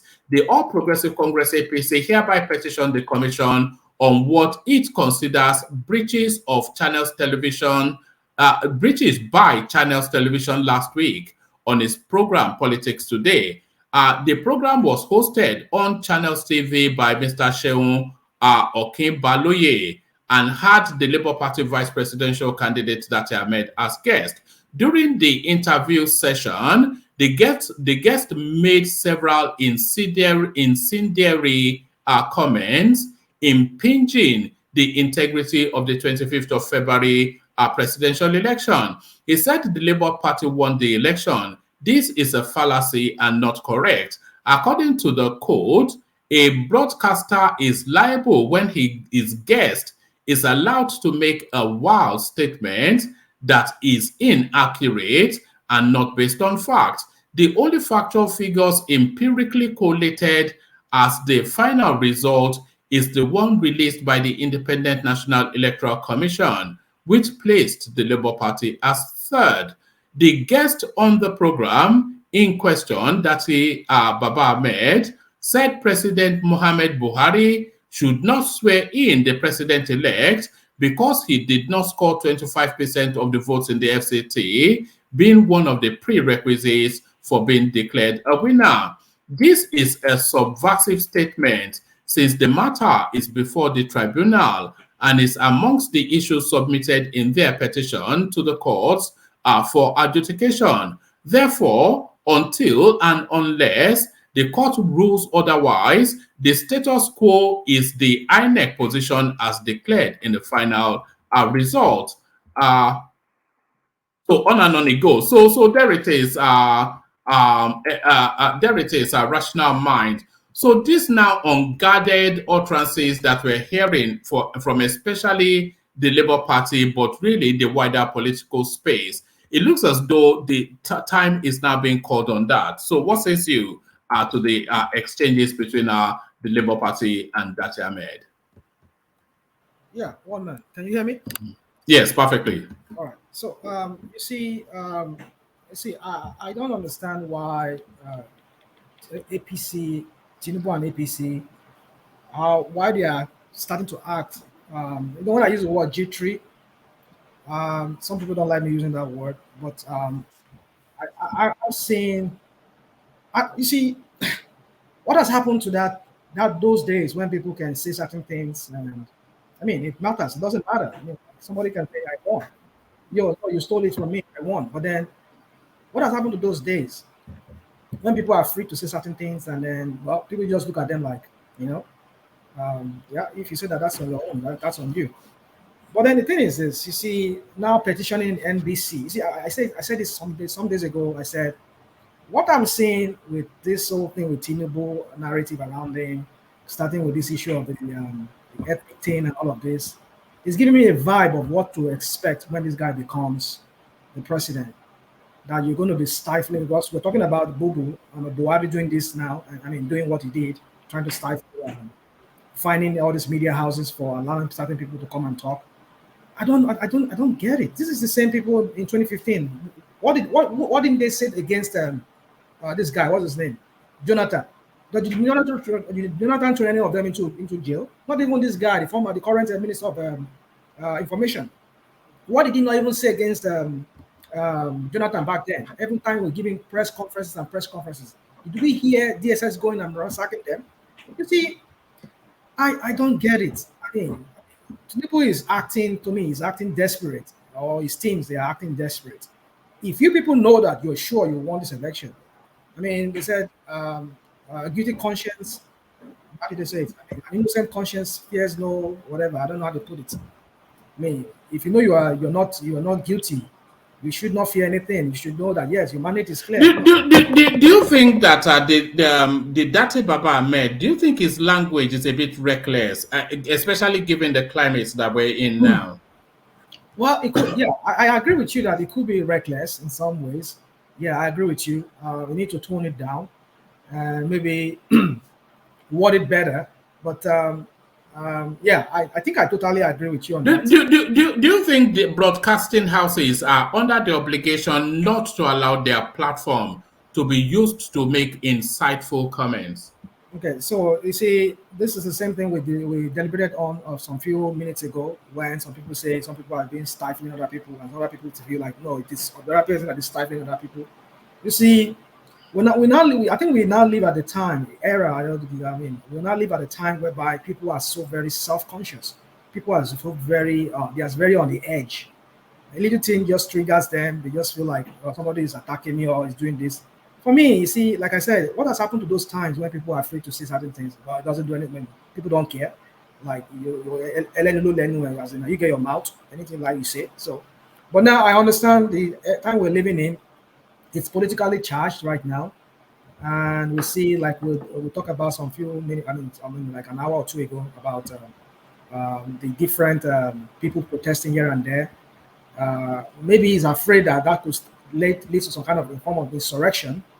That if you are going on media houses and talking about the illegitimacy of my government or my soon-to-be formed government, and you're saying this that what's his name should not swear me in, are you trying to stir up the people against me that I should be denied that mandate?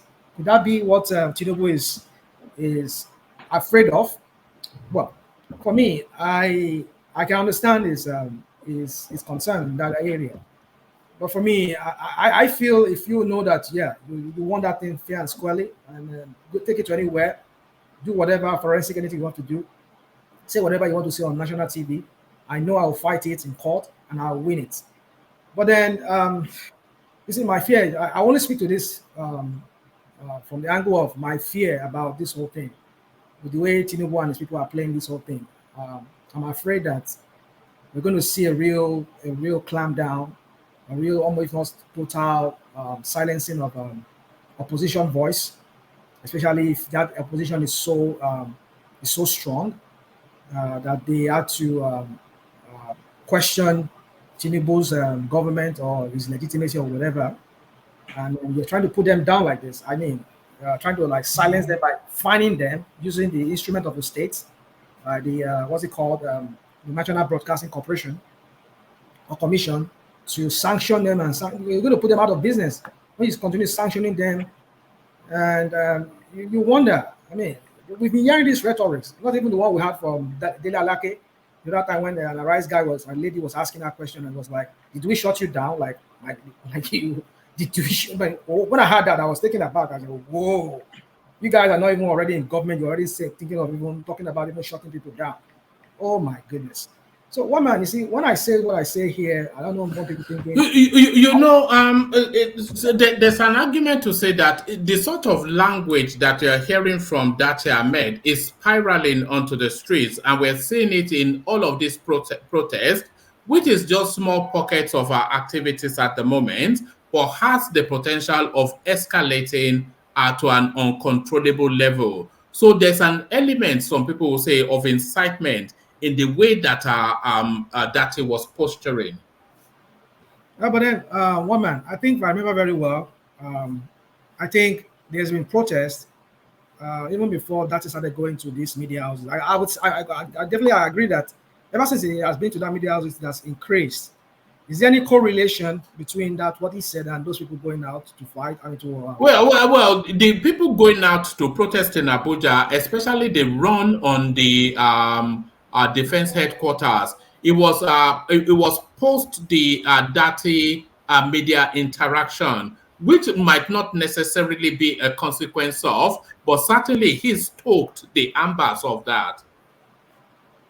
Well, you see, woman, you see, for me, I totally agree with you on one area, on one premise that they should tone it down.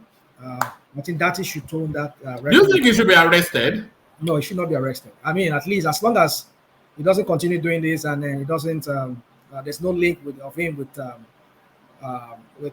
any violence or whatever DSS is claiming right now that we're hearing from the DSS.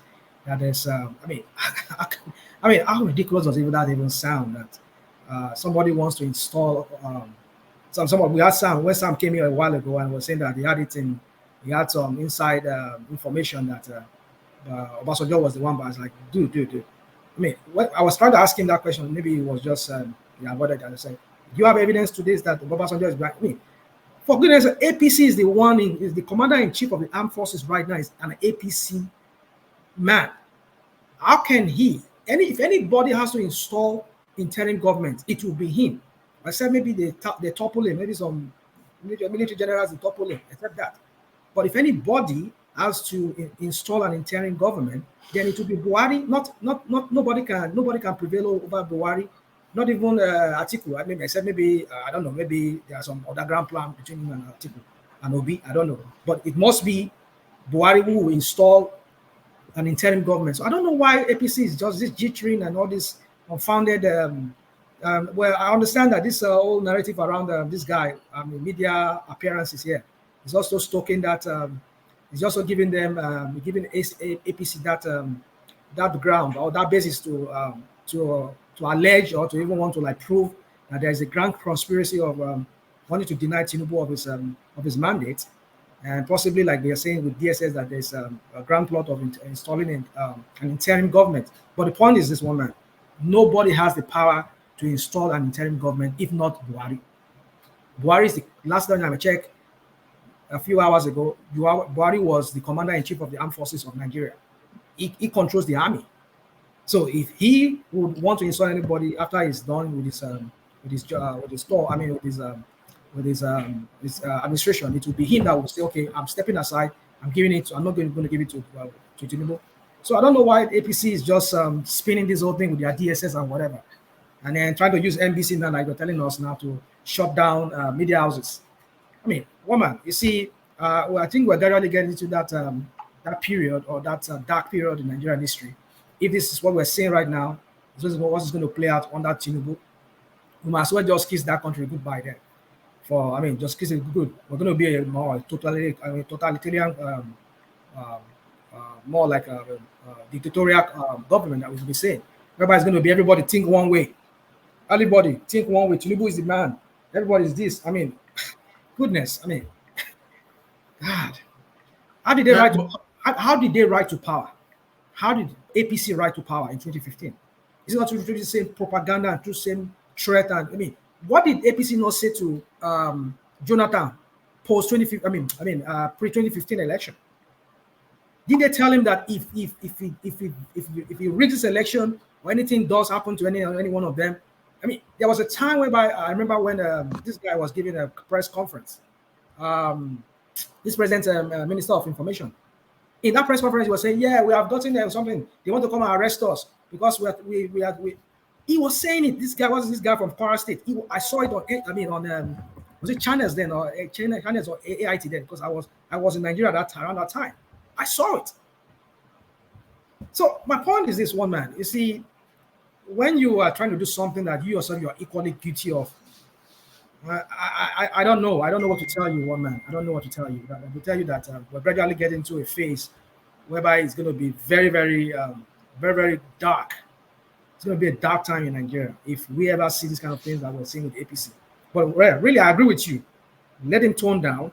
And ever since he gave those, I think, what was last time? Do you think we will be seeing a reversal somewhat in this high-octane sort of goings on that we're getting from Labour Party, because we've heard the DSS pushing back against that space, and we've seen that Festus Keyamo, he has filed several petitions against that space, and we've now heard that the APC space now, they are now petitioning the MBC to caution the language coming out of that obedient space. So are we going to now see now the petering down of the language that we're hearing from that space that is charging up the polity and trying to push the country over the precipice? Well, I think for me, I just think they should not stifle people's voice, but people should know when to I mean, avoid using certain language that will seem like, and maybe also context too, or time period when they should be saying certain things. Right now, I know Nigeria is politically charged because of this election. A lot of people felt they were robbed. But I think, for me, I agree with you, one man. I agree on one thing with you, that, listen, I mean, apart from what you even said, in fact, I've listened to some other things, some other interviews by Dati, where he was saying and the way he was saying it. I was feeling like this guy, you just need to tone down this thing, even though this is what you want to say. And you just need to tone it down. Let him just tone it down, and they should just avoid giving this. I mean, they've done enough, what's it called, press. You know, if he burns Nigeria down, of course, he will just run back to his own country. I mean, I don't know. I mean, that's what they say. He's a Mauritanian, right? So I mean, his dad is originally from there, as a grandparents. Anyway, but for me, you need to just douse this whole thing down. And like I said, you know, these people, you are not fighting against this powerful government that you know, we've seen them how they do. They would like I said, they would give a dog a bad name just so that they can hang it. So if they're now playing on this, because to this very day, I'm still surprised that why would the Obedient go to Defense Academy? Why would they go to the Defense Minister of Defense and be protesting and asking them to take over? I mean, I don't know, but I won't put it beyond the APC people, what they can do, because like I said, they can give a dog a bad name so that they can hang it. Because if people are going, sorry, what do you think the Obedients are fighting for? Do you think they want Peter Obi? And I want you to listen to this question. Do you think they want Peter Obi to be president, or do you think they don't want Tinubu to be president? Which one do you think their greater want is, for Peter Obi to be president or for Tinubu not to be president? What do you think they are after the most? You see, excuse me, woman. Yeah, you see, woman. Sometimes I am at loss for word as to, because, like I said, sometimes when they do certain things, I kind of ask the question, "What do you guys really want?" It looks to me like if they are doing what they are doing, I kind of I question the whole thing, like, and then which made me question the whole thing at the same time, like, are these people really the Obedient, or they're just some infiltrations? Now, it looks like, well, going by what they are doing, it seems like, okay, if this thing go burn, make it burn down. That's how I see it. If this thing go to burn, let us burn it down. Instead of Tinubu becoming the president, let us just burn. That is what I'm seeing. That some Obedient, or the seemingly Obedient people that they are tagging as Obedient, are the one stoking this narrative of, okay, if Obi is not going to have it, let it just burn down. But then that would be counterproductive, because Rational mind, can I ask you a question? That phrase that you just made, that you just said, if they don't get it, let it just burn down. What does that remind you of? What space does that remind you of? Well, I won't answer your question what you were asking me for. I think you were asking me for just to, and you see, let us stay off this narrative. No. From when you answered the question, we all know the space that moved to follow that obedience space. I know. So all these things that is happening, it should not be a surprise. Okay, it should, even you are saying it with your own mouth, but you don't want to accept it. Hold on now. That's what I'm trying to point out. Hold on. Thank you very much. Yeah, thank you. You see, my point is this. So basically, you can't blame APC for something that is peculiar to that space. Hold on. I just said to you now that sometimes these people, they give a dog name to. I mean, they give a dog a bad name to kill it. That's what I'm saying. So you're saying if a dog barks, Oh, If a dog that's what you barks, say. it was probably paid to bark. Can you allow me speak, please? Can you allow me speak? Yeah, I know you're wanting your facts. We've seen it in history, how government they operate, how they operate covertly, and then they cover up crimes or whatever. If they tell you that Nnamdi Kanu was not brought in by Nigerian operatives, that it was the Kenyans that gave it to us directly, would you not believe that? So you see, the point is, what I'm trying to, I don't like using Nnamdi. I just use it and give an example of what the government can do. Didn't we see during the NSAS, DSS people, taking Agbero boys to go and be infiltrating, going to be beating up NSAS people? Did we see videos of them entering jeeps with DSS people or some security operative, not DSS? So what are we talking about? Even when we see all these evidences, we still want to argue some kind of argument. Yes, So but I don't know what else to tell us.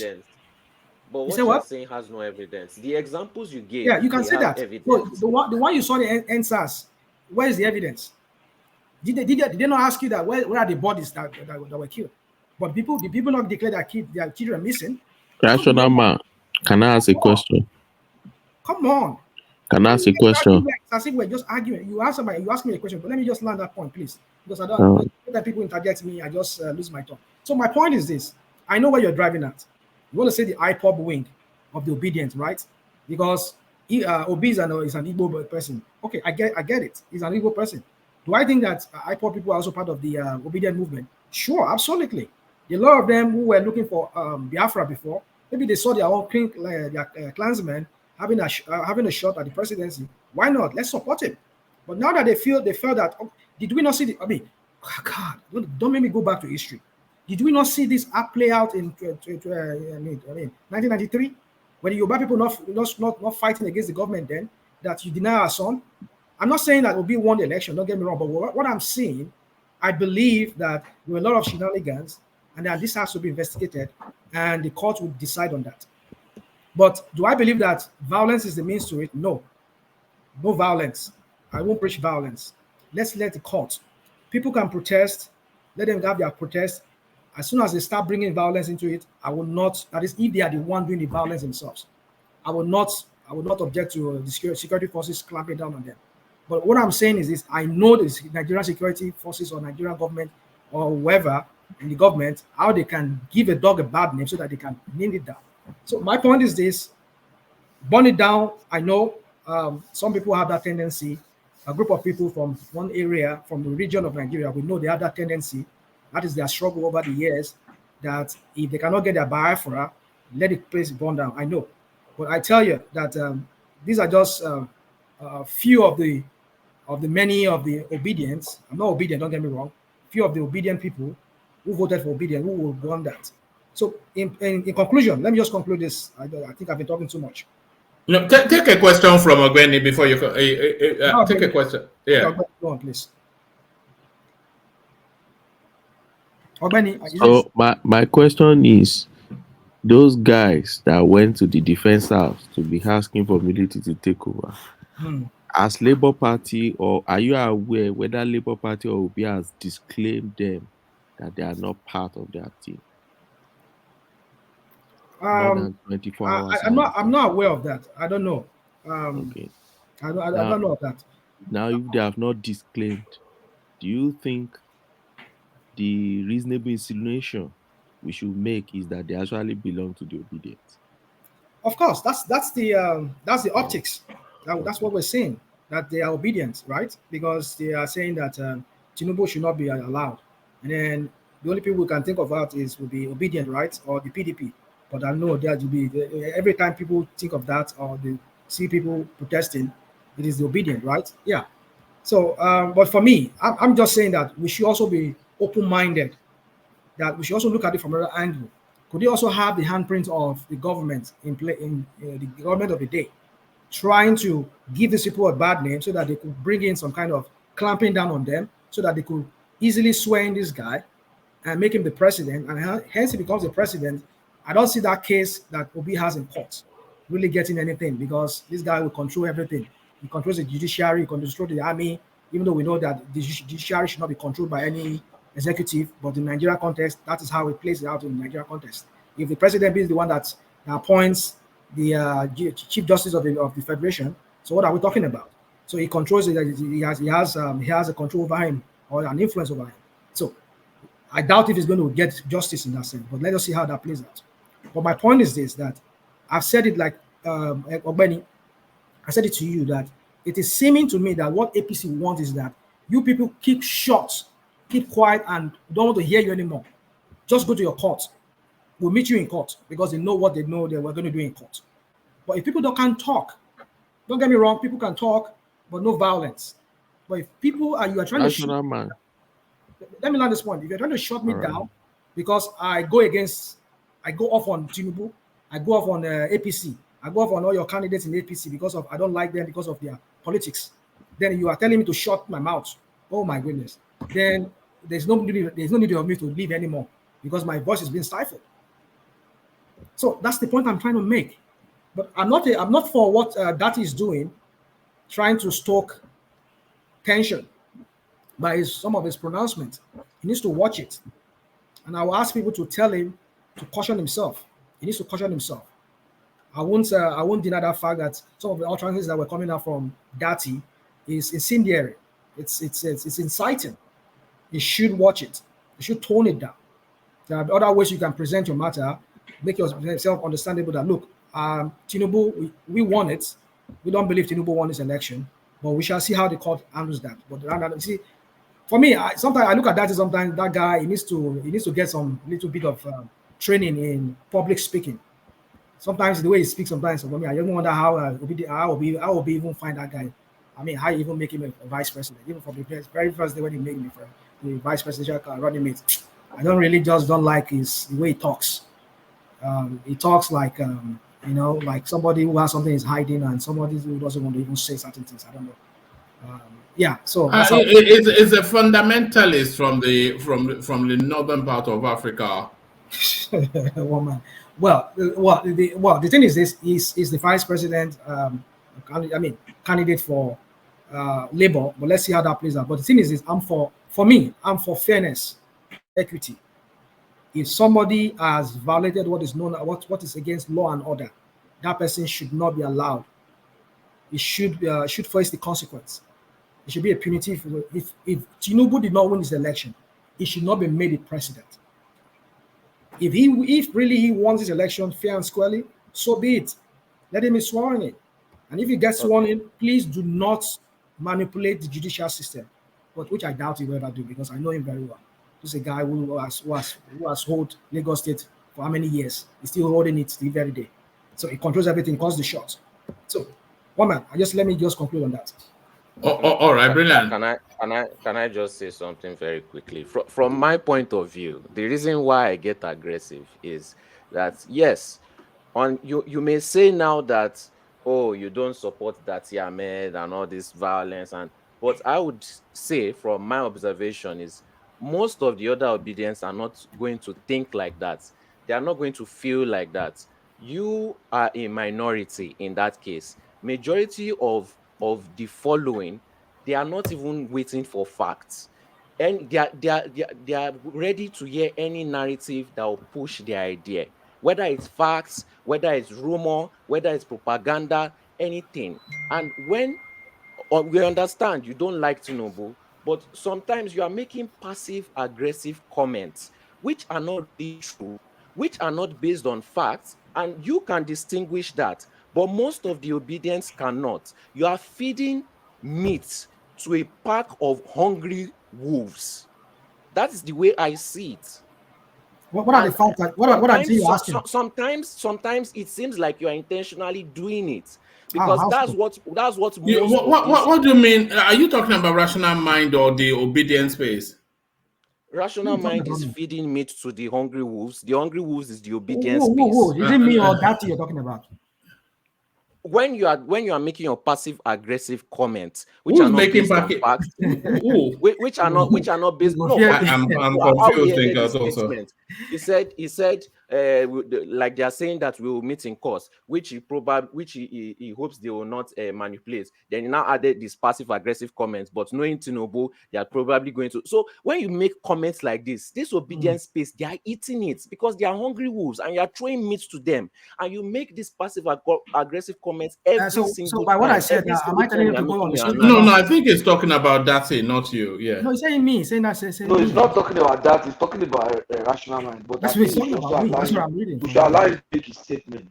He says something that even though rational mind is not supporting violence, is not doing this, but that what he's saying, the people that are hearing him now are not going to hear that, because that's what they are waiting for. They are waiting for such narratives.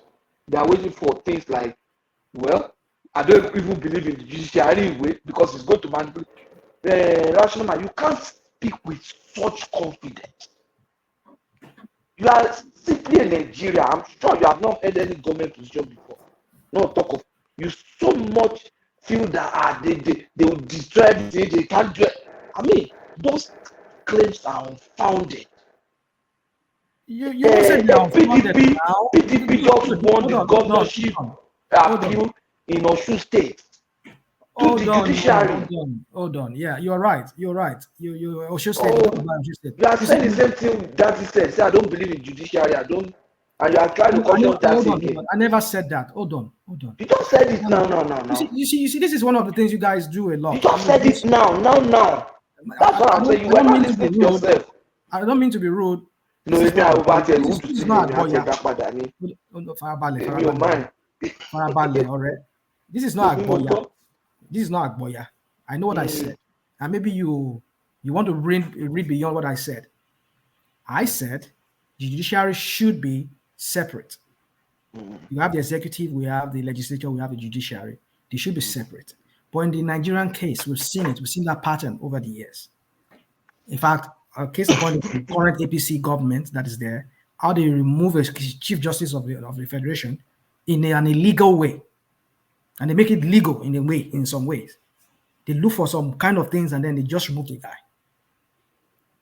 This is the same government that has flouted so many court injunctions, even the one until recently that the Supreme Court has to make a definitive pronouncement. Even at that, even took them a while before they could even implement it. So what are we talking about here? Tinubu is getting there. He's going to be the one to appoint the Chief Justice of the Federation. What are you talking about? No, this one. It's not a powerful president. No, Koleri appoint until this one finishes. Well, he can remove him. No, we've seen the president in Nigeria. I mean, with the current president. No, that one, he ain't jolly now. Let's forget that thing. It is whatever you want to make of it. My point is that when listen. Let us not argue. I don't want to argue like as if I want to argue for the argument's sake. When I give my submission, I base it. I attach it to some kind of precedents, or some kind of things that I've seen, a pattern that I've seen. And I know Tinubu very well. He would throw you and I under the bus. If one day you, Patrick, or me go against him, we're standing in his way of achieving whatever I want to achieve. He doesn't mind throwing you and I under the bus just to achieve it. That's what I've seen with him. All right. Let me play you this clip and then give us a brief thought on it, and then I'll go on from you to Ogbeni. This is a lifestyle storyline. So listen to this. Listen to this woman's opinion and see if this is about contemporary time. There is absolutely nothing they celebrate that you post on any social media, not even on your WhatsApp status. It is fine. Then die for your family, then born for your family, na your birthday ni, na your wedding anniversary ni, na Christmas we dey do ni, na Valentine's Day ni, you don't post anything. It is okay. We are not judging you. It is your preference. So that's fine. So which one can be say, you post too much? Must you post everything? Must everybody know that you have gone to eat? Hey. So I went out to go and eat what I don't normally eat in my house. I took pictures. Please let me ask you, what should those pictures be doing on my phone? So you don't like to post, that's fine. And it's a lie. Once you drop the post, like they'll be the first to check it out. They are always on all social media checking everybody's post, but they don't like to post, which is fine. We're not even condemning you, but don't you think if everybody's like you, the world is going to be a boring place? No, all those things that you have gone to, that you go online to go and check, if everybody's like you, who will be posting them? Walawo, wasemi. All right. So rational mind, that's really speaking to the times that we live in, how everybody seems to live on social media. And you can't even draw breath without posting it on social media. So is this the signs of the times that we're in now and we have to surrender to it? Or is that space now getting a bit too excessive? Yeah, it's becoming too excessive. You can't even draw breath. You don't kill him. Oga Patrick, they talk with the hold on, Patrick. Yeah. Oh, so sorry. Carry on. Rational mind. Quickly. You see, we gradually entering that era or that phase of absurdity in living. I think that's the reason why the government of the United States is trying to ban, if not they've already banned it. The last time I heard, I think they were trying to ban it. TikTok, yeah. I don't know if I shared that experience here on this platform before. There was this something I watched from somewhere in the Arab country. There was a sheikh who was giving some kind of was doing what should I call an expose or some kind of his opinion on how some countries like China, they're distracting other people. Because I must say to you, I was into my 19 years old daughter because when we were raising her, she was too carried off by this social media and she had an account and we're having issues with her on that, trying to put up everything, So it's the distractions for most kids here that a lot of them, they are not even, they're not longer, I mean, when I mean skilled, they don't want to do anything skilled like with their hands. They just want to sit down, play games and post whatever on their latest car their father bought for them and things like that, or the latest gadget they have. That's all they want to do. Just mop around and not do anything. So you see, that's why I think the United States government is trying to ban TikTok because of the influence. And according to that sheikh, he was saying that China is doing that so that they could distract other people, other countries that are rivals to them. I mean, that's another weapon. I mean, when I watched that video, I kind of reason with what is currently being going on here, and they want to ban TikTok. If you go on TikTok, my goodness, you will see all kinds of videos.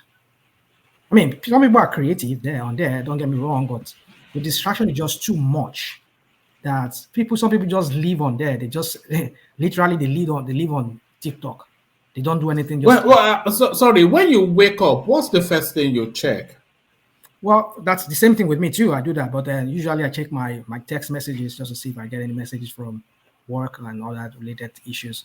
And maybe also like check the news from Nigeria usually just to see what's the latest news. Yeah. You don't check your Facebook. You don't check YouTube. No, man. In fact, my Facebook account is really. Or your Instagram. Really, you don't.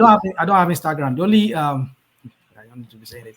The only account that I have is Facebook, and I only use that just for communication with people back home because it costs a lot of money for me to buy airtime here and just to say I want to be calling. My international calls that I have here, I only use it for my dad, my parents.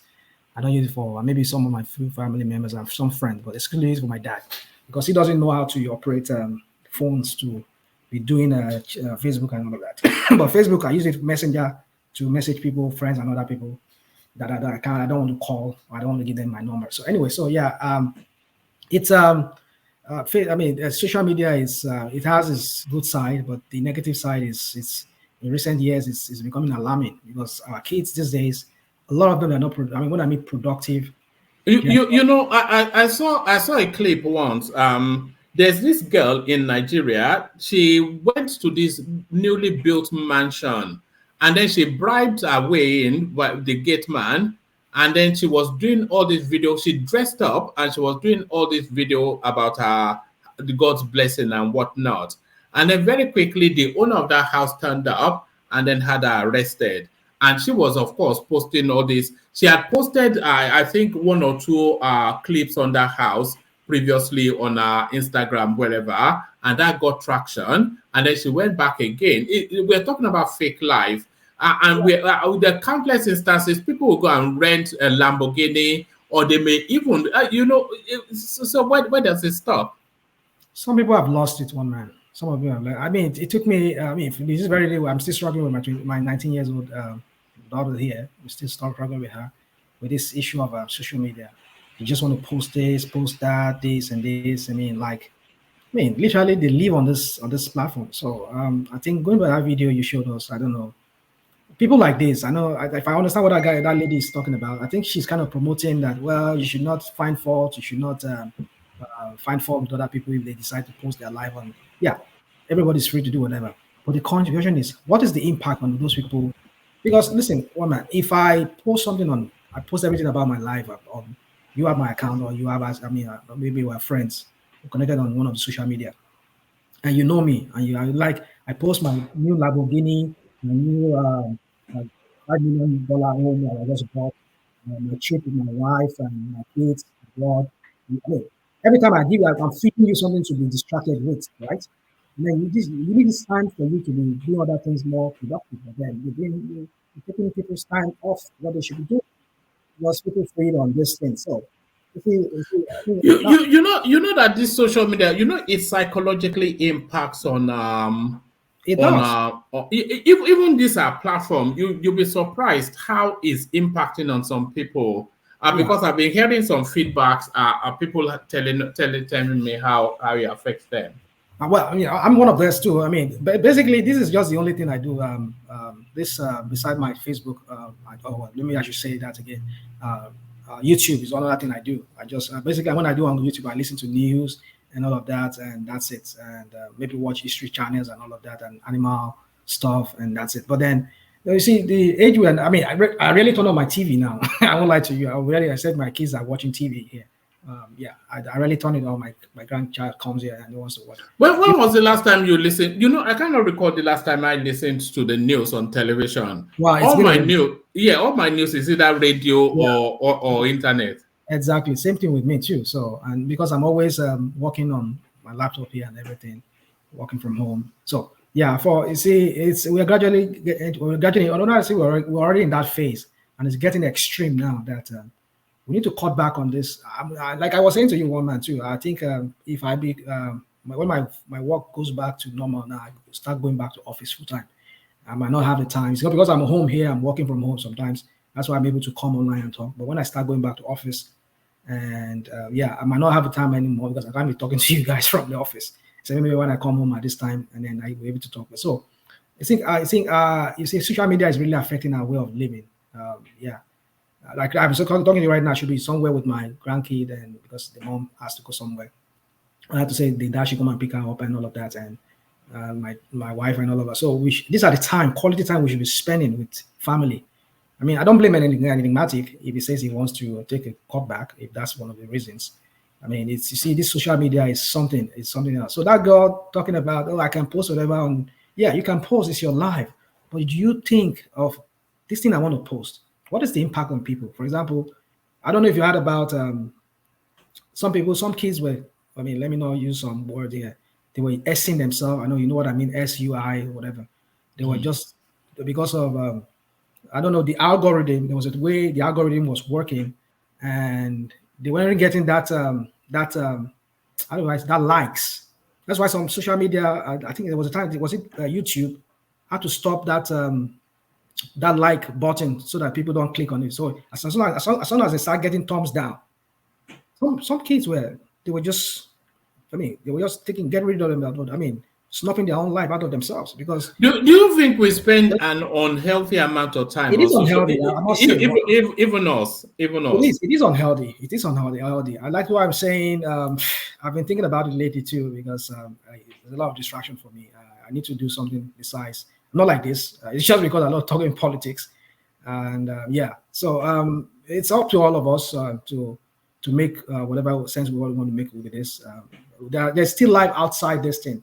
Recently, I was saying to myself, you are saying your daughter that she spent all her life, I mean, she lives on internet. But then look at you. You're always like almost 16 hours of your time, apart from when you sleep. You're always on online. Yeah, so it's just it's something to think about for all of us.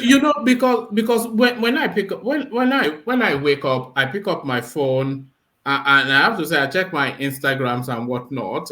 It's just I do that as a matter of routine. I don't even think about it.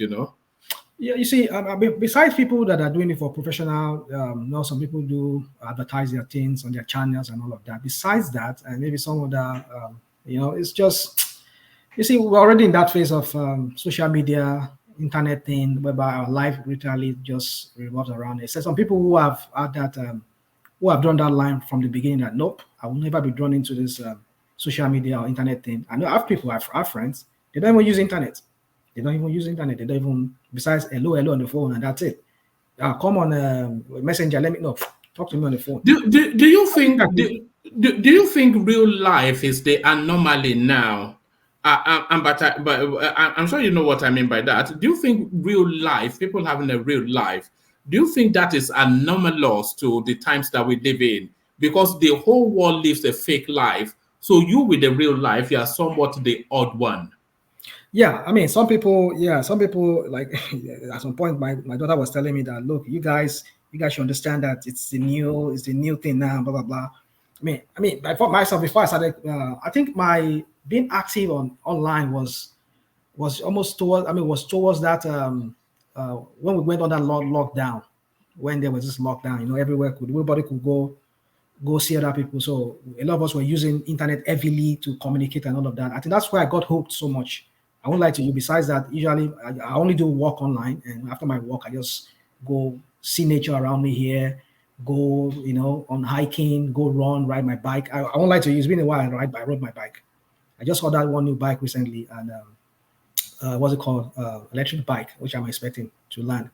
When I was like, you get one already inside that, you never even ride that one. Now, electric bike, you want to go and ride. I mean, you want to go and ride now. So the point is, you see, I just think I just need to take the time away from this internet. Is really my wife will tell me like, let's go have some fun. I mean, it's and so now settle down. That's it. We're not having that kind of what are you talking about? I mean, fun like what I mean, go hiking. No, hiking. That's what I mean. I know. Just hiking and all of that. You opened that door and I couldn't resist. But carry on. Yeah. So, woman, you see that video. You see, I think again, we black people, a lot of us. I'm not saying the white folks. They're not much on the internet. I mean, they constitute much. The Caucasians constitute much of the population of the earth. But then, our black people now, that's why I'm saying to you, woman, if you go to Nigeria, our kids in Nigeria, they are not creative besides a song, comedy skit. I mean, there are so many other things they can do. They can create, they can build house, they can do tiling of homes, they can do roofing of a house, they can, there's so many things they can do. But we're not, the environment there is not, that's what I'm saying. That was why I cited that example of that sheikh. China, I mean, do you know that in China that there's a number of minutes a child can stay online before that thing will shut him out, will shut him out. They emphasize more on mathematics, they emphasize more on creativity than they allow you to use internet as if you're a school going child. I mean, somebody can No, I think they allow them to stay online, but their online is pushed more towards academics and achievement. Maths competition. Can you solve this physics problem? That kind of. But with our one, it's twerking and showing off your body and. So, but look at our own there. We'll be twerking, we're doing that, and then we shake. I mean, look at it. I mean, some people say that's creativity, but that's not all there is. There's creativity. They are the industrial engine for the whole world.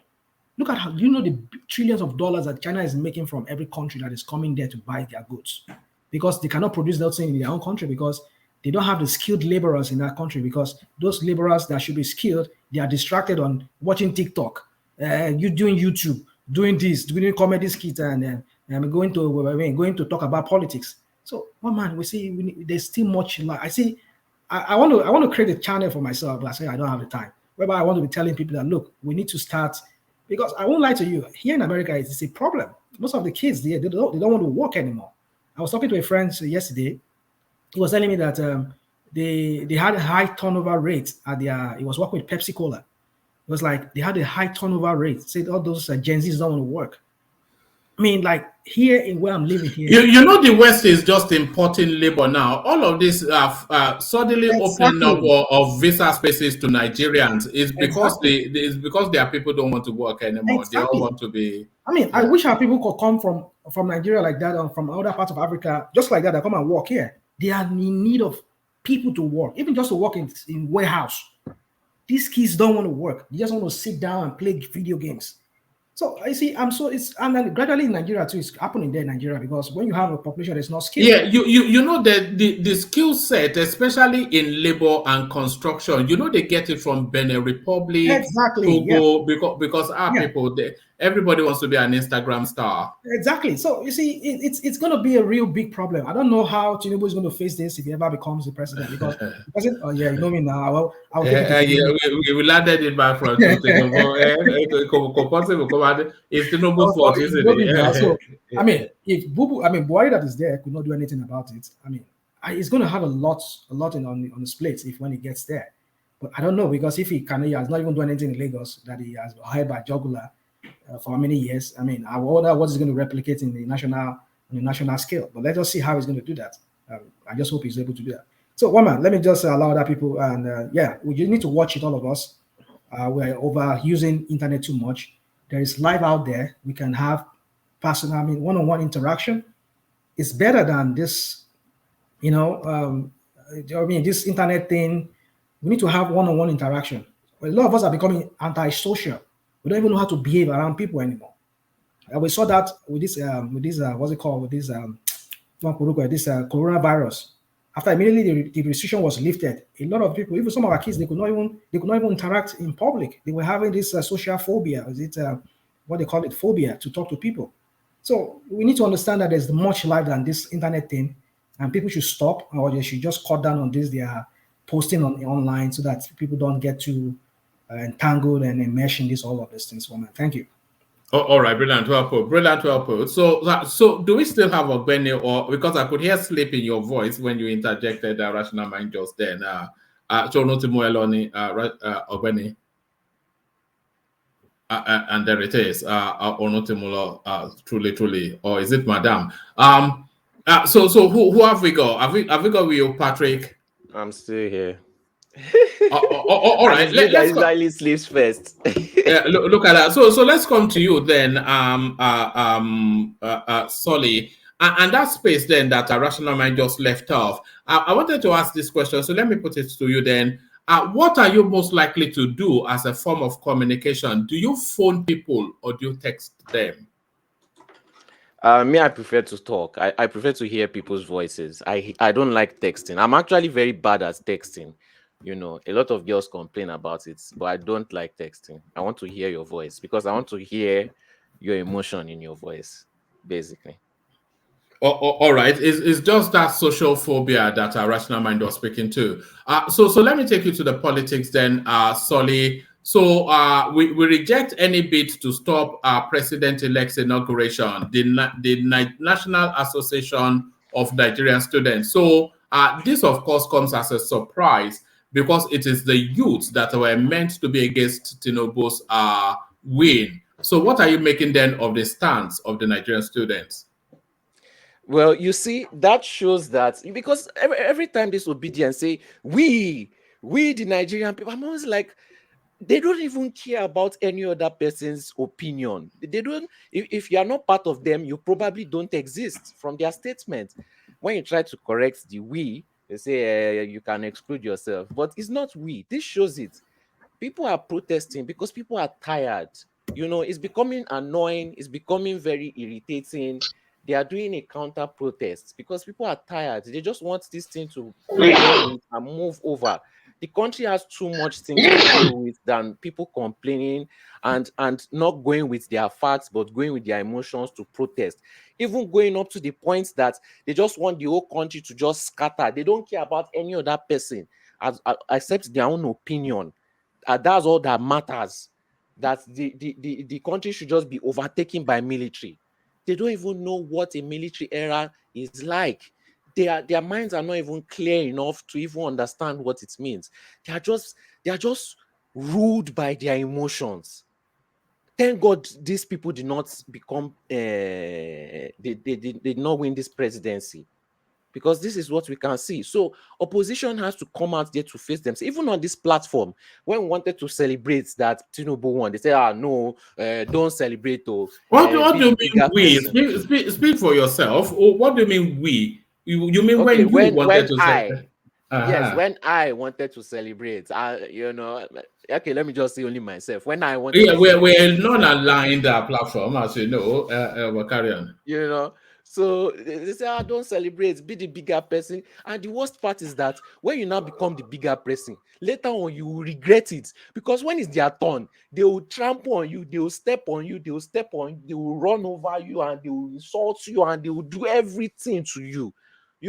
So it becomes very annoying, and people are becoming tired. We are becoming tired. When you now even do your own protest, they say, if you are innocent, you will collect the beating that we are giving to you. It's just becoming, so I expect more counter protest. What they can actually do is they can go violent on these people, because they have the law on their side, and they have government on their side. I don't think they can and will go violent. What I But think it's is going to Nigeria. no, forget all of that. Is Nigeria. What I think will happen is because the space is now signaling that a lot of this behavior is enough. So what you'll see is the slowing down of all of these street protestations and the excessive use of language. So they then boil it down now to waiting for that court judgment.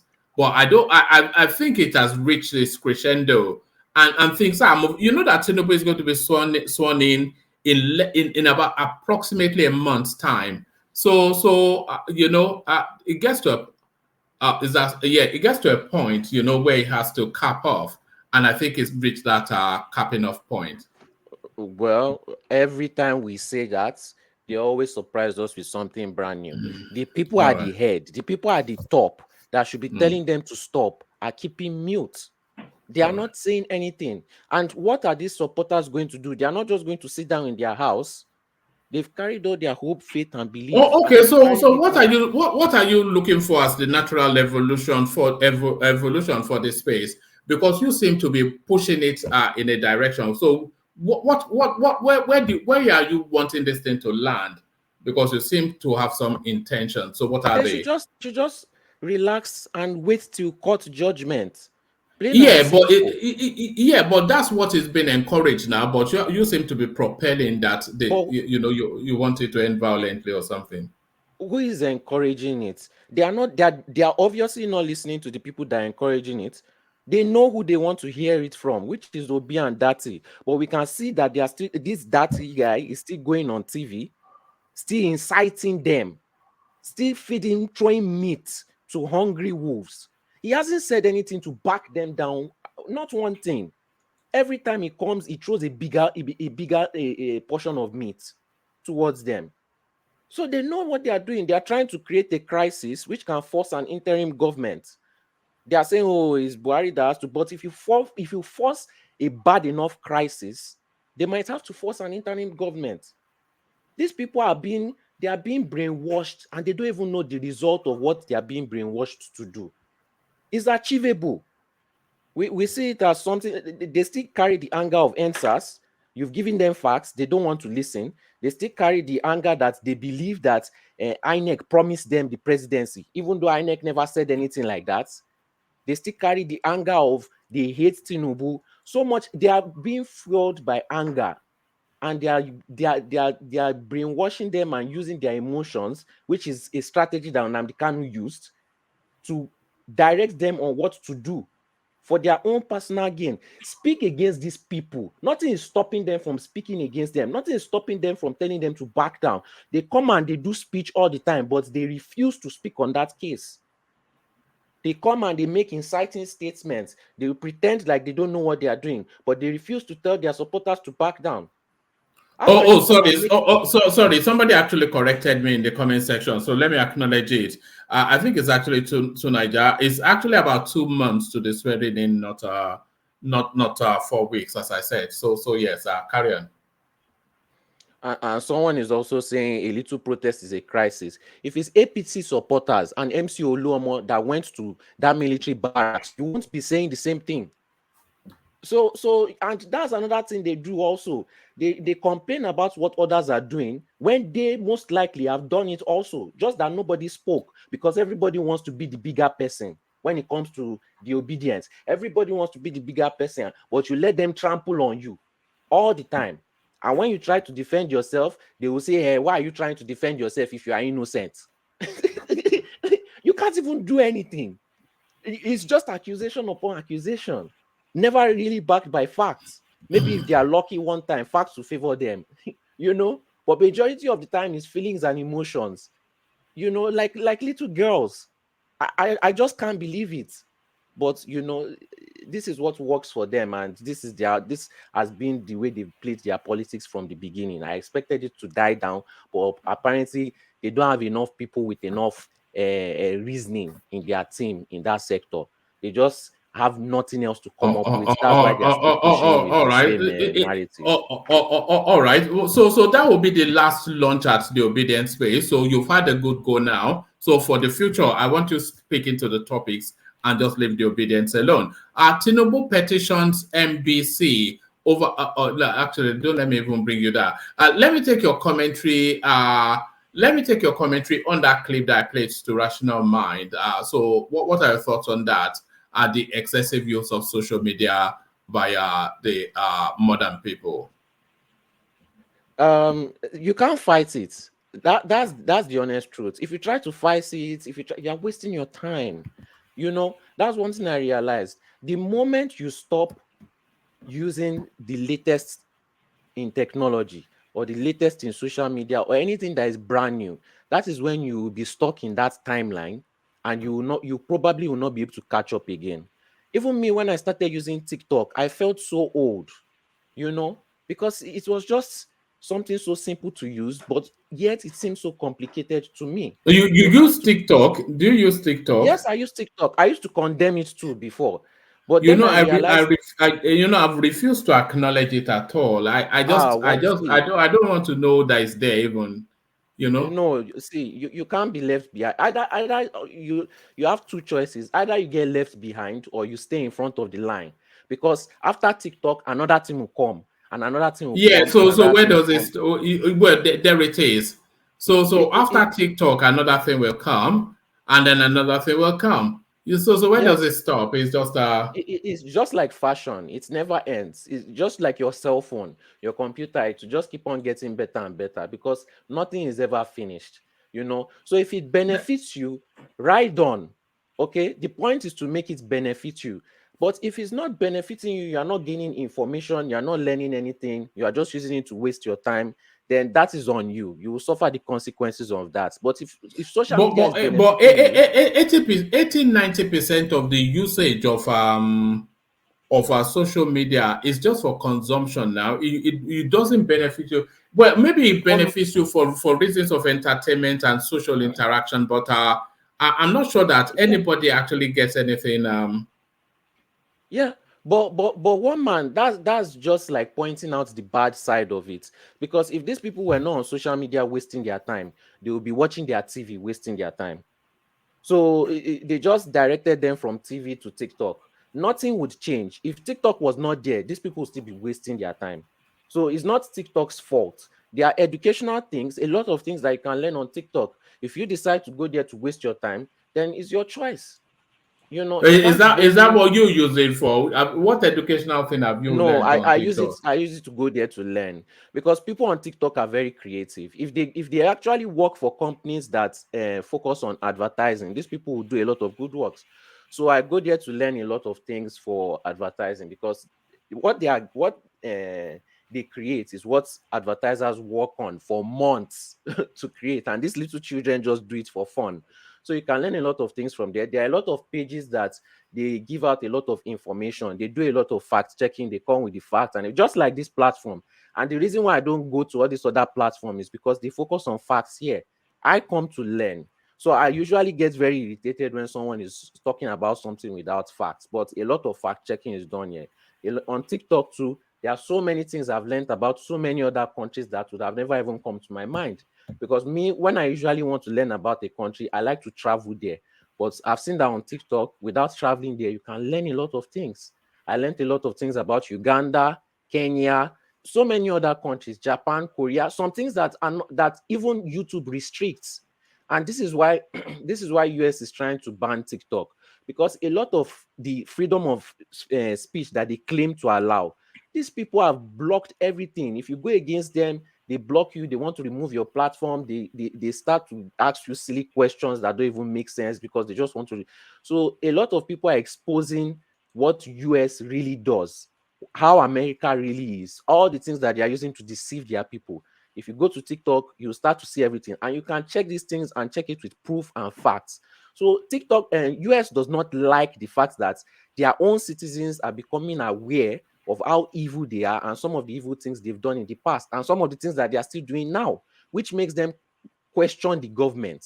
So TikTok is now US is now painting TikTok as a Chinese-owned company owned by Chinese spies, but the owner of the company is from Singapore. The company is a Singaporean company. So all this kind of propaganda is quickly cleared up. By the time you go to TikTok, you hear different people's opinions. But who is sponsoring it? Who? Does this Chinese Communist Party has they have stake in it? You know that? They don't have stake in it. They just have limits that they want for their country. The limits they want for their country is that where is the server hosted? Wait, now let me tell you why China's TikTok is different. China, just the same way we Well, have. the server is hosted in America, isn't it? The server is hosted in America. No, I don't think so. So US has painted a lot of lies on TikTok. In China. It's hosted in China. Is that the fair? Is that they are using it to harvest? Because I think the American argument is that they are using TikTok to harvest American data. Is that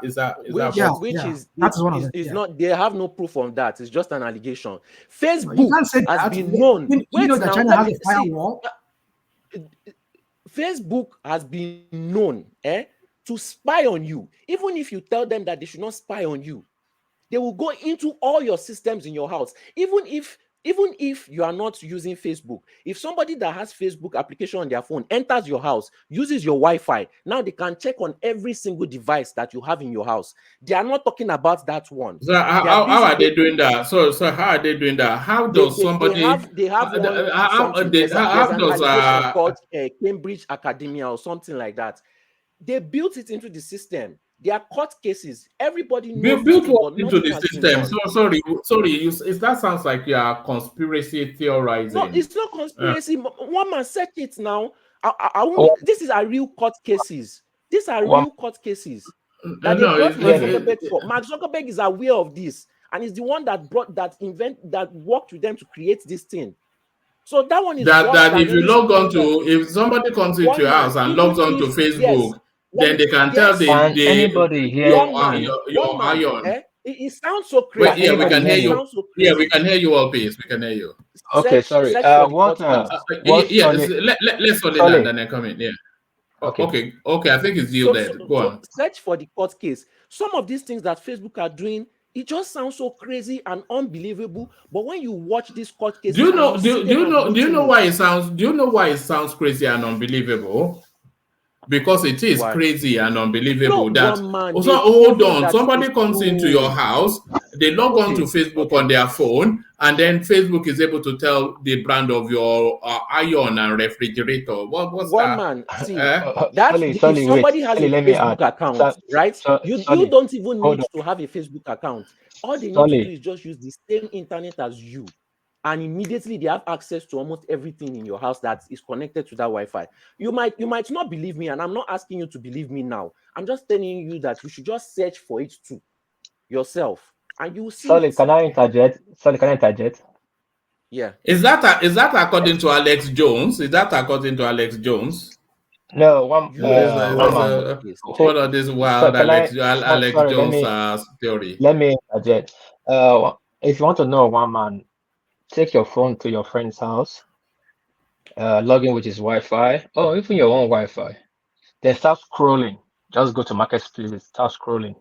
You start seeing a recommendation of stuff in your friend's house in your Facebook immediately. Have you noticed it? What do you mean have I noticed it? What was that's not what? How would you? What does that even mean? Have I noticed it? Let me quickly say something to one man. Hold on, sorry. One man. Sorry, game changer. Hold on. Okay, let me make it this simple. Go to a mall, walk around the mall, walk past Versace, put your phone on, walk past Versace, put your location on, walk past Versace. Just go to a statue store, look at their glasses, speak with one or two people, walk away. The next minute you start seeing pop-up shop on your phone of Versace, different brands on your phone. Or talk about buying a car. Your friend talking about buying a car. Go to your Facebook. If before you knew it, you start seeing about of new cars, car deals, or YouTube start showing you flash head of cars and all that. You not notice on your phone? No, I have not. It's true. It's true. Yeah. Yeah, I It's think the algorithm. one man. Algorithm. Yeah, it's the algorithm. It does What that. The algorithm, Muhammad. It goes through your search, whatever search you make online. I mean, that's the privacy issue that is being violated by this by some of these internet companies. I mean, it's right, but like Solly saying that, I think there is something they said. Yeah, somebody can hack you through your what's it called? If they know your IP address, your Wi-Fi or your IP address, they know it. They can hack you through that. So yeah. No, somebody can, but he's telling us that Facebook does as a matter of routine. Yes, they are not doing it as hacking. It is a matter of routine. The moment that's privacy invasion, and then they invaded your exactly. privacy. That's why they take them to court. And you know, it's an American-based company, so I'm not sure. They can do that. Yeah, they go away with so many shenanigans. One man, they do something like that, and it's mostly they use it for marketing, and that's what I wasn't to say. That's what the last speaker has already said. Like if you go to a shop, even you don't need to use the Wi-Fi of that shop. And before you know, you will start seeing the advert of that particular shop on your phone when you scroll. Then this thing is just one of the artificial intelligence program that they're using just to get information. Same thing with Netflix. If you watch a movie now, before you know, they will start showing you some things that are related to the same movie that you like. You just watch Nigerian movie once. You start seeing Nigerian different movies coming on your Netflix. So it's just a program that they wrote and it's generating those things through AI. All right. Let me tell you a true story. There's one late guy. There's a late guy in Benin, very famous guy. You know him. Maybe everybody will know him. Captain Osa, probably a billionaire that died during that Obaseki re-election. His former house he owned. There's a guy that bought his former house. I use him as a point of reference so people understand what I'm saying. The guy's out and he has done this time. Now, the former house he owned, the guy that bought it from Canada, what happened? He was living from Nigeria back to the States, Canada. He transited in New York and he was arrested. And he did 6 years, be 5 years. What led to that? He went to somebody's house, he opened his laptop, uses the guy's Wi-Fi, and that guy was a wanted person in the States on fraud.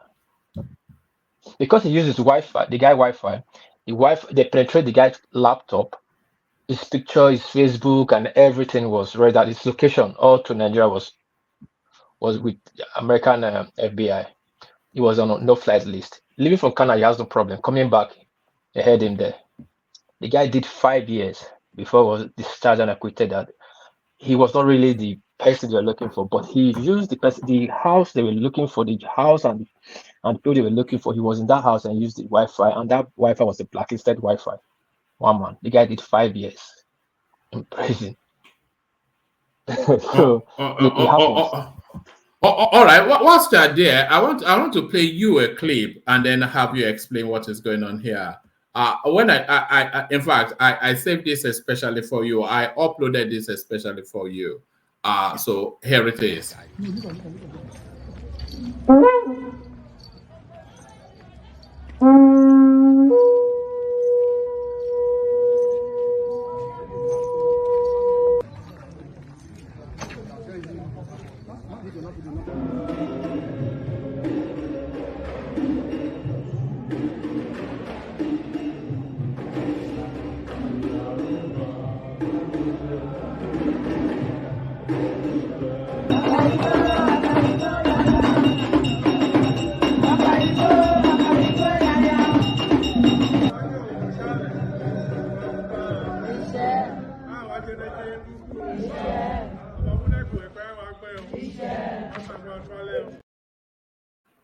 So a little bit of Edo culture, nothing controversial. I just saw that clip and I thought, no, I must show you this.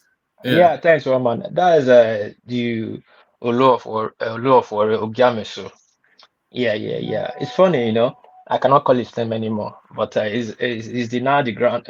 Yeah, Olu. He has so much on his show that is. Why can't you call his name anymore? Is it taboo? Yeah. He's taboo. He grew up. Like I told you before, he's our junior. He grew up with. He's our junior. How old is he? His uncles are my friend. You grew up in Benin now, but I cannot call him. Even his uncle that's my friend, my classmate. That one goes to spy. That will have to kneel down, bow his head to the floor. So I like the guy. He's a young guy. He's a young barbaric guy. Just that he has to do away with the Christianity, keep that Christianity aside, and face the culture a lot. Because the Olu, that the security traditional monarch is they need a lot to do because his father was Atuase II, almost Christianized the monarch. It was a big problem. At one point, he said he wanted to do away with the Ugiame title, and they told him if you either you choose to become a Christian or leave the monarch for us. So he stood back. So this one now, we hope he will keep the Christian aside because his wife is a full Christian, a Benin woman. They are very strong Christian. So I don't know, but they need a lot to do in that space, and a lot of land disputes between them and the Shekiri and the Urobos and the Isoko. So he needs to do more to solidify those areas and leave a pedestrian or primordial issues and face the real issues. But he's a nice guy. I like him so much.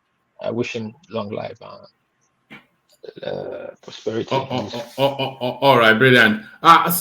Stay there. I'm still with Solid. So as I played Rational Minded clip, let me play you a clip as well, and then I'll have you response. So this is a lifestyle storyline. So watch this, Solid. Imagine your friend asks you to tell her parents that she's in your place, whereas she went to Abuja only for her to be used for ritual.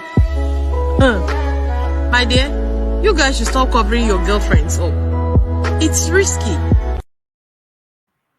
So there it is, the tales of a modern day Nigerian woman. So it's just as those people, they might as well be Chinese people, or I cannot have a conversation with somebody round about 23 or under, not because I wouldn't know what not because I wouldn't know what to say, but as soon as I've asked her how is school or how is work, I cannot then see where the conversation wraps around, because they live in a, like this girl is just describing now, they are all money ritualists, Instagram, something. What will be the topic of conversation? But to that space, this money ritual phenomenon in Nigeria, it seems to be now the new normal. That's because people in the country are not, they are very uneducated. It takes an educated mind to realize that, if money ritual was working, white people would have started a company. You think it doesn't work? White people would have started a company based on that if it was working. What I think is that most of these people are just organ harvesters. They harvest the organs and they sell it, basically. So a simple mind will not be able to wrap his head around all those because I used to practice a lot of magic before. Magic is mostly pretense and science. If you are very good at science, you can easily become a magician. In fact, if you are good at science, you can become a magician and nobody will be able to tell. But you don't really need to get to that level. So once you start understanding what most of these people are doing, including pastors and all these kind of things, you start to realize that, man, where are the videos of this thing working, like a direct process? Because by now they would have been YouTube channels would have started step-by-step guide. Buy my course. Hold on, let's ask a traditionalist, what pace does a money ritual work, as far as your understanding? What pace? Yeah, sorry. Yes, there's money rituals, just that there's a conspiracy behind it. But again, I want to agree with Solid in some part, is that people don't understand why you're doing money rituals if you cannot be richer than Dangote. But there's money rituals. Even in some society, in some courts, you join, there's a certain stage you get to that you become rich if you take the title. There's money rituals, just that the consequences is too much. One man. All right. All right. So let's hear from Game Changer. So Game Changer, come into the conversation because I think we're getting towards the tail end I here. also wanted to comment on the video you played for Rational Mind about them putting all those things online. Yeah, the thing about is that I don't expect any. See, this next generation, you just be ready for them to post everything online. You can't tell them to stop. Just get used to it. All I notice is if somebody is posting too much online, you can post everything, but there are some things you have to keep private. If they started posting up to that limit, that person will probably never stop.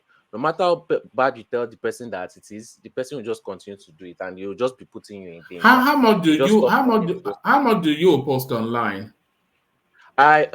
Basically I never post. For example, if I'm posting somewhere, I've probably left the place like 3 or 4 days ago, and I try to just post things that don't really matter. I'm not posting my business out there. I'm not posting like my family, just things that don't really matter, just random moments. Every day in life, you can have like maybe 1 hour, 2 hours that you're not doing something. So I find something to do, something interesting, and I post it. All right. Just for fun and attention. And if you have attention, it can be beneficial to you. So attention is money. That's why those people don't want to work anymore. Attention is currency. You can always turn your attention to currency. So why would somebody want to go and work as a bricklayer or a plumber? It's bad, but that's the future that we're going to have to accept. It can't be stopped. One man, let me add something quickly. Yeah. There's different even stage Japan will start importing labor too very soon, I suspect. Yeah, there are different stages of money. Hold on. Let Wapis come in. Wapis, go on. Yeah, there are different stages of money rituals. Let me just say one quickly. There was this woman that was cooking in Benin then when I was in school.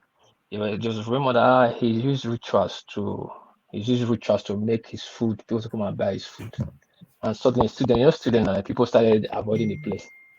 Me and my friends were going there to eat every day. And I say, why are you people going there to eat? I told them that, and if a woman does rituals to make people to eat, and the rituals is a good ritual because it's for business. As long as they're not using the human being to cook the food, you just use the rituals, the whatever it does to attract the crowd. Then you go there and eat. There's no problem to that. Why am I saying this? Is this? Yeah, people just want money right now. Now.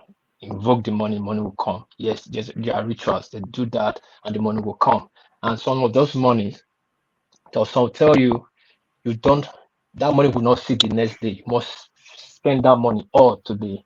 That's why you see some people, some rich men, they keep building houses, half and half and half. They don't finish them. Could they keep using that money to do something? Every day, they must finish that money. They must spend that money. Then there are some, you have to appease the God to give you money. Now, some magicians can go and bring your future money and give it to you now. You could be rich for like 3 years or 4 years, and the rest of your life, you'll be broke. Why some, you have to do appeasing, just appease the gods that your wish should be better. That one is more better. So it doesn't mean you have to be a billionaire.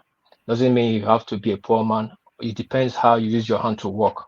But the one most of these young youth are doing these days, like has been done before, not like youth. It's from that I suppose it.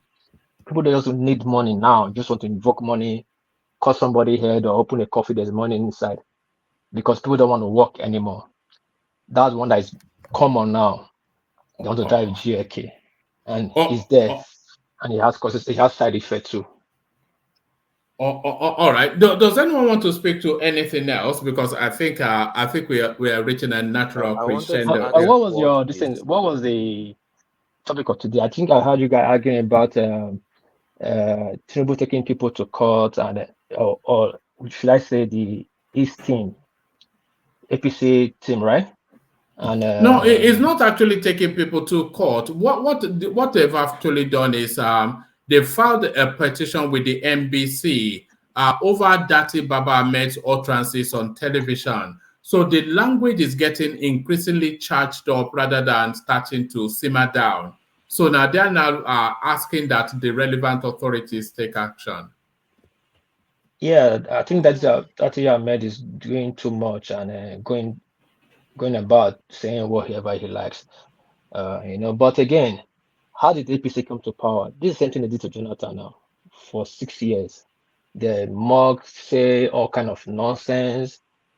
Lam Mohammed was on TV every day, lying every day, slandering Jonathan's name every day. They never back down. So why are they not crying this time around that they are doing the same to them? But just again, I made Dati and Joe Biden, like I'm saying, like Mr. will say, you are too frontal. When you are too frontal, with the throw murder to you, will stick easily. Like I think Ashama was saying that I wish the people that went to protest in the military headquarters, if it's really, really obedient. Of course, just check it. They can sponsor anybody now, and people will go there and protest and say anybody can claim obedience. And the funniest thing, the obedience would not even verify, do their homework before they lash to it. And because they don't hear anything obedient, they'll just jump into it. Then the mud sticks. I'll be checking to see if they are from people from social media or Twitter to verify those people that went to that place. Nobody will be able to verify those people. So that will show that these are organized protest, to name the dog a bad name so they can kill it. Now, again, for the APC, they should calm down too. Just that the obedient, the way they should calm down. Because this election was won on tribal settlement. But one thing they should understand is they should do away with tribal settlement right now. They should not start thinking to rule with tribal settlement because it will not take us anywhere. Because where it's going right now, they are one on tribal settlement. They want to do swearing on tribal settlement. So I wonder what they're going to do when they get there. Is it on tribal settlement they want to rule? Because it's getting funny. They want to start for your swearing in. Who gonna stop your swearing in? You are the APC government. You are the presidential elect. So who has the balls to stop your swearing in? So what are you putting figure at right now? By saying that alone, that word is even okay. That word alone, they're supposed to question the Tinubu team, whoever is saying that, because that can cause a ethnic tension. Can label some certain people now like, oh, they are the one doing it by just saying a random word. Hold on, Thomas, check your phone. But carry on now, please. Yeah, you understand? They should move away from those matters right now. They should stop all this. They are playing with the life of 250 million Nigerians. Swear this guy in, swear this guy. If they want to go to court, let go to court. Because you're going to favor Tinubu, fine. It's going to favor Peter, I'll be fine. But the important thing, like you said yesterday, we cannot waste another 8 years again in all these kind of issues. I was here with the other day. I was talking about no money, no more money. People are not complaining about money, and I was saying that the real issue is that they should complain. They should complain about the withdrawal limits. If the limit is not, if they increase the limit, there's no way there will be enough money circulation. What happened 2 days later? CBN announced that they have increased the withdrawal limit from 20,000 to 100,000. These are the things we should be talking about. These are the things we'll be looking at how to move the country forward. Tinubu team have to stop all these. Most people have stopped this like Bado, whatever. Let him stop all this and face how to govern the country. Let him be laying the pipe down right now, how to move the country forward. If he still wants to start thinking how to rule the country or propaganda, then the problem of the country will not end. Same thing happened during Buhari. When APC were coming in, they never planned to rule. All their plan how to take the power. There was not a plan to rule the country. And when just gave them the power, they were confused. They started blaming the past administration. Now, the funniest thing right now, Muhammad, is Tinubu going to come in and his administration will be blaming the past government? Can that happen, Muhammad? Well, no, it will probably continue blaming the PDP. I suppose that's it. How can you blame the PDP? Because can you blame now that PDP caused the naira crunch? No. Can you blame the PDP for the fuel? No. Can you blame the PDP for the bad economy? No. The last card was played by Buhari and he played it badly. Now everything that happened now before Tinubu took power, which he came out and gave us an outburst in Abeokuta, was this party against him. So now if you enter his team, start blaming the past government that the naira crisis that happened was PDP. Nobody can listen to that now. So now he knows he has a lot on his table because there's no blame right now. Because if you want to blame anybody, you blame APC. They were the government in power, and they're the new government that just came in. So you cannot blame the past administration. If you are blaming the past administration, you are blaming yourself. So they have to understand that and start thinking about that right now. Because there's no blame right now to put pointed at anybody than them. So they start putting things in play. Right now, I expect that we'll be hearing snippet of teams that will be energizing us that this are ready to serve. I will be hearing like somebody from this is coming, this engineer, so it's going to come in. We'll be hearing such rumor like that we'll be having hope like, okay, this people is ready to change the country. But all we are hearing is Senate president going to Southeast or North Southeast, going to court. They're trying to stop my inauguration. Do you use on that outbox again to get into inauguration? Then which other outbox you want to use again when it gets there? Oh, they're trying to stop my government. I cannot pass my policy. We should stop all this and he should be the Jagaban. We all know. He already won. We all know that. It's Nigeria. It's not going to change. The best legacy Buhari would do that he wants to achieve, to put his name like Obasanjo, is hand over from military and civilian to civilian. That makes Obasanjo one of the best serving president in Nigeria, and Jonathan hand over from civilian to civilian, and that's the best gift he is going to leave behind. So anybody thinking Buhari is not going to throw anybody in, going to give him direct government, the person is daydreaming. They're just giving you that so that you have hope, unnecessarily hope, that will never materialize. By time then we'll be planning their handover, and that day they will hand over to May 29. They will hand over, they'll give to Tinubu, and he will rule. If he's rule for 8 years, he rule for 4 years, it all depends on this policy. And if obedient, they should calm down. This lies is becoming too much. This distraction is becoming too much. We don't need this anymore. They should stop this propaganda. I don't hardly read news these days. I don't know what is true anymore or what is a lie. Because you see them, they just keep lying, propaganda. Then partify the same thing. This will not help us one man. They should sit down and hire the best brain and take us to somewhere better. All right. One piece. Let me play you this clip. I'm not sure if you are following this space, but watch this clip. Nigerians, you people need to give this man a break. Why not be like Jingle Baby? Bamana. It's just too more. You should leave Biole Duce alone. He's going. Do you guys know what he's going through right now? His comment section is just bad, like very, very bad. Nigerians, you people are bad. The comments are just terrible, and some people will even write a piece 2 upon a piece 2 on top person matter. That basically someone that is not even related to you in any way. This man doesn't need this right now. I'm sure he won't be reading this comment itself. I'm a Nigerian, like God. The comments are just bad. If Judy was not in the picture. All right. So it's a story about this guy called Yul Edochie, who left his wife to go and marry a side chick. He being a Southeasterner man, so he now has 2 wives, which runs contrary to the tradition of that region. And a lot of acrimony around how he left his first wife, we have to say now. But it looks as though now he has now subsequently lost his son. So are you following that space? Do you know anything about the goings on there? Yeah. I've been following the space. I've been seeing the pop up when he left his wife. Not that he really left his wife. They say he had a side chick. The side chick has a child. Then he's married a side chick. There was also all controversy and all that. And the wife said he wants to leave and all that. But again, first of all, may the soul of the departed rest in peace. He's people should have to understand one thing. He's a public figure. He's an celebrity. You know, people will take their case differently. But at least we Nigerians, we should have sense of humor. Though many people don't have.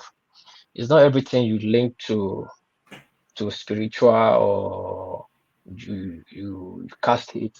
Just to take it like normal, like he lost his son. Let's bear with him. But there's so many stuff in that place. Even though if it's true, they found something funny, maybe something for which happen all the time in Nigerian family when it become a polygamy, everybody's fighting for who become the senior. But I don't think we would be quick to judge and just target that boy died in circumstances that caused to then drag him for who becomes senior or his karma and all that.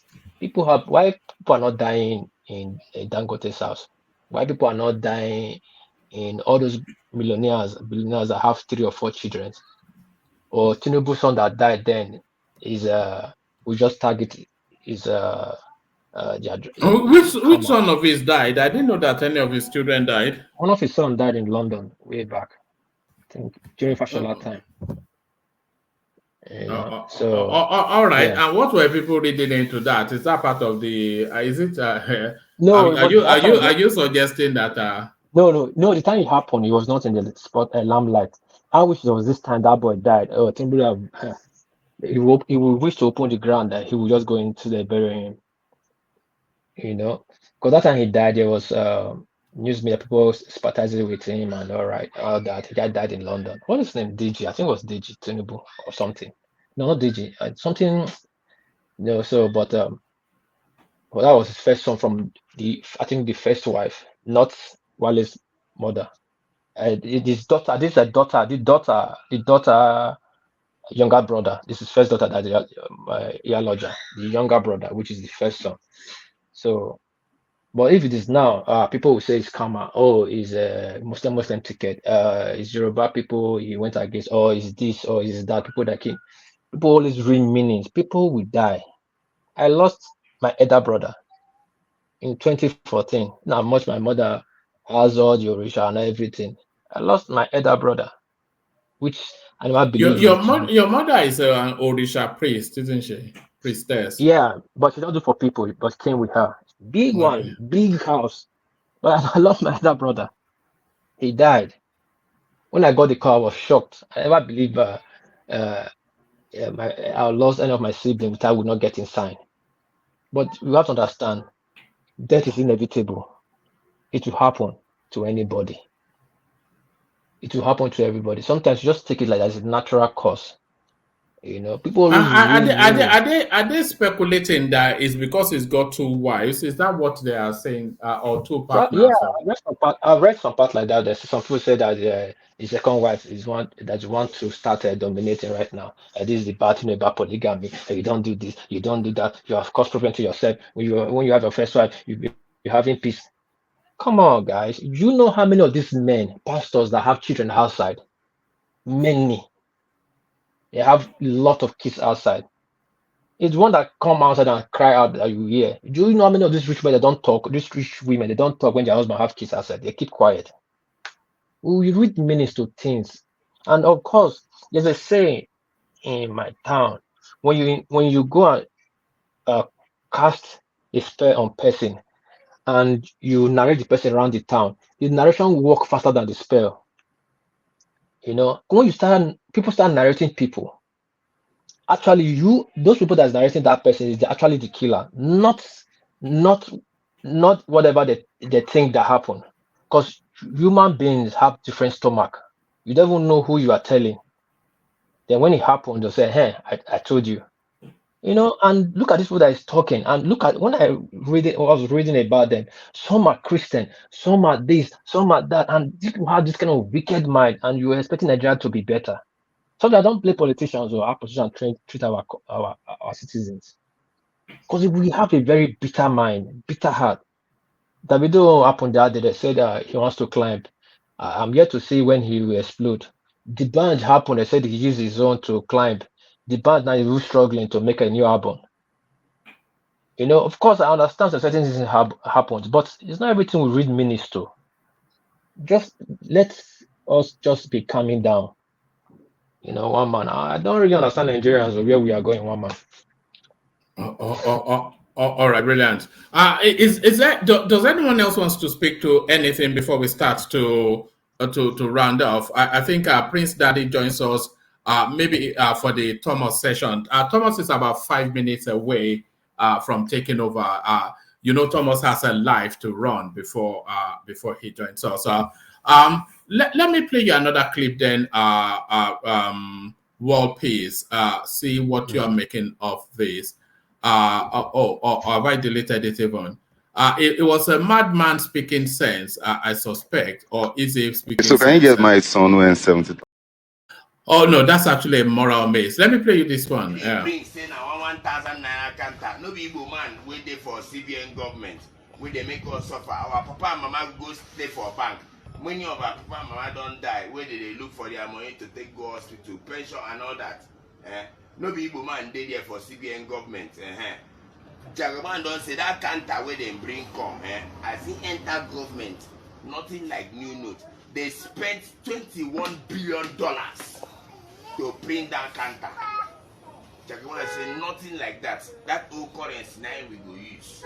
That old currency now they will use. He's a man of the people. We no go suffer for his government. We no go suffer for his government. So make una no listen to you. All right. It wasn't actually the one I was intending, but yeah, no. That was one man. Yeah. You remember that Mr. Obi said one of his best advice achievement. The person that gave him that advice was a madman. Do you remember? Now a madman is. Huh? A madman is no. A madman is giving him another advice, Abi. Another advice. So it's hard time for him to zip it up. At least that guy, it wasn't been. I've seen it. I watched it fully. The guy is like also retarded people that drug has burned his brain. But the guy made a lot of sense. The guy has his own. He has his own. I mean, it's how will I say?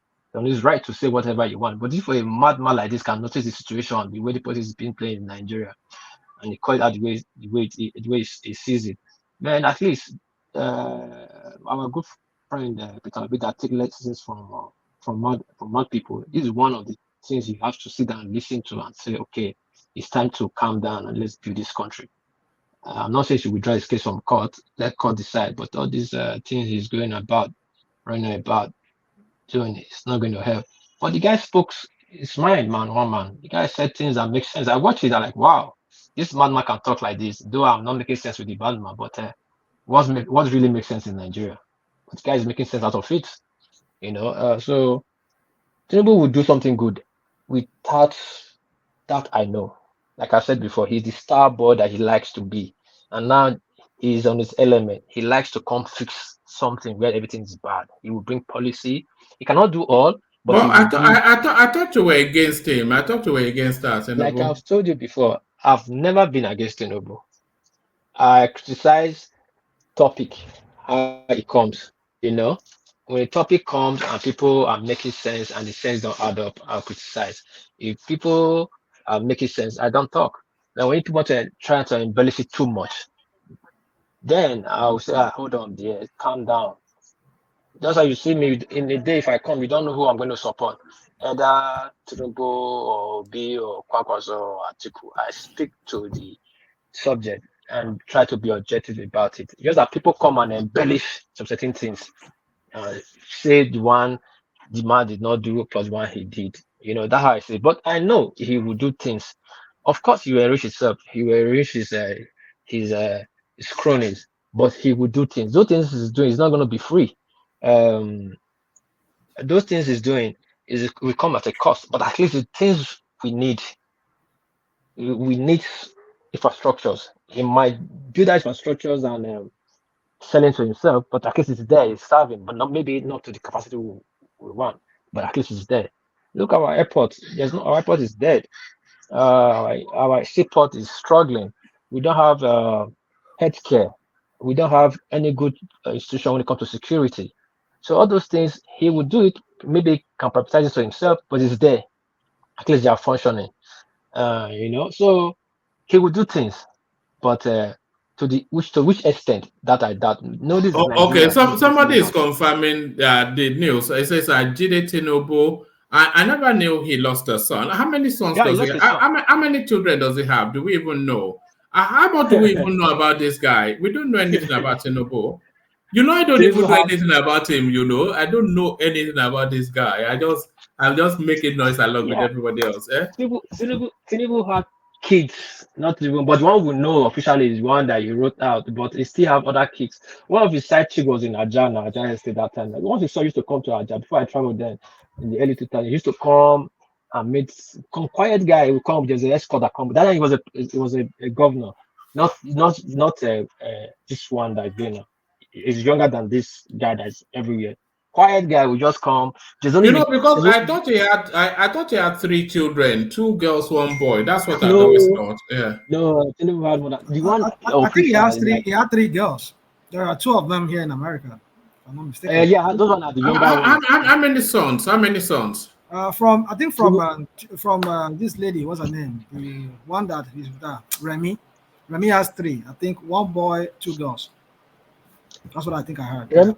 Yeah, Remy had three kids. Yalaja, the mother of Yalaja had two kids. That the first one had two. That's the mother that Yalaja and that one that died.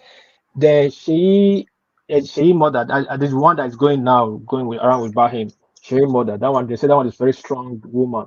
Say that one have one a boy and I think on that with a girl, two kids for Tinubu. But Tinubu have side kids too from other kids from that other women, which is not on record. There was one that was coming to Ajah that time to smoke with all those Benin boys. Very quiet guy. What we noticed was like when it comes, there's this SS guy, some like two guys will be with him, not to just be around, some be on distance. You don't know. Since somebody told her that's Tinubu's son. But guy was very lively guy, calm guy, calm. It actually was the Tinubu girlfriend that was living at a plantation estate that made our friends to know that was Tinubu's son because he was close to that father's girlfriend. He comes and see her. All right. Carry on, but let me shuffle myself out and shuffle Thomas in. Okay. But on my way to shuffling myself out, let me acknowledge the people who have been fulfilled all righteousness. So Ayo, as you know, always fulfills all righteousness. So that's Ayo coming in not once but twice, not twice but three times, and that's Ayo. Not even three times. So. But 4 times, and not even 4 times, but 5 times. So that's Ayo now, the official sponsor of the one-man platform. And then RD joins him, Rotimi, who joins the conversation with a super chat. But then he super chats the second time, only to really attempt to threaten Ayo's position, which Ayo, of course, holds solidly because Ayo long-standing in that space. So thank you to all the super chatters. And then, of course, as already you know, Ayo did the coffee thing. So let's just let's document that on my way out. So I'm going to play you a clip as I ease myself out, and then maybe you see when people are in the first flushes of life. So that's Ayo doing as he always does. So thank you, Ayo, for that. So when people are in the first flushes of life, this is how they see life. But then when reality dawns, then the mind changes. But I'll leave it as ambiguous as that, and I'll play you this clip. Invite your thoughts. Is this young girl? She's been asked questions and she's giving interesting answers. But so let me not say more than that because the clip tells it. But let me. So can you get my son when? Yeah, so that's the clip. So let me do that as I ease myself off and invite Thomas. So can you get my son when 70,000 months? Yes, I can. I can marry someone that earns 70,000 monthly. Okay. Yes. Like basis behind that? That's because it's still okay because actually myself I'll be working. So 70,000 to me is okay. I can marry someone who earns 70,000. My money and his money. So it will be cool. I'm fine with it. 70,000. It's not. Yeah. I've seen. There's this my friend. Those very she's very junior to me. Husband, when they got married, the man was at any 80,000 naira from the bank now. As the guy's salary was 80,000 naira when they got married, and the girl's salary was it up to 50,000, not even up to 50,000 for 45,000. All this their government work they give to them, and they marry and they're happy. They have a daughter now. You know, when a girl really loves you, she don't care. She will marry you and manage with you and build with you. That's what I was trying to say at that time when Tupsi was around. Sorry to use her name now because she's not on the platform. Anyway, when I was saying that the problem we men have these days is that we tend to marry women that we are the women last options.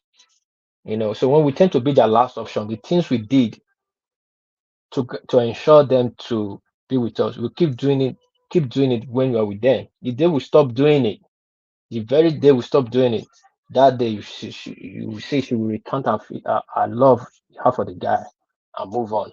But you married a woman that likes you from day one, from the first 5 seconds he sees you. Actually, the woman, if you're not careful, that woman will make you lazy because anything you say, she will tell you, "Don't worry, honey, we can build together." He will give you so much courage that you feel you're on top of the world. You know, that was to know that the woman that is for you, she will always take anything you give to her, multiply it and give you back. If you see your struggle, if she cannot give you money, she will give you word of support, moral support, and make you believe you can do undo. You know, that's why you see some men, he will be he's poor, have like 7 kids, and the wife seems so very happy. The woman is very comfortable. That don't worry, it's okay. We are okay. I'm not looking for big money. I'm not looking for this. You are this, you are that, you are okay. You should go to farm, the man will go to one place, or should go to a market, say small thing, she said, the man brings little money, they'll add together, cook and give to the kids, manage the school. The way you know the woman that really cares about you. But all those other ones you marry because in their list of options, you were never the first, but you're just one of the okay ones. The one she really wanted didn't come true, didn't fall through. Now she expects you to give her those promises that she was expecting for the first one. So when you made that promise and you get into that marriage and says you start doing all that, you have to do all that to assure her that promises. The day you stop it, that day she'll tell you, "I don't think you love me anymore." She will tell you, "I don't think you, the man, love me because you don't show care anymore." You know, what not change? You know, so that's just the problem. I don't think this young Gen Z, how they call them, they can cope with that life. I hope they can. Thomas, are you there? Yes, I'm here. About World Peace. Good evening, everyone. I think this is my first time of Good coming evening. in. Yeah, good evening. How's the family, everyone? Yeah. But do you think the girls of today, 70,000 in Nigerian context now is it doesn't even take you for dinner for a big family. So do you think a girl of today will marry? I don't know what year that video was recorded. 70,000 of today is it's nothing, my brother. I don't think any girl will marry you for 70,000 salary. Nigeria of today. Yeah, that's true. But this girl I was talking about that got married, that was like let me not push it. That was like in 2000 during the pandemic. I was telling them to slow down the pandemic. They got married during the pandemic. The man was receiving 80,000 naira. But the truth of the matter is that let me just say like when the guy's salary was pushed up because the guy was a contract staff, he was receiving 80,000. When the guy's salary was pushed up to like 120, 140, I told this girl like the next thing this guy is going to do is to ask you you're going to ask your aunt for marriage. He says it's a lie. He said, "No, they are still struggling." The girl was in Port Harcourt then. He said, "No, they're still trying to put." I said, "No." I said, what a man needs is comfort. When a man find his comfort, is find a little thing that gives his comfort. The next thing he wants to settle down. And I told her, not less than a month. She sent me an invitation. She come that the guy is pushing really fast. That she's pushing really fast. That she wants to. They want to get married because guy now moved from his 1 bedroom apartment to 2 bedroom apartment.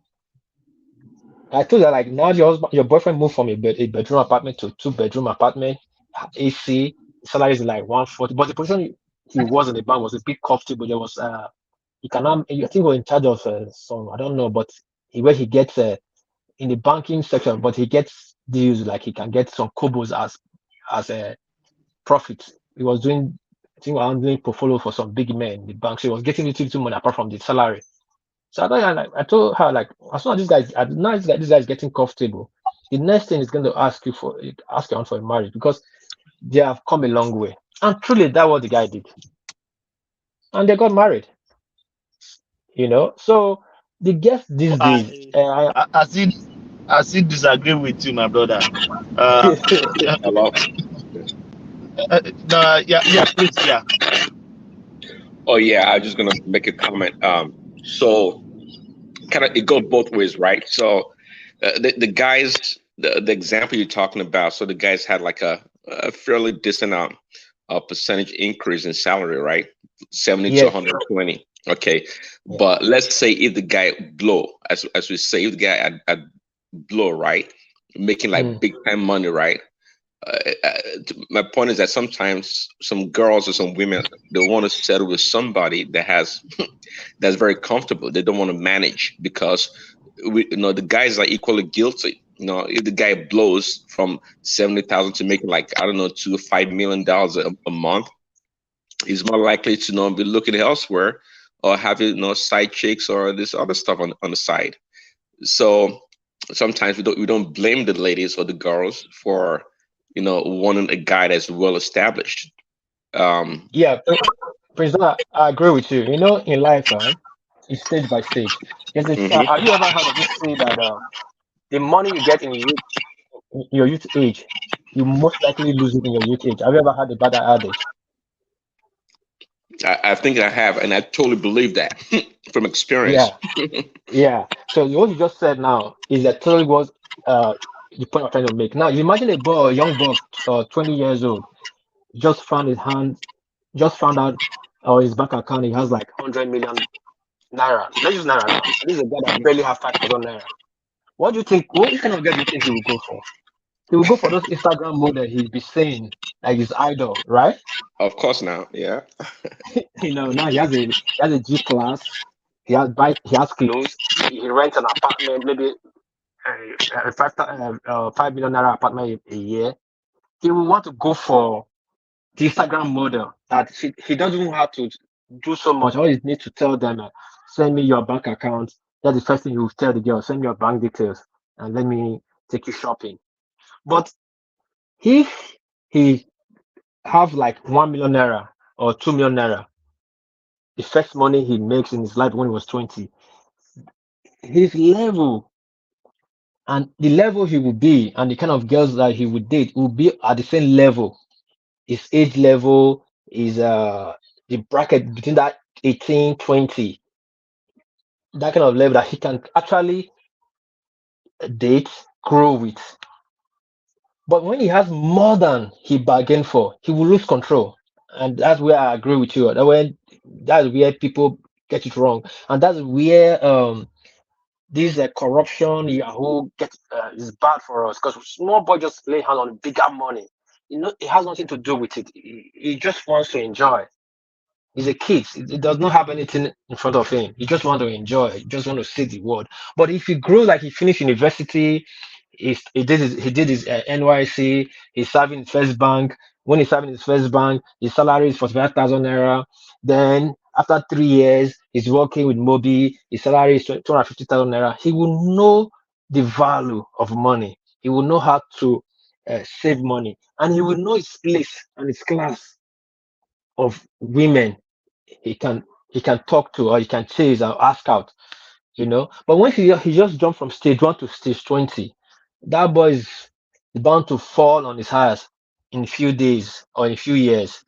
So that's on that problem of the young guys that just have money suddenly, the money they didn't plan for. It's good that a guy go through the stages of life to get there. Then he will know how to manage his home. Because being a smart man does not really mean how to make money. It means make that money, know how to save that money, know how to spend that money, and know how to keep your home. Marriage woman that is your own, and know how to manage her. Prince Dad, I don't know if you get what I was saying. You get what I mean?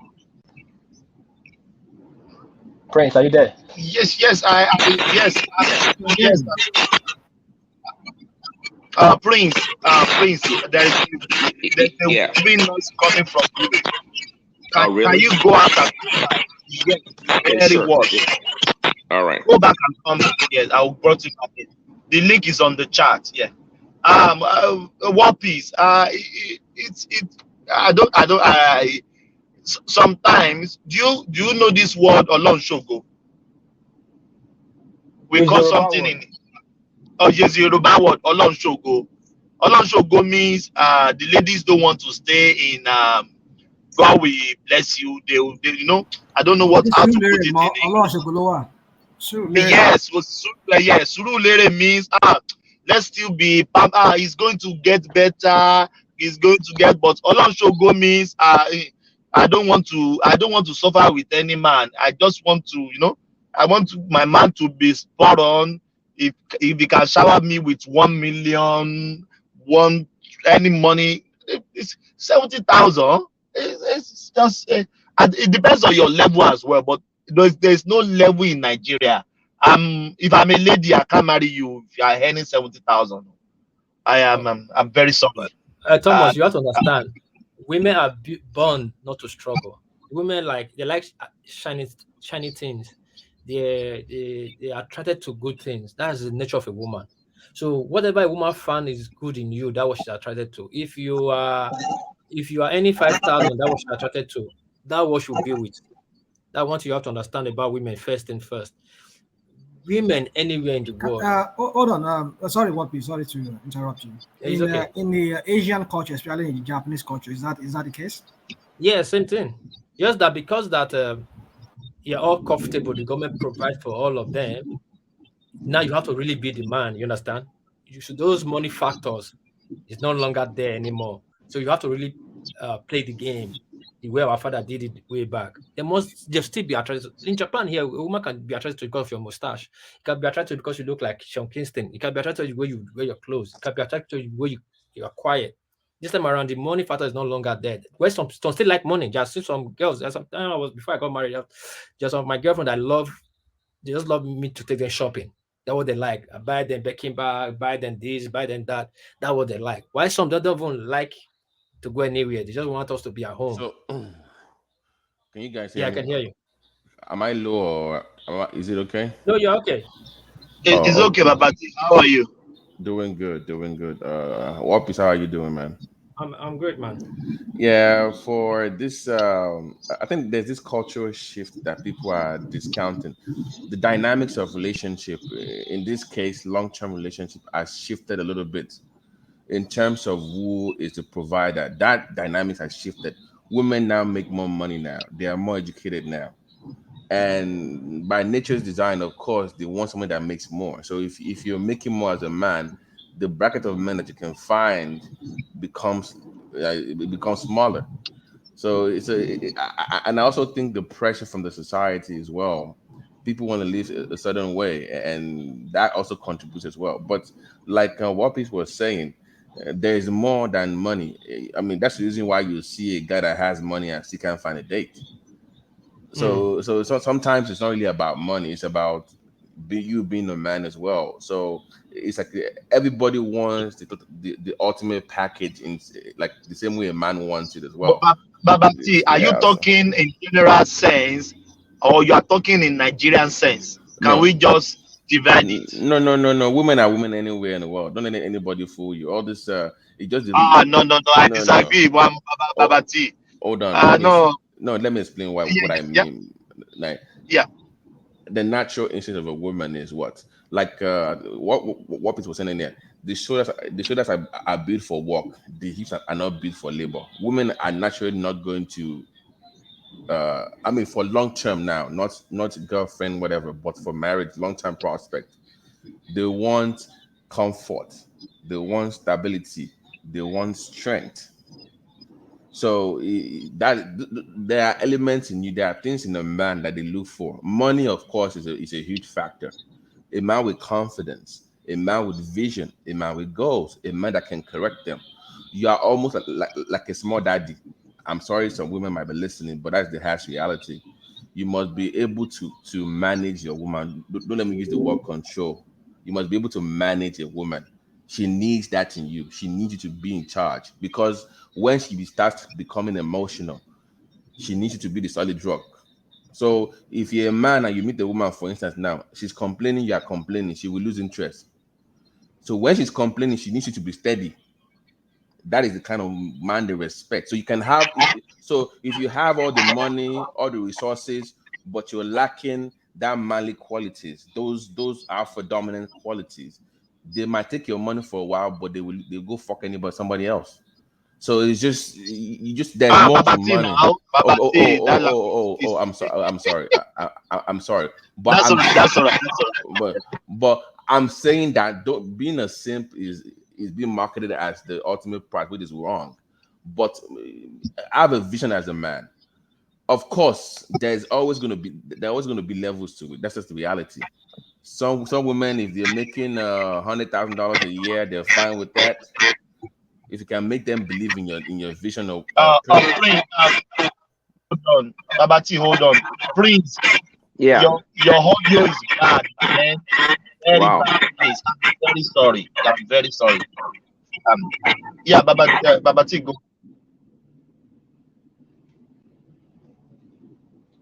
Is Babati there? Can you hear me? Can you hear me?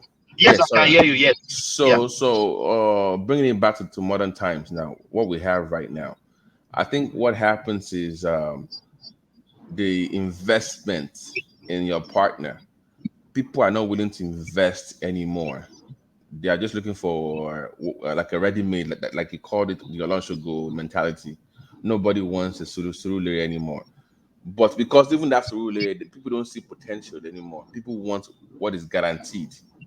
So, but you can't blame them as well, because if you look at the environment they live in America now, for instance, most families require 2 paychecks to survive. That's just the reality. Anybody would, some people tell you, but it depends on your lifestyle. But the average American household needs two paychecks to survive. So that means there's more to than just love. I can love you all I want, but if I'm going to have kids with you as a woman, you better have something coming in. So Babati, yeah, I have 4 paychecks. that 4 jobs, Abi. Yes. But that's what I'm saying. That now, as just look at it from a woman's perspective. Forget the feminist propaganda out there. You're strong in the. Forget all that. We're discussing nature now. You're supposed to provide the house. She makes it the home. So there's more to than just love. That's why the high class society people in the environment, the people that have money, the rich and powerful, they never marry for love. They understand the dynamics of society. Marriage is not about love. I mean, there's part of it that is love, but it's mostly economic, social status, and class. You have to plan. It's for your interest, economic interest. How does it benefit the family, your future? So you can't blame a woman that wants what is guaranteed or what is certain.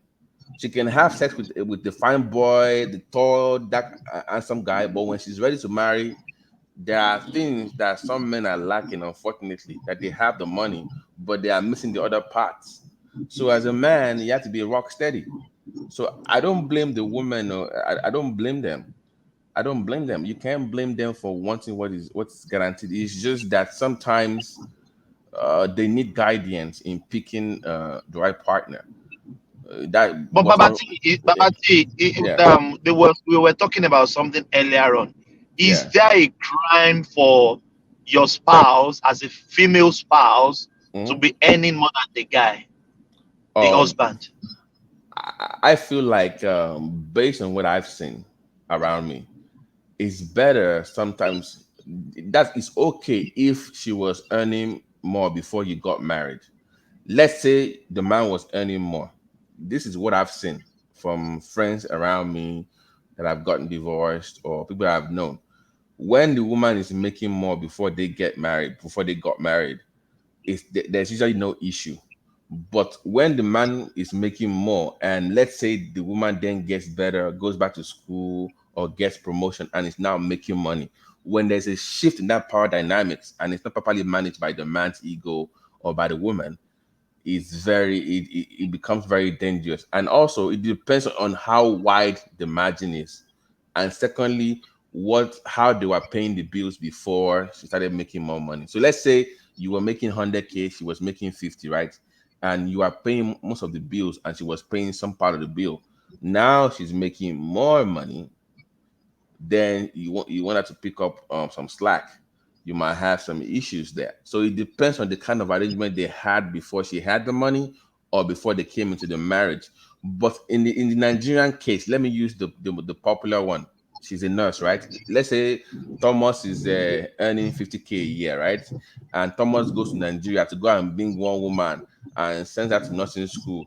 She finishes school. Now she's making 80 to 90K a year now, right? Thomas with that 50K was already struggling, but was working extra just to make that 50K. Now Thomas will say, babe, you have finished school now, start paying some of the bills. Then she now tell you that, but you are the man now. And you're like, but you make more money. If that is not if that is not managed properly, it always ends up terribly. So I think it's the communication issue between couples, and that's what is going on. It's a communication problem, not being clear about how you pay bills. Because when I went on a date when I was dating, I'm telling you, a year or two into our dating, we were discussing bills, retirement plans, pension plans. How many kids do you want to have? Do you like to travel? Like beyond the love, beyond the mushy stuff. Oh, Thomas, we're already discussing. Forget The love. real life. Yeah. Real life. If Way forward. If I lose my job, we're discussing everything. What do you want to leave? What kind of house do you want to buy? This and that, stuff like that. So when we started, we only had like a 3-bedroom, like a small 3-bedroom, because we were like, let's start small, let's build from the scratch. But people will get married, they want that big 500K house, stuff like that. They want that fantasy. So whoever you are dating, you must be clear. Communication is very important. Let me tell you some. This is a private. I don't know why I want to say this, but that's fine. Actually, when I came into this country, my wife she's already a nurse from Nigeria. I mean, RN from Nigeria. So when we came into this country, for her to go into the system, it's very easy for her. She just needs to do a 3-month course, then she will be automatically RN in Australia. You know what I mean? But me as an engineer in Nigeria, for me to further more here, I have to, you know what I mean? I have to read more. When we came here, she's any more than me as a nurse. I didn't see it anything as, you know what I mean? I didn't see it as a crime because she's not proud about it. We have joint account. You know what I mean? But later on, I became very good. I'm earning more than her. We are almost earning the same thing. So I didn't see anything bad in a female spouse any more than the husband. You understand what I mean? It's not a crime, but it's only if the man is not trying to better his life. You know what I mean? Something. Yeah. Go on. Robert T, let me say something, please. I'm sorry. You see, there's a good book. I don't want to call the name of the book because whenever I mention that book name, some people will say, "Yeah, don't bring that here." The book says, Yoruba says, "O bringidi," or what it says in another word, a capable wife who can find. Get it? So a woman who is capable, a woman that a man would desire, they are very, very rare. So maybe you, Thomas, you were fortunate to have one of such women that will respect you, will still view you as the husband, even when she makes more than you. But it has been seen that in recent times, let me just say in recent times, over some decades now, that when women make more than men, there's always trouble in that relationship. That relationship starts going south because women have this. I don't know if you ever heard about. There's this concept called hypergamy. Hypergamy, yes. Yeah, hypergamy. Yes, you are right. Yeah. So women, they always want to do the best. They always want the best. If at the time when she married you, you were doing well better than her. As soon as she overtakes you, she starts asking some questions. Can I get a better man than this guy? It's in their nature. It's a woman nature to want to do the best, which is they want to have the best of the best. So that thing in them, that I programming in them, it's something that most women, let me not say all women, most women, it's a feminine quality or attitude that they have. It's their nature. It's a trait. It's a trait, yeah. That's what I want. But Spinner, that's the reason why I said it's better sometimes that she's already making more money before you got together. So at least she knows where you're coming from, as opposed to you making more, then she overtakes you. You see my point, Spinner? Like sometimes it's better that she's already making more money before you got married. The issue is that you see, Babati, you're right. You see, one thing about women is you can hardly predict.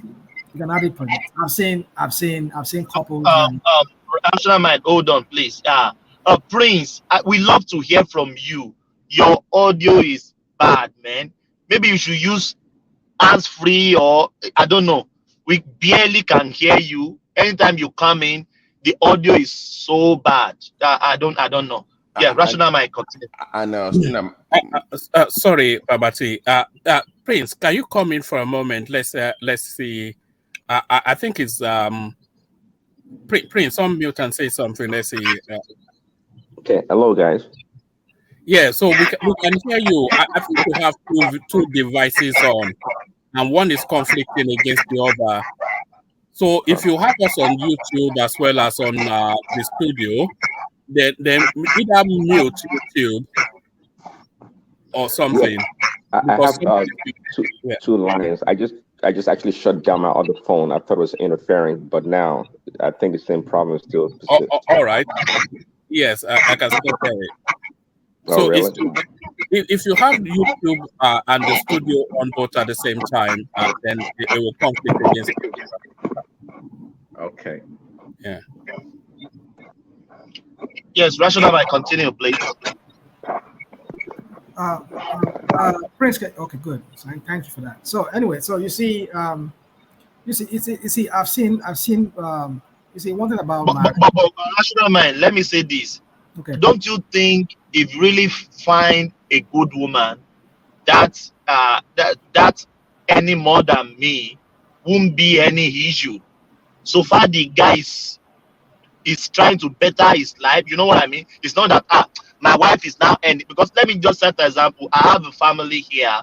They have 4. The wife is a nurse, and to take 4 kids to childcare here, is crazy. So the wife, they decide, both of them, they decide that the man will be having just small shifts to take care of the kids, and the wife is working, because the wife is earning very well. The wife is working very well back and front, but the man is picking up, doing just small shifts, and is taking care of the kids, because one day they could be collecting almost $120 per day for 1 kid, times $120 times 4 kids in a day. You are not even earning that much. You understand what I mean? So, and they are fine. The wife is working very well, earning very well, very good earn. The husband is just working scattered job, and they are taking care of the kids. They made their kids the priority. They didn't look at I'm earning more than my wife. It's not that the guy cannot earn more, but they thought the wife is earning more as a nurse. So but you understand what I mean? I totally understand what you mean, what you're saying. Yes, and they have good home, happy home. There's nothing like I'm earning more than my husband. Yeah. Yeah, you see, the thing is, like I said, very good women. Good women are very rare. What I mean, good women, real good women, they're very rare. If you've been out there, you've had friends, you've seen it all. What I mean, with relationships of different kinds.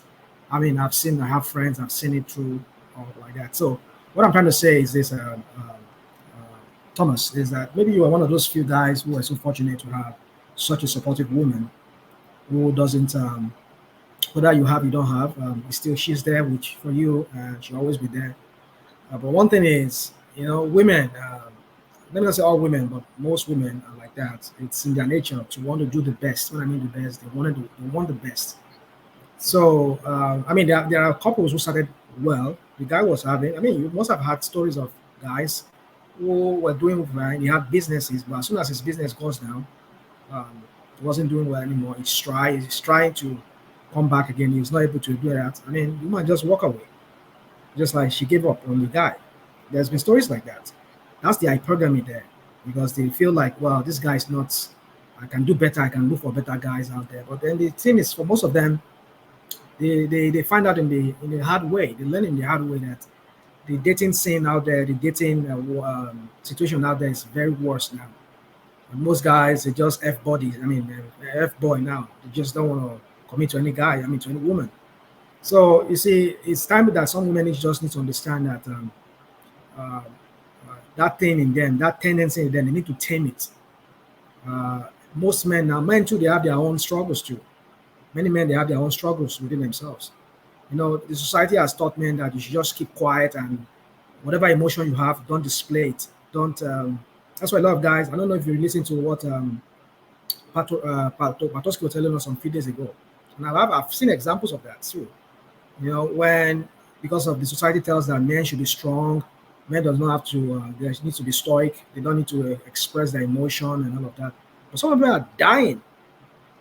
They are dying within themselves, and that leads so many of them to commit S. You know what I mean? I mean, it's just snuff their life, take their life out, because mentally they are going through a lot. But the society tells them, shut up and just bottle it up and don't show it out. When you live with a woman who constantly just remind you of your feelings, who constantly nag you and nag you and nag you, I mean, just a little time before the guy will just explode. And people react in different ways. Some people, maybe because they don't want to harm the woman or harm their kids, they just snuff their life out. Just kill. I mean, just get rid of themselves. And some, they just take care of their wife and their kids and just snuff everybody's life off. We've had extreme cases like that. So I think, you see, one thing about me is that my conclusion is just that if you're just fortunate to have a good woman, that's it. But then, does that mean that you can't work towards having a very good family, a family life, a good family situation? Yes, you can still do that. But everything depends on if both of you are willing to work together. Both of you must be willing to work together. But when one person is trying to work it out and the other person is not supporting that person, it will never work. No matter what you do, it will never work. So both have to be on the same page. But how can you find that person that will be on the same page with you? But like I said, I've often said, I've said on this platform, most men are very simple creatures. I would say most men are very simple creatures. Just give them that peace of mind, give them their food. Just give them that food they need. They don't need elaborate, very expensive food. Just give them, make him feel dignified. I know. Again, I want to talk about that same book where it says that what a man crave for a woman is that respect. If women really understand that your man should be respected, and I know some people want to sell this narrative like Dupe was trying to sell us the other day, it should be earned. Well, why it's true that sometimes respect needs to be earned, but then if you hinge it on that alone, that it needs to be earned, then you're pushing a man to a point whereby he will look at it like, okay, so if I don't earn it now, in your own version of earning it, then I won't be respected, and that's a recipe for a disaster, for a troubled relationship or a troubled marriage in that sense. But you need to let your man feel that respect first. Let him feel that respect. Even though as long as he doesn't abuse you, he doesn't beat you, he doesn't act violent towards you, give him that respect. Then let the rest take their place. But when you are saying that no, because he doesn't provide for you, he doesn't do this and that, and then you start disrespecting him, that's a recipe for disaster. That's a conflict in marriage. So you see, relationship is a very, very difficult thing. If only people understand it. We can work it out. People can work it out, but both of them must be willing to be on the same page. If both of you are not on the same page, forget it. It will not work. Rational mind. if you look at from the Bible aspect, twice arbitrary times God destroyed the world. It was because women was demanding so much. They want to be heard and they want to be free. Because of their freedom led to the destruction of the world, according to the Bible. They became promiscuous and all that. And same thing is still happening right now. I don't know why women feel that they need to be heard or they need to be respected, like if they're not being respected. I cannot really speak for women anyway. I'll speak from the men's side. But what I just feel is this: I think they are demanding too much. If you look at it, this shift we are noticing, it started from women. Men don't respect us. They turn out to become gay. From gay to LGBT, from LGBT now they are transgender. It's never enough. Now it's no longer LGBT anymore, feminism or equal right. You just keep demanding and demanding and demanding. Look at the laws being placed in any Western world for women. Just like it's like they're attacking women every day. Every day they create law to protect women. Like men are attacking them. Up to the extent that marriage is not that really fun anymore in some countries. You cannot really talk to your wife. If you say anything, it's like I think there's a law they're trying to pass, like if you use some certain words, it's like a verbal harassment. So if women continue on this pace, I don't think men will become the women and the women will become men. And at what point are we going to tell them to stop? Because they have to realize that they are women, for crying out loud, and men is men. There are things men can do that women cannot do, and there are things women will do that a man will not do. Not that a man cannot do it, but he will not do it. So there have to be this understanding between men and women. And again, women keep saying respect is being owned. That's where the biggest problem lie right now. A man does not need to own the respect from his wife. It's not a competition. It's not a competition. Idia brings over soccer for me. It's not a competition. That's the only one thing you owe that man as your husband. You have to give him that respect.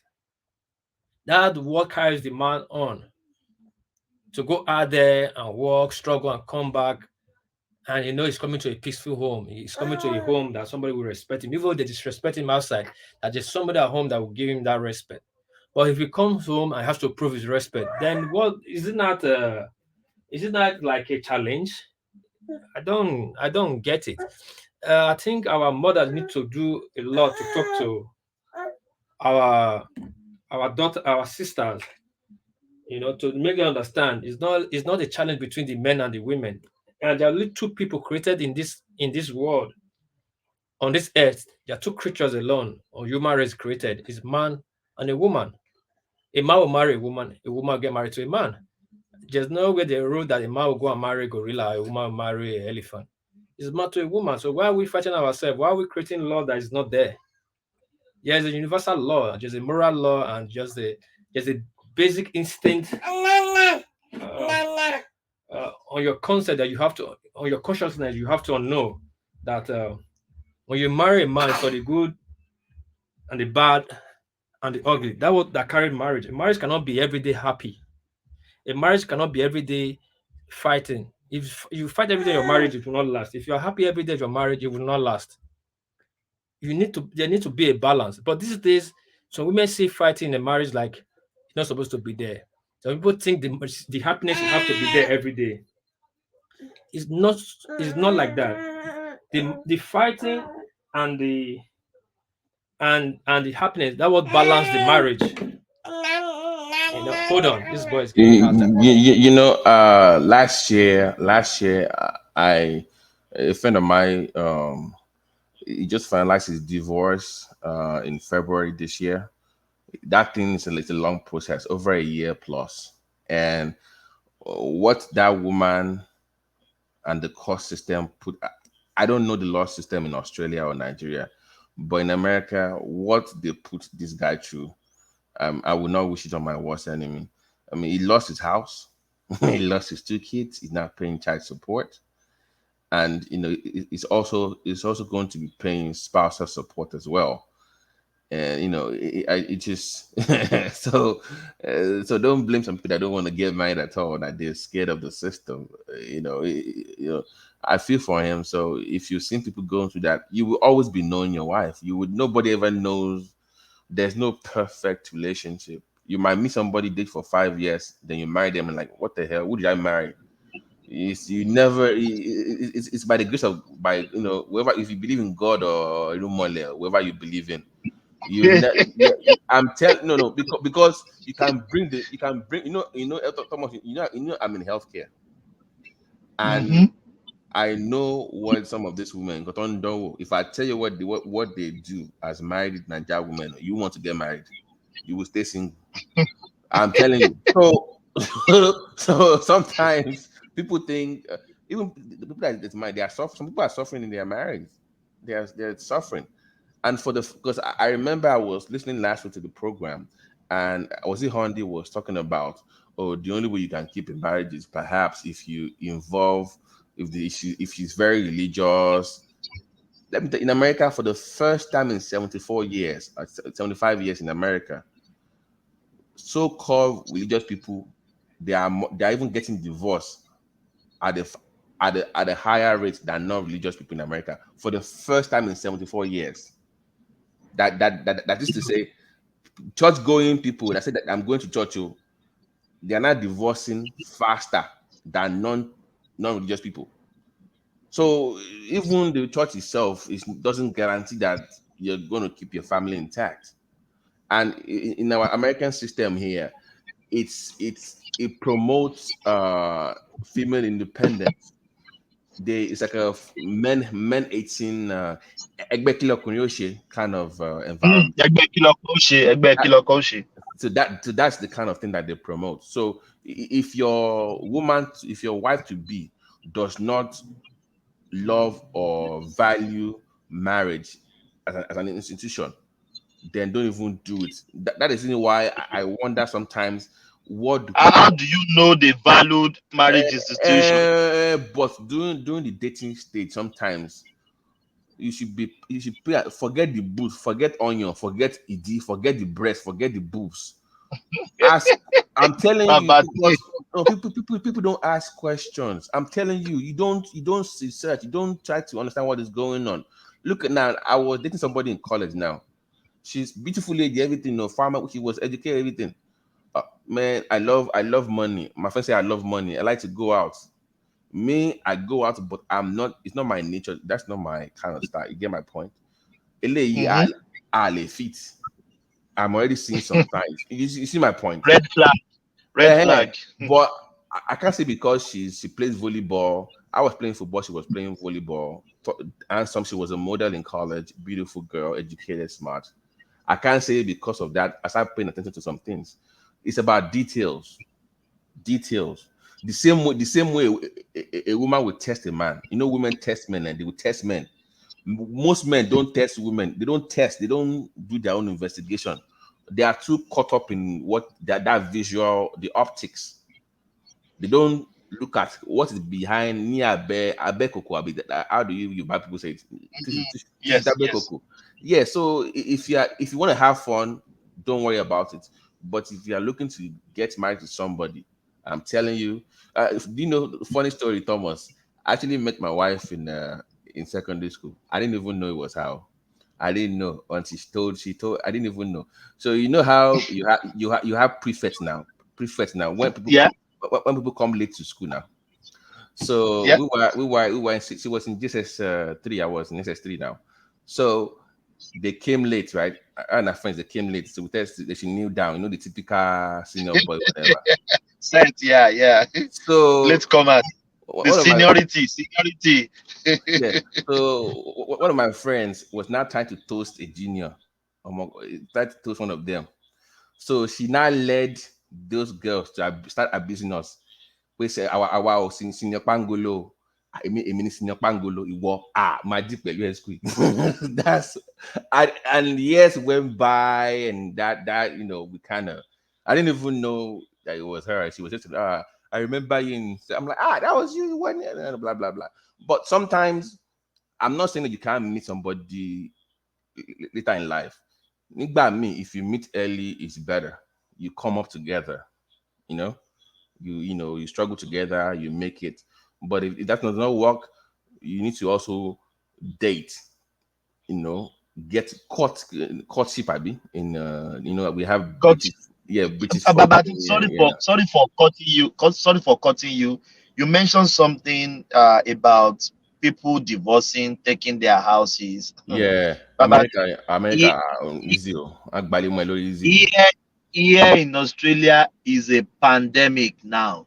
Mm. Even the husband is scared of the wife to buy a house. Thomas, do you know what's crazy? As soon as they buy the house, well, I did. the wife will just change. And here, if you have kids, they will kick the man out. If you don't have kids, yeah, let me finish my statement, then they can comment, please.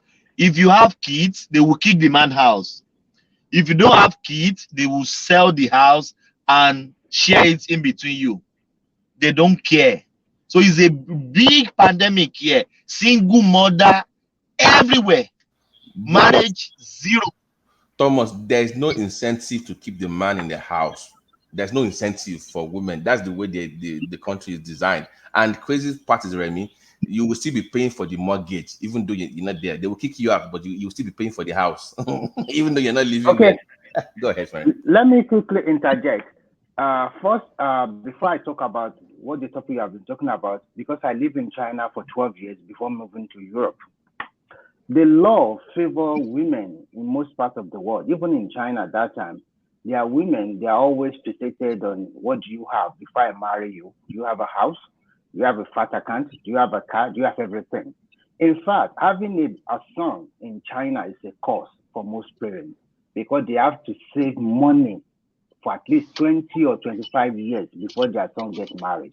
Because nobody is going to marry you if you don't have a house or you don't have an apartment. So most women, they go for this kind of thing, knowingly that when they divorce, the house belongs to them. That's why most women get rich quickly. But like 7 or 8 years ago, the Chinese government changed that law. They changed it because they know that this is becoming too rampant and it's not good for the people there. So they changed the law that when you get married and even the house belongs to the husband, if you are divorcing, then you should sell this house and the money shared equally. They also go to the extent that couple can sign an agreement that this is what I'm bringing to the marriage, and this is what the wife is bringing to the marriage. Oh, so prenup.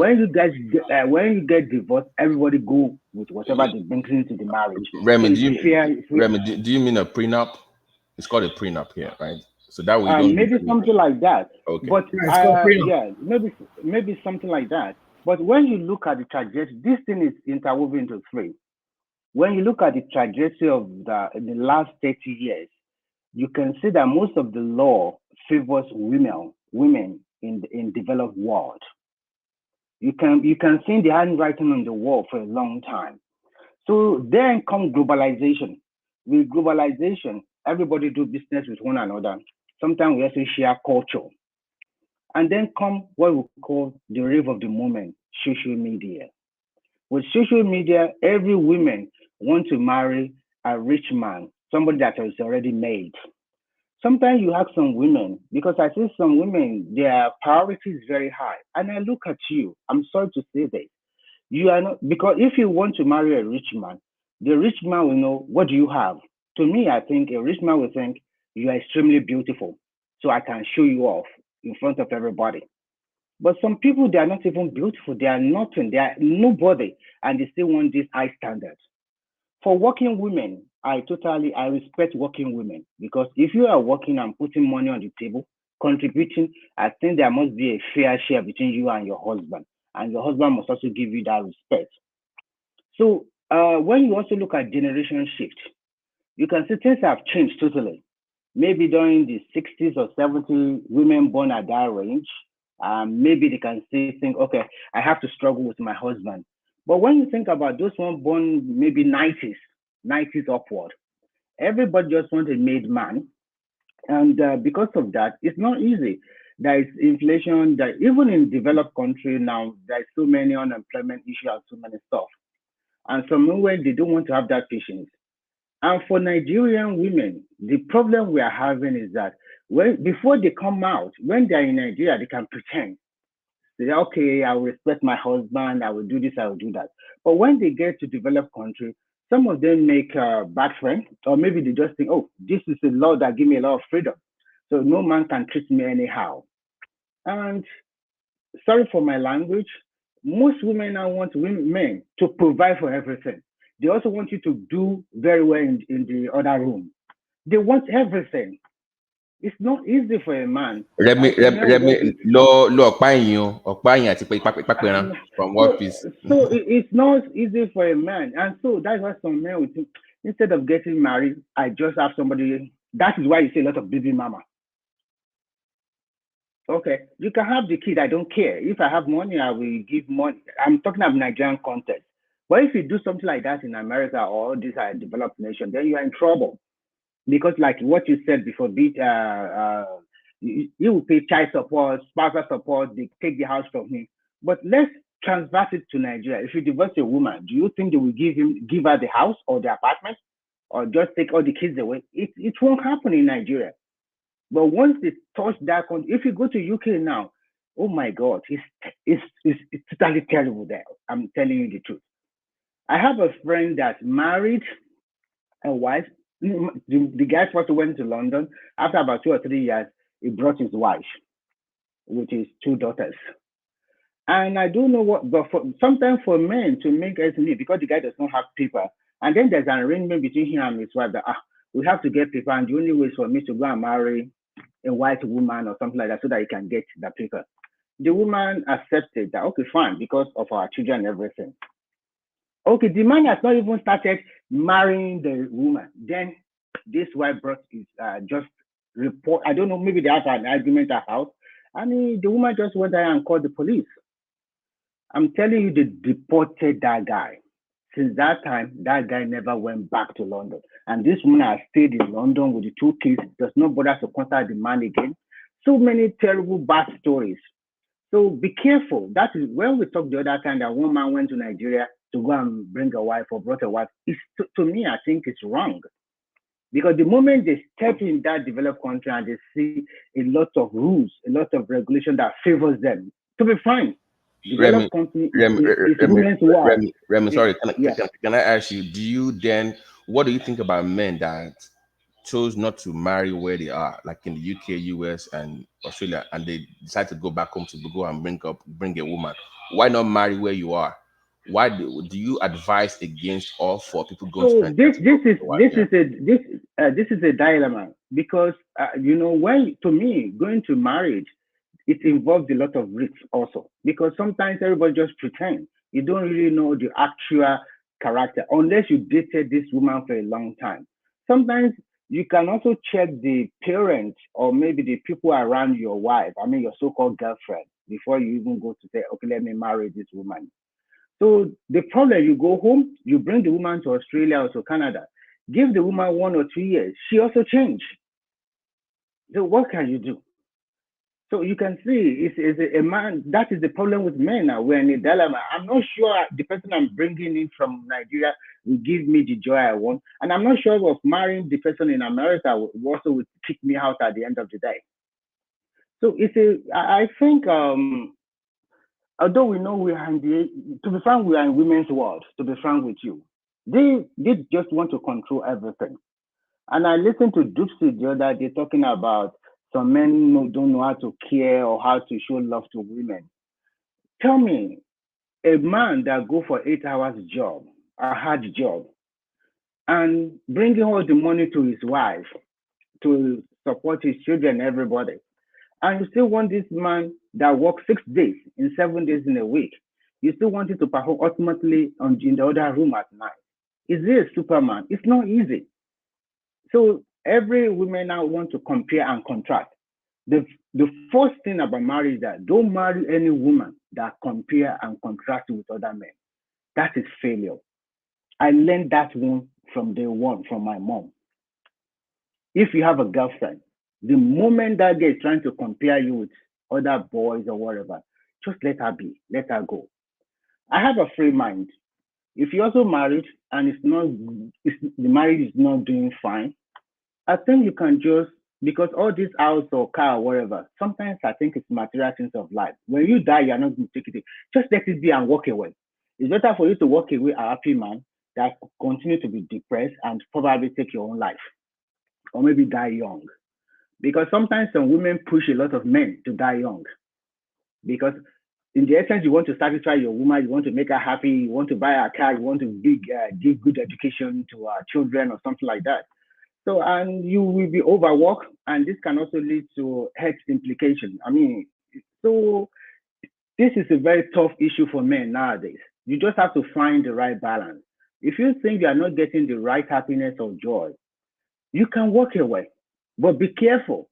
You have to look at it very well. If you marry a woman that you know she is very, controlling, or she claims human rights, better do a lot of things together with her, so that you will still have some kind of money saved somewhere. Because if you both contribute 50%, even if they are giving all the house to her, you won't lose totally. So it's a very tough call for men nowadays. Because here in Europe that I stay, I see lots of single parents, and you will see the son, maybe mixed blood, or maybe, and so many women, in fact, it's very, very, nowadays it's very difficult for men to even go and say, oh, I want to date this woman. They are afraid because they don't know what might come out of it. You cannot touch, you cannot see, you cannot do nothing. So they are just coming out with a lot of law that protect the women. Remy, let me shock you. Let me shock you what I experienced here with one of our black folks here. As I'm speaking to you now, I know like 4 families, blacks. They are both blacks. Their wives have dragged them away from the house.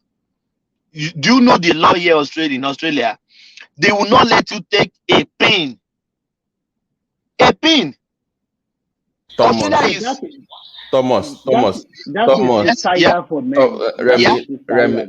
Remy, I always tell guys this when they ask me about them dating they want to marry. Always marry a woman in your own class. I'm sorry, it matters.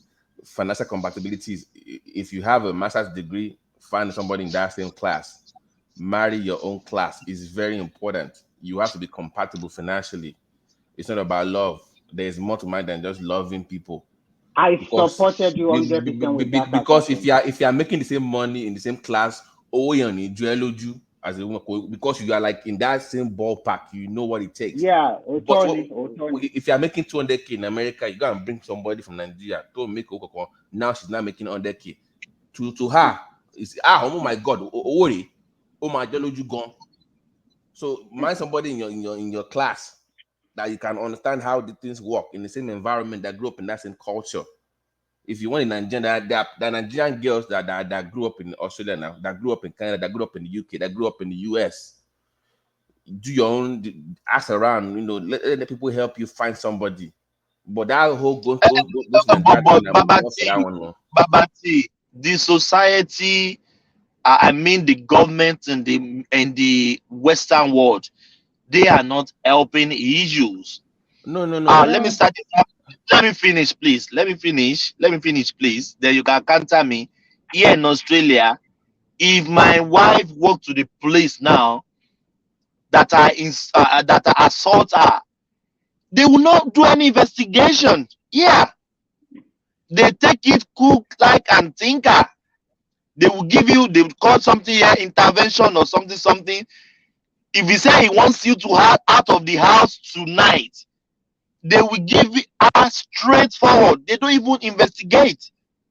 Yeah, it's woman's word, and man here is nothing unless you have a good wife that you guys are in the same page. Yeah, a man has walked up to me in church and crying. The wife is said, sit down there. You won't be down, won't be alive yet there. Because he will call the police. He will lie on him. They don't do investigation at all. Yeah, Thomas, just in addition, I know a man that he has been abroad for 10 years. He's in a dilemma. His wife is in Nigeria. He has a house for her, have 2 cars for her, give her business. but the woman continuing to pressurize him that she wants to stay with her husband, whatever. But the man always go home. But the man is like, he's in a dilemma. He's afraid because of all this story. Like, look, woman, I've done enough for you in Nigeria. I'm coming home every time. I know it's good for me to stay with you, but I think the bottom line is that's what you are saying. He is afraid that whenever this woman touch abroad and see all these women doing other things, she will start to make claim, and that is not good for him. This is a woman that he has made everything comfortable for her in Nigeria. You understand? So, like you said, in developed countries, it's totally a women's world that everything just revolves around them. So men nowadays, in fact, I just don't understand anymore, to be frank, because there's a guy also here in Finland that married a Finnish, and this guy want to work. And as you know, all Nigerians, they want to work at, maybe probably send some money home for maybe mother or father or whatever. This guy will work for 4 hours in a day, but the job supposed to be like 6 or 8 hours. The wife will call, come back home. I miss you. Come and stay with me. The guy was, oh my God, it's so crazy that the man, she does not allow the man to really work and make money. And when the man also make money, the woman will plan for their vacation or something like that. And still, you still control the man that the work you are doing more work. It's enough, but you still want to spend the money. So he's so confused that he doesn't know what to do. He's not blaming himself that in the first place he should have married. So many cases all around the world. So you see, I like, for example, if I have a man and I bring my wife and then or somebody brings his wife and then the wife continues to do something like that, you will feel, oh my God, with all the energy applying for the visa or the resident permit, all the money that is involved, and then now you are now in UK or Australia or Canada or wherever, and then you now continue with this kind of bad character. You are right, Thomas. It's almost the same thing everywhere here. It is the women's words or statement against you. In fact, they don't listen to you because they think you are the man. You will probably assault your wife or whatever.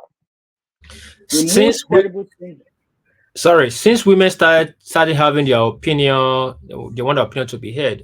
People don't notice that we have more marriage, more divorce now than marriages. Since women want to be free, since when they start championing equal right, my word must be heard. We have more divorce, even more fast case of divorce than in the old. You have instances women will get married in less than 6 months, they divorce. Some 4 months they divorce. And same man you said is not good, you will divorce a man and you start dating on that man. It's very funny. Sorry. Yeah, and in addition, you can also see that apart from the rate of divorce very high because of feminism and all that kind of stuff, you can see lots of women they say, "Oh, I don't want to get married," or even if I get married, I don't want to have a kid. There's a couple I know before in China. They are Chinese. They were married for like 7 years. Initially, they said they don't want to have a kid, but after about 4 years, the man will really want a kid, but the woman does not want a kid. It brings a lot of friction, and before you know it, the man just impregnates another woman outside. He doesn't care, and this brings a fight, and they divorce. And when they divorce, because they were rich, the woman have a lot of stuff, a lot of money, 2 or 3 houses or something like that. Now this woman just continue to sleep around with any man she likes. So what kind of life is this? So you both agree that you are not going to have children. Now the man changes his mind. So like what he said before, you better marry the same person in the same league that really understand one another. So many things is going on. Marriage, no kids. Marry, you should not do this, you should not do that. This is what you must do. Comparing you and contrasting you with other people. This man or this woman's husband is better. It's not really good. And I think I don't totally agree to submission. I believe in teamwork, and I believe in tabling my cases. Everything I do, I want to hear my wife's opinion. Sometimes I will take her opinion, but I will twist it around a little bit to make it look like, okay, it's a both of us, we agree on that opinion.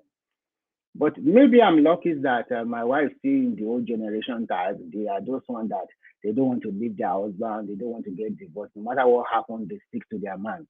But nowadays, not a lot of women. the Sorosuke one. Not the Sorosuke one.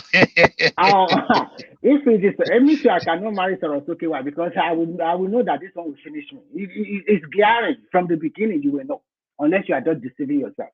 Because the Sorosuke will show you, if you like see some lady that they are so flamboyant, it's like showing off every time, looking their face every time, like blah blah blah. You know you are in trouble.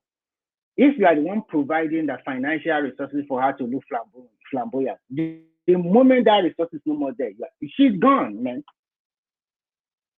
So that is the problem, because those ones that are flamboyant, they go for any man with the fat pocket. If you cannot provide it again, she will leave you. And those ones that always crave for feminism, equality, and something like that. Fine. If you are doing that, then the table must be flat between you and your husband. If the husband is bringing $50, let me tell you something funny. Now in Victoria and Melbourne, now they have a group of Egbe Kilo Koshi, those ones that have divorced their husband, they've collected all the house. They have a group now. Oh, they do. No, they do. Oh my God! No. Those ones. Their job is to go. I mean, my ex. I think I've said that before on this platform. My ex was she's still a divorce lawyer, and that the reason why we stopped dating back in the day was because when he told me the way they rope men in, I'm like, no, you're going to hell. They will even set the men up with women. They will say, oh, just say he beat you, he abused you, because that's one of the way they can get you out of the marriage. So because that would destroy the man now. So to them, Thomas, divorce is not enough. They also want to destroy that man as well. Yes, exactly. So it's not about just divorcing alone. That's not enough. They want to destroy, because let's say you're in healthcare now as a man. Once they rope you with child abuse or women beating, your license can be withdrawn. You're also suspended. Yeah. You see the problem now. So they really want to destroy that man. So once you start having your friends hanging out with all these people, I want divorcee at work. In health, in healthcare, it's a pandemic. All those nurses, they are mostly divorced feminists, anyways. Once you have your sweet girl from Nigeria that is a born again Christian, start hanging out with them. Over time, she will blend in, and before you know it, if you're not careful. The funniest thing, they will divorce their husband and start dating other men. I'm telling you, they will even bring the man into your house. So Babati, hold on. To our listeners, if any female can come in, I think we are now anti. No, Thomas. We are not anti anything. For me, generally, I don't want religion to come in between us. I am a Muslim and my wife is a Christian, and I allow her to practice her own religion. But from the beginning, when we were in Nigeria, I told her, Omo, there is no night vigil, there is no Monday, blah, blah, blah. And if you go to church, if your church is 2 hours, after your 2 hours, come back home. So we made it clear from the beginning, and she does not also stop me from practicing my own religion. And I also don't go to night, blah, blah, blah, or blah, blah, blah. Remy, listen to me. I have seen where a woman was going to divorce with a man. It was her pastor that came to the house to pack her stuff out with her friends. Even if that is what I don't allow. I'm telling you, even forget church, they are creating that church too. Even they are encouraging that as well. The man of God came to the house to pack her stuff out with her friends. A man of God take Parija also encourage Jenny. So that is the problem a lot of our people have. They put their marriage in their pastor hand or their far hand. For me, the point is that you cannot bring any pastor to my house, which I don't bring any alpha to my house. So we both understand this thing. And you cannot stay in a church like you are going to Monday church or Friday church or Thursday church. I don't allow that kind of thing, because I know that they use religion to pin you down. It's very easy to use religion to pin you down easily. So I believe in God, but at the same time, I don't allow all this sentiment that comes along with it. So that is the problem we have. And you can see a lot of the so-called born-again Christian or born-again Muslim. If you really look deep, you will see that it's all lies sometimes. It's not really truth. Because when I was in the university in Nigeria, I saw a lot of born again Christians. You would think they are very old. And sometimes I see them behind the tree, they are robbing them. So sorry for my language. I was like, it's not sister Lagwaja or brother Lagwaja. So it's all lies. And when you go to developed country, I think they are the one that brought all this religion to Africa. How many of them go to churches? I have a friend in Perth in Australia. When he went to Australia, he said initially he started going to Yoruba church in Australia. But every Sunday or every Friday, they must donate money. It's when he donates money, he said, no, I'm not going to this church. He has to change his church to white man church where they do not donate money. So you can see. Remy, if you want to finish yourself as a Yoruba or Nigeria, if you reach Australia, go to a Nigerian church. You are finished. That is what he did initially. They will finish you. I don't go to Nigerian church here. No, he's coming to donate money, tire until he changes church. Why is it working for them? And that is the mentality in Nigeria. A person that is earning 50,000 naira in a month, the money is not enough for him. He will continue to take the money to people that will use the money to buy private jet and build school that his children or he or her or him cannot even go. So there is a lot of people in that country are very gullible. They are using religion. It is one thing. Look at the last election that took place in Nigeria. You can see clearly that Obi used that religious sentiment very well. And it works for him. And you see all these Pentecostal churches. In fact, I don't know. I think it's high time that we have to have a constitution to really check their book and curtail them a little bit, because they are the one eating up the polity and all of those things and most of our young people now, they cannot even think deeply because we're in the age of social media. And they just believe what their pastors say. Anything they hear on social media, they just believe it and grab. I just think that's wrong. So there is a lot of things that, oh my God, I think we are in a confusion state in this world. So many confusion everywhere in the world. How can you, Remy, how did we get into politics now? From No, there's also a political angle to it as well. Remy, there's also a political angle to it. Economic in America, for instance, now black single women are the one that spend the most on discretionary services. So the government want them single. When you're a single woman, you spend more money. So to them, they encourage that shit. If you're married, in our own country, in America here, single households spend the most money in terms of because if you're married, you tend to do more kind of right? You're more conservative. Men naturally don't spend on unnecessary things. You want to curtail things for family. If you're single and you're strong, independent, you spend more. Yeah. You just look at the data. You tend to spend more money.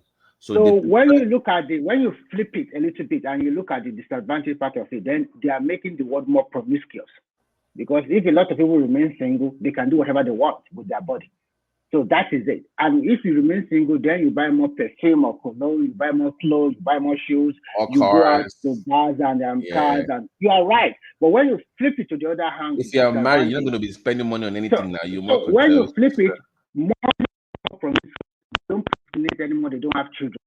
Why that's why they are looking for you to do all this job for them. Remy, fix your mic, Remy. You are breaking, Remy. You are breaking. But Remy. Anyways, you have more money to spend. Remember, they need you in the workforce as well. So guess what? You'll be working overtime to pay those bills. You'll be picking up extra. The single mother. I saw them. They struggle a lot here. I don't know about America. Thomas, listen to me. I told you they struggle here. It's something here now. It's something here in America. We know they struggle. Thomas, financially, they struggle. See, listen. They say the genuine chase of a woman is behind the scenes when nobody's watching. You see all these women forming. I have professional friends that make bank. They're on TV. You see them on TV. They'll be feminists, but behind the scenes, they are depressed on pills, on medication. So I'm telling you, it's not even that struggling. They've been raised to be delusional. I don't need no man attitude. They've been raised in that kind of environment. Behind the scenes, they know the truth. But you know, women sometimes, now, they lie to themselves a lot. They don't, like men now, we like tell Omar, you are fucking up, but they don't do that. So even that is the reason why you will see women sometimes, once they are of a particular age, they start asking Thomas for advice. They will lead their friends, they will come and ask you for advice because they know you tell them the truth. Women don't really share that kind of perspective in this environment. So forget the struggling thing. It's a mentality kind of a problem. That's the way the society has raised them to believe. And I'm telling you, they are professionals though. And once again, they make money, they have everything. One was even telling me the other day, she said, oh, what should I do? She wants to freeze her eggs. She's like 42 years old. Freeze her young. It's like, she's like, let me freeze my egg, or maybe I should go for adoption. I'm like, Nelly, you're like, why do she's like, I can't find anybody, nobody in my class, nobody in my level. I'm like, wait a minute, you are 42 years old. You are looking for a single black man at 42, 45 with no children that makes $500,000. They are so, no, I'm telling you, they're so delusional. I'm telling you. Very delusional. Very delusional. Yeah. I said, Nelly, listen to me. I said, if you find any black man in his 40s that is single, looking for a woman, he probably look for a white woman or look for somebody younger. Nobody is going to go marry their, as a man now. If you are 40, no, you're going to date a 40-year-old woman now. You want somebody younger. But in her mind, because she goes to, because she works out, she does Botox, she goes to work out her body because she looks good for her age. In her mind, she's still acting like she's in her 20s. That's the way she's still behaving. In her 40s, though. I'm telling you, it's no joke. But you're able to far. Ask any lady if they would trust any man that is in 40s, that is a millionaire, has a house, have a good car, and you come to that tell them if he's single, if the lady will believe him. No lady will believe a man that is comfortable and is twice his age, that he's single, does not have kids. That girl will tell the man outright, like, you are a liar, you are a player. Because a man, for something there, woman. What 2021? Remy, we can't hear you. Remy, I'm sorry, we can't hear you. Maybe you go out and come back. You can come back in. The link guys, is in the comment section. Guys, go on, this is not a female bashing session, okay? This also happens on the male side as well. Okay, there are delusional males as well. So it's not like I'm bashing any female or male. Just to let you know that on both sides, people are delusional about what they can actually get in relationships. In fact, you are broke, you are living with your mom, but you want to date a model that is 7 or 8 on the scale. Who are you fooling? You are fat, you don't work out, you don't dress very well, you smell. Come on, Babati. No, we are guys now. You're a man, you're supposed to work out, look good, get tailor, dress well, perform everything. But you don't work out, you are overweight. You don't take care of your skin. Then you say, oh, all women don't like men. So there are also people that are very crazy too on the men's side, though. So it's not like I'm not bashing females. Just to clarify before they jump on me. I'm not bashing. Can you hear me now? Yes, loud and clear. Very good. I'm not bashing women too. I love beautiful women. I love women that come with a style. Yes, I love it that way. But reality must be told.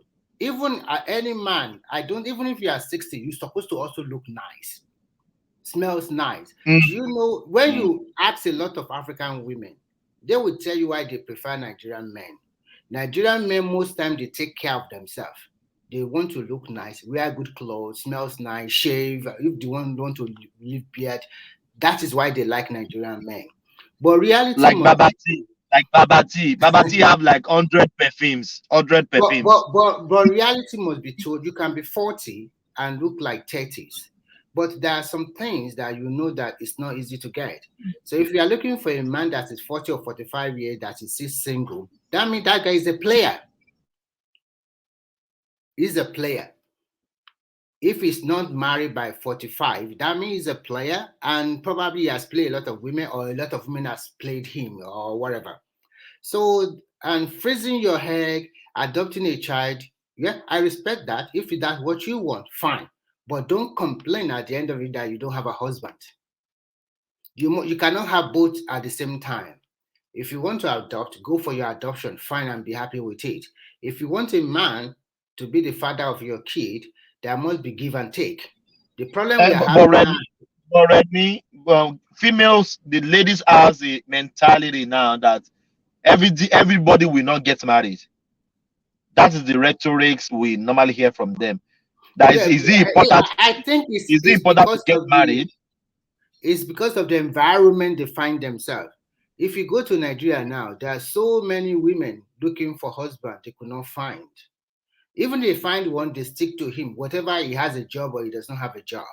But when they get to advanced country and they have income to themselves, and then some of them that can make more money than their husband and they don't have that humility, then the man is in deep trouble. You better leave that woman as quickly as possible because she will make life a hell for you.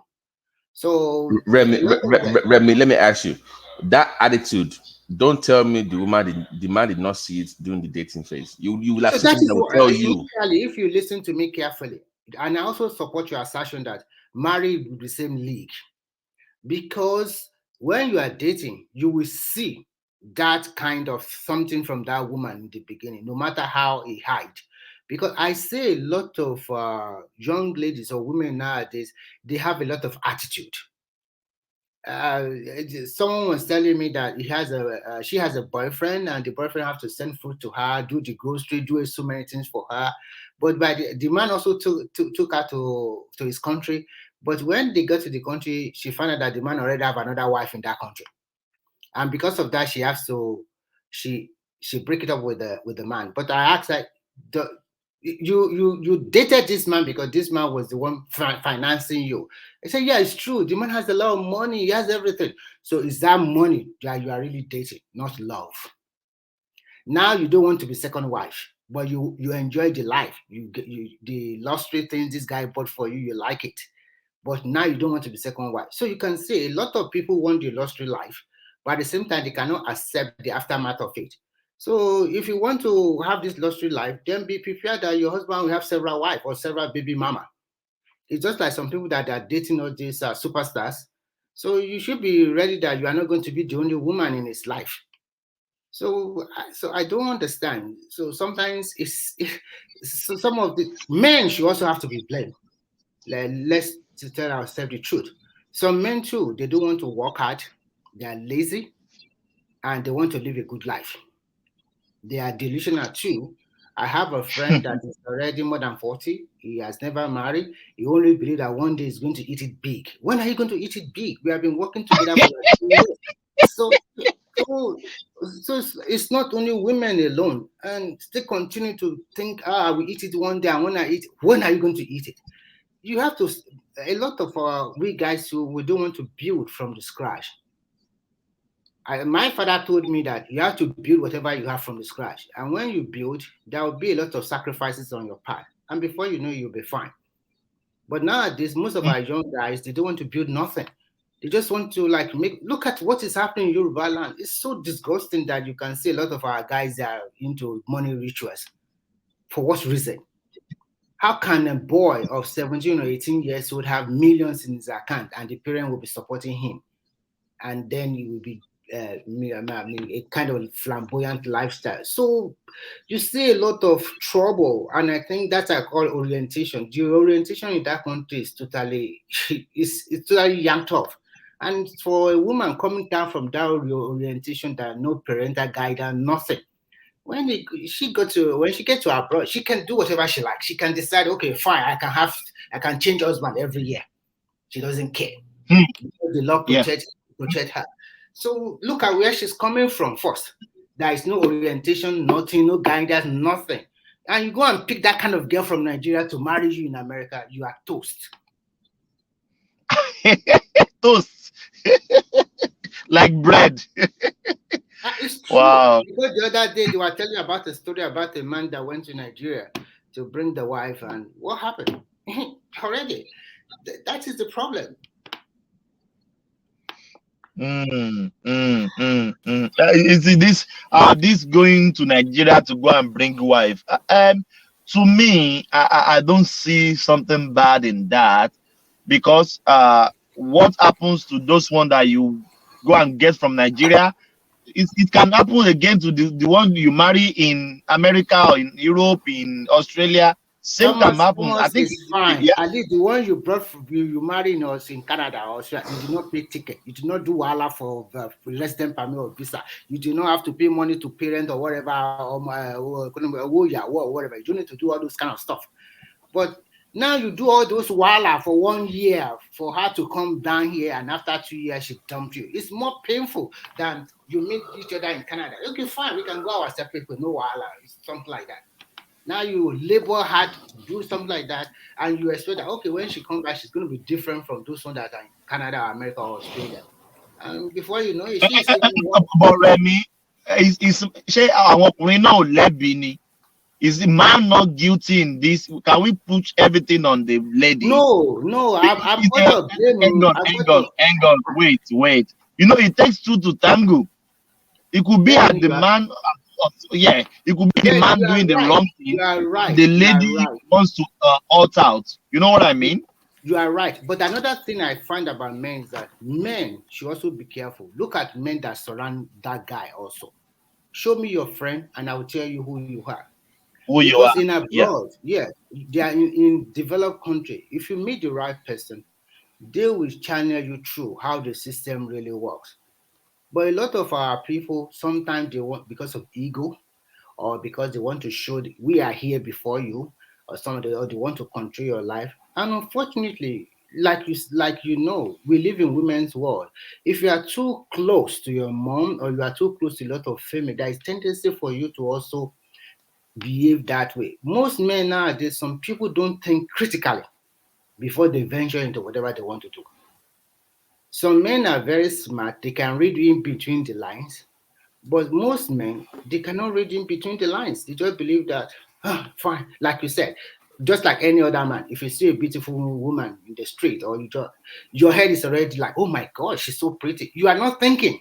You are just thinking, oh, can she be mine? Can I talk to her? So some men don't think critically before they venture into whatever they want to do, especially when it comes to relationship. And in relationship, nobody is perfect. Like everybody, you just have to manage one another. If you are lucky to have a listening wife, and if you as a husband, you're also the listening type, your relationship might probably work. And support that both of you also have the financial to help the family together. That would be fine. But in the essence that you are the only one providing all the financial, and the woman just sit at home and also like make jest of you, or also compare you, there is a day you'll be mad that how you are doing the work while she is the one spending all the money. You'll be very mad with her. So men also have to check themselves. Unfortunately, you see, I told you a story about somebody that is 45 still thinking that I'm going to eat it big one day. So it's both ways.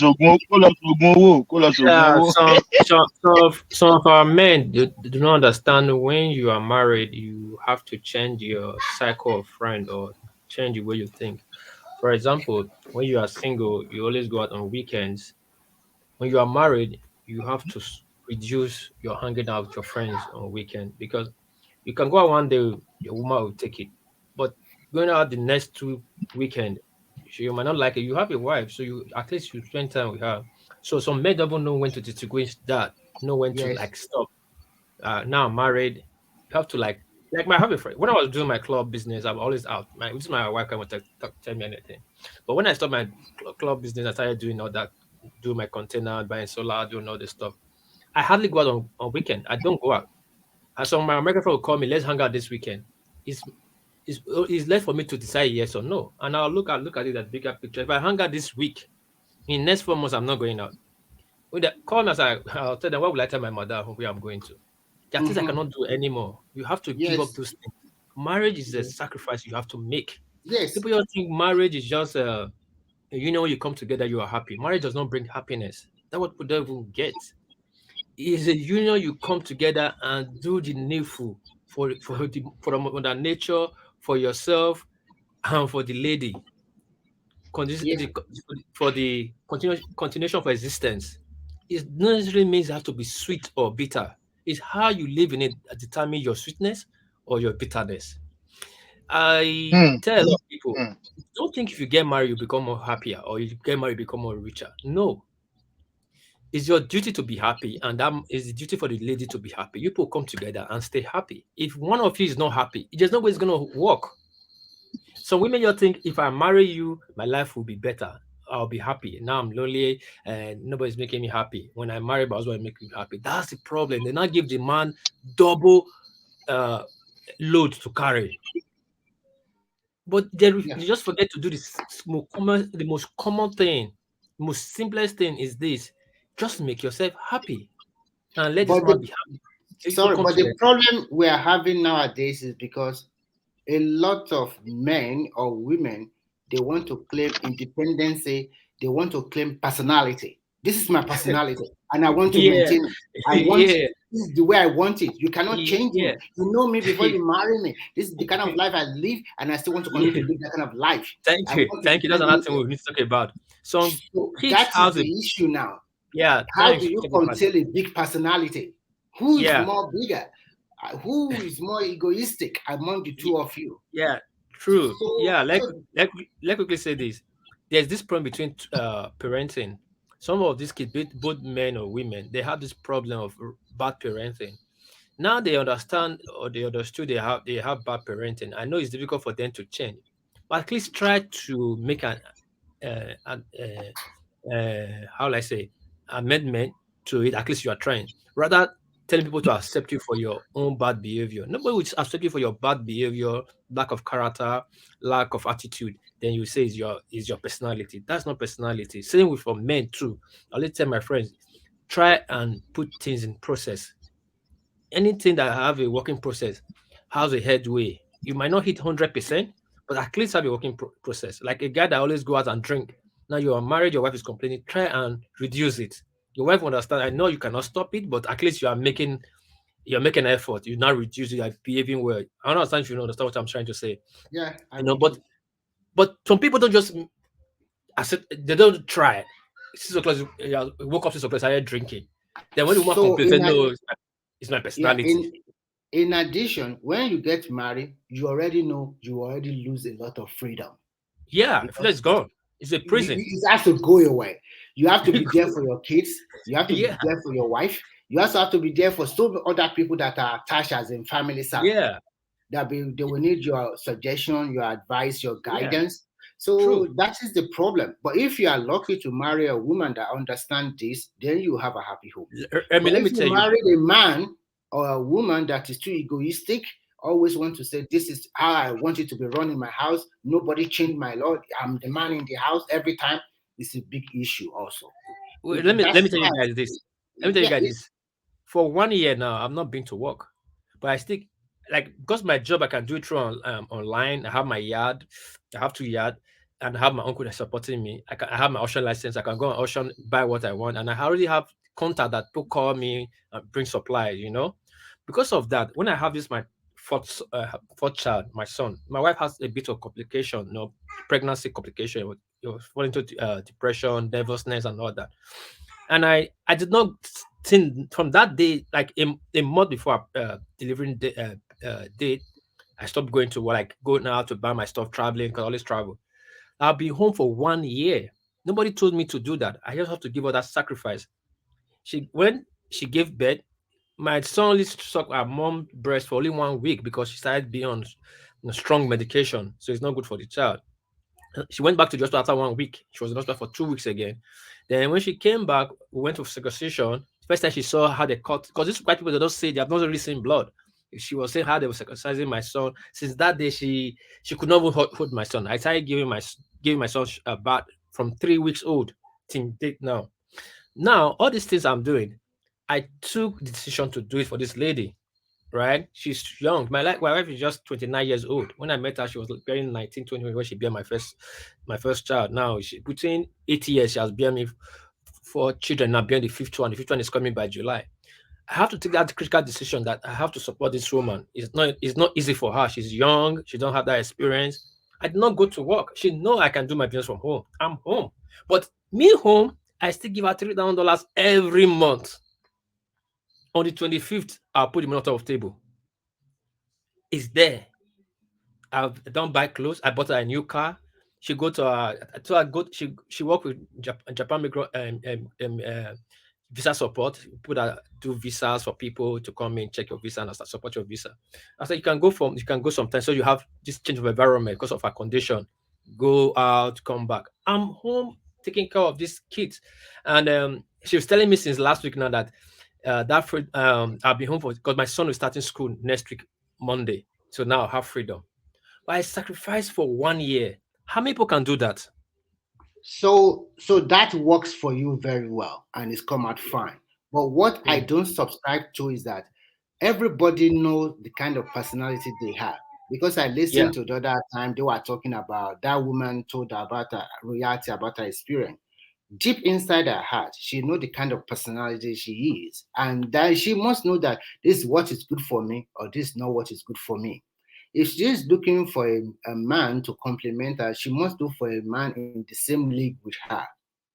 That is because experience, if you're already married and have a kid and then you divorce, that's an experience. It's a bad experience. That thing, and if you want to marry again, you should zero it in your mind. It's better relax, calm down, and look for a man that you want to spend the rest of your life with. It's give and take. If you don't want to be give and take, you want to control every time.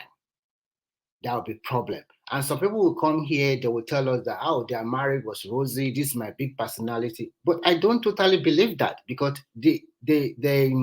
what they really practice at home sometimes is different from what they are tuning out here, what they are speaking out here. So maybe this guy, so one way or the other, for you to stay in a marriage for 20 years, there might have been a lot of trouble within you and your husband that both of you really managed together and you are able to stay together till this time. So that is because, as we know, everybody have individual character. So you have to just marry it when you get married. Like for me, I have 2 lovely daughters and I allow them to choose the religion they like. And some of them will follow their mother. One of them will follow their mother to the church, and the other one will say, oh, Father, I want to pray with you. Oh, so it's fine with me because at the end of the day, I can't tell them this exactly what should you do. They have their own mind. So they should follow their own mind. My own is just to guide and protect, and God willing provide the financial support for the family.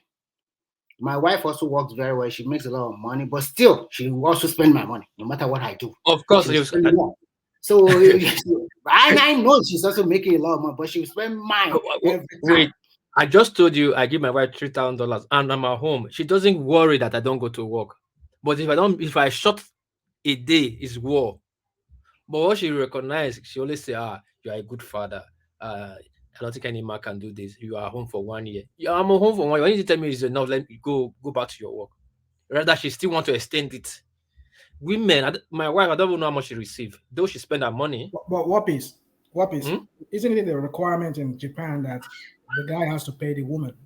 Yeah, Japanese culture, the woman receives your salary. Is it the culture or is it the law there? The culture. Not a law, it's not a law. Culture. Not a law, no. My salary comes to my salary comes to my account anyway, but their culture, the salary goes to the woman's account. If you go to a factory or a company, they'll ask you which account, where's your wife account? Should you pay to your wife account or yeah, that's what I meant to say. Because I think I heard that when a man works, the money goes to the yeah, it's a culture because you have the option to say my account or like I have some Pakistans that use my lifting rights. I have a lifting right. I can lift all these batteries, use stuff, and other component.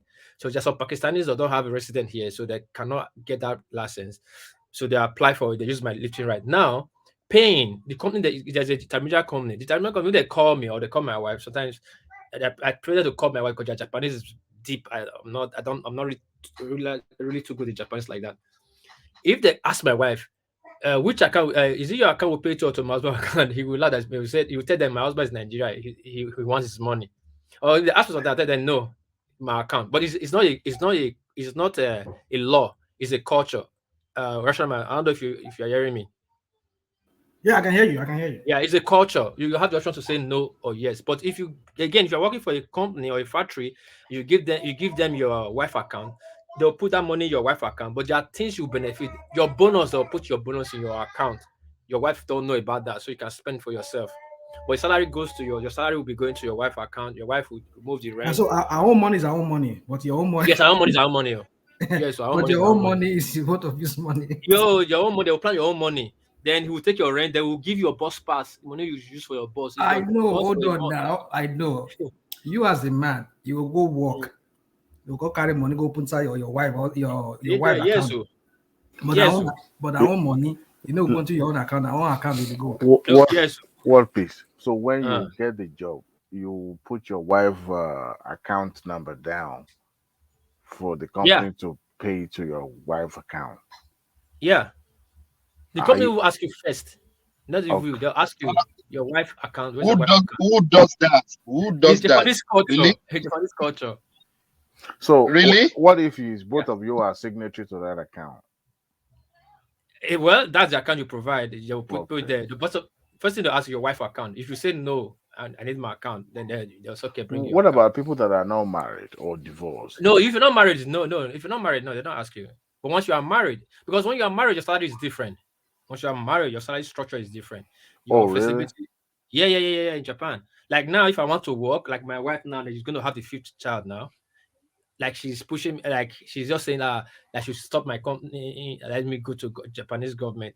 They will give us a lot of incentive because 5 kids in Japan is like you're almost like a free, like you are free. They'll give you almost everything you want. Yeah, because it's a lot of kids. Like if I leave her now, oh Jesus Christ, she's a millionaire. Government give her everything free, bus pass, school, everything she gets is free, and they'll still give her like $3,000 plus that, and she gets monthly money for the kids, each of them like $500 or $100 or $1,000 each. You know what? You know one thing. What is? I think this kind of culture is suitable for this kind of people because they're already used to it. You can't do that. You can't try that with Nigerian women. They will. As a matter of fact, they will have a standby babalawo that will be constantly put your head in that bottle. I mean, in that pot every month because. Well, God, imagine. Yes. You know the bad part of it? There are some of Nigerian brothers here that has been in Japan for 30 years. They don't have a pin at home. In as much Japan is a rich country that you can work, you get paid well on factory. You don't need any skills. You just work in factory. They'll pay like $4,000, and yet they don't have a pin. This is the kind of situation they face. Maybe they have 1 or 2 kids, and their wife control them. Most of our uncles that came here earlier before that believe white people are God, so they have that fear or respect for white people. They say Japanese are white. Their wife control them. Many here. Even one of my uncles is like that. His salary goes to his wife account, and when you have a child or 2, you are dead. She spent all that money. Wow. The budget for the kids, the house. She'll buy a mortgage. Her house is very expensive here. Everything's on mortgage, so your money is going for everything. Wow. You will be in Japan for 30 years. You don't have a pin at home. Yeah, so I can count many. Man, you don't have a pin at home. Man, they suffer for real. Yes, man, they suffer. And that kind of man, Japan will say, Majime, that was a good husband. Then we that is stubborn, I said, no, we'll keep our salary. They'll say, no, you're not good. So, and our brothers have problem here in Japan. When we come here, we tend to live the way we want to live, and that brings problem. When Japanese women, when you meet them when they are single, oh my God, you feel you'll be 2 times the prince you are. They'll so treat you like a king. They will lace your shoe for you. They will lace your shoe, and it's so good that like they read your mind. Anything you want to do before you want to do, they preempt it and do it for you. You understand? Like you just sit down. You're thinking to on the TV. Next, you say the remote control for you. So they make you so lazy. You're like, oh, this woman I want to marry. What does that continue after the marriage? That's a big waste, nah. They'll spend money on you. They'll buy you gift as soon as you engaged. start seeing the other side. You know they can talk like typewriter for the next 8 hours, no stop. Wow. So many people don't. Japanese men is you know the reason why alcohol sell more in Japan than any other place, and they are the most light drinker in the world. Japanese, before they drink 1 or 2 glasses, they are drunk, but they still keep drinking because they don't want to go home. If there's what they call after work in Japan. Is a culture. When the men close 6 o'clock, they get home 1 o'clock. Why? Because they want to get home when your wife is already sleeping. Because when they get home when your wife is not sleeping, it's war. Talk will start, problem. So the man just close work, they'll go to a drinking spot and drink and get drunk and go back home every day in their life because their wife is a problem. It's just problem. Not like they have anything fighting for. As soon as they're married, problem start, complaint starts.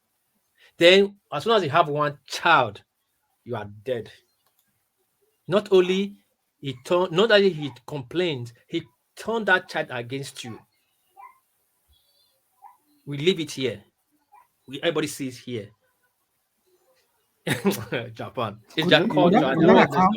Could that account for why there are so many single? Yes, Japan has the highest divorce in the world. And then what I mean single mom, especially among interracial, well, let me not say interracial. I mean like Japanese that marries foreign men. I'm not talking about just black people, also white people. Yeah, you know much you see the ratio of foreigner that you know how much the high divorce rate of foreigners in Japan. Japanese citizen is more higher. My wife's elder sister dated a guy. They were dating for like 7 years, maybe 6 years. Because Japanese people don't like the men don't want anything like attachment that will be heavy on them. They can date. They'll give you ring for engagement, date for 200 years. They are fine because they know they're not attached to you. You understand? It's a relationship. You have to go home one day, come back. You can live together. You know, the relationship is not married. But as soon as they marry, it's a different ball game, and the men will run. Do you know how many Japanese men that run away from the house? Just run from their relationship. You don't see them anymore. He will just relocate. He will just wake up one morning. He will not come back home again. He will just run from the relationship. That's how they run for their relationship. They don't even tell them, let's break up. That's how they break up. They'll just disappear, pack, go to a different space. Now, my wife's sister was dating one guy for 6 years or 7 years. And they decided to marry. 2019, they decided to marry. And me now, being a Benin man, and my tradition, like I want to go to your marriage. We Africans and Nigerians, we want to go to your marriage. We want to wear the best Ogadewale, right? So your friends will wear it. Yes, so sir. I went to buy a very expensive suit. The suit is still here. Ted Baker. I bought it about $2,000 to $3,000. Good at that time. Like I'm going to my wife's elder sister's wedding, and I wore that. I bought a suit, nice shoes. I went to a wedding. They did the wedding in, I think, around April to May. Do you believe by July, August, they already divorced? Wow.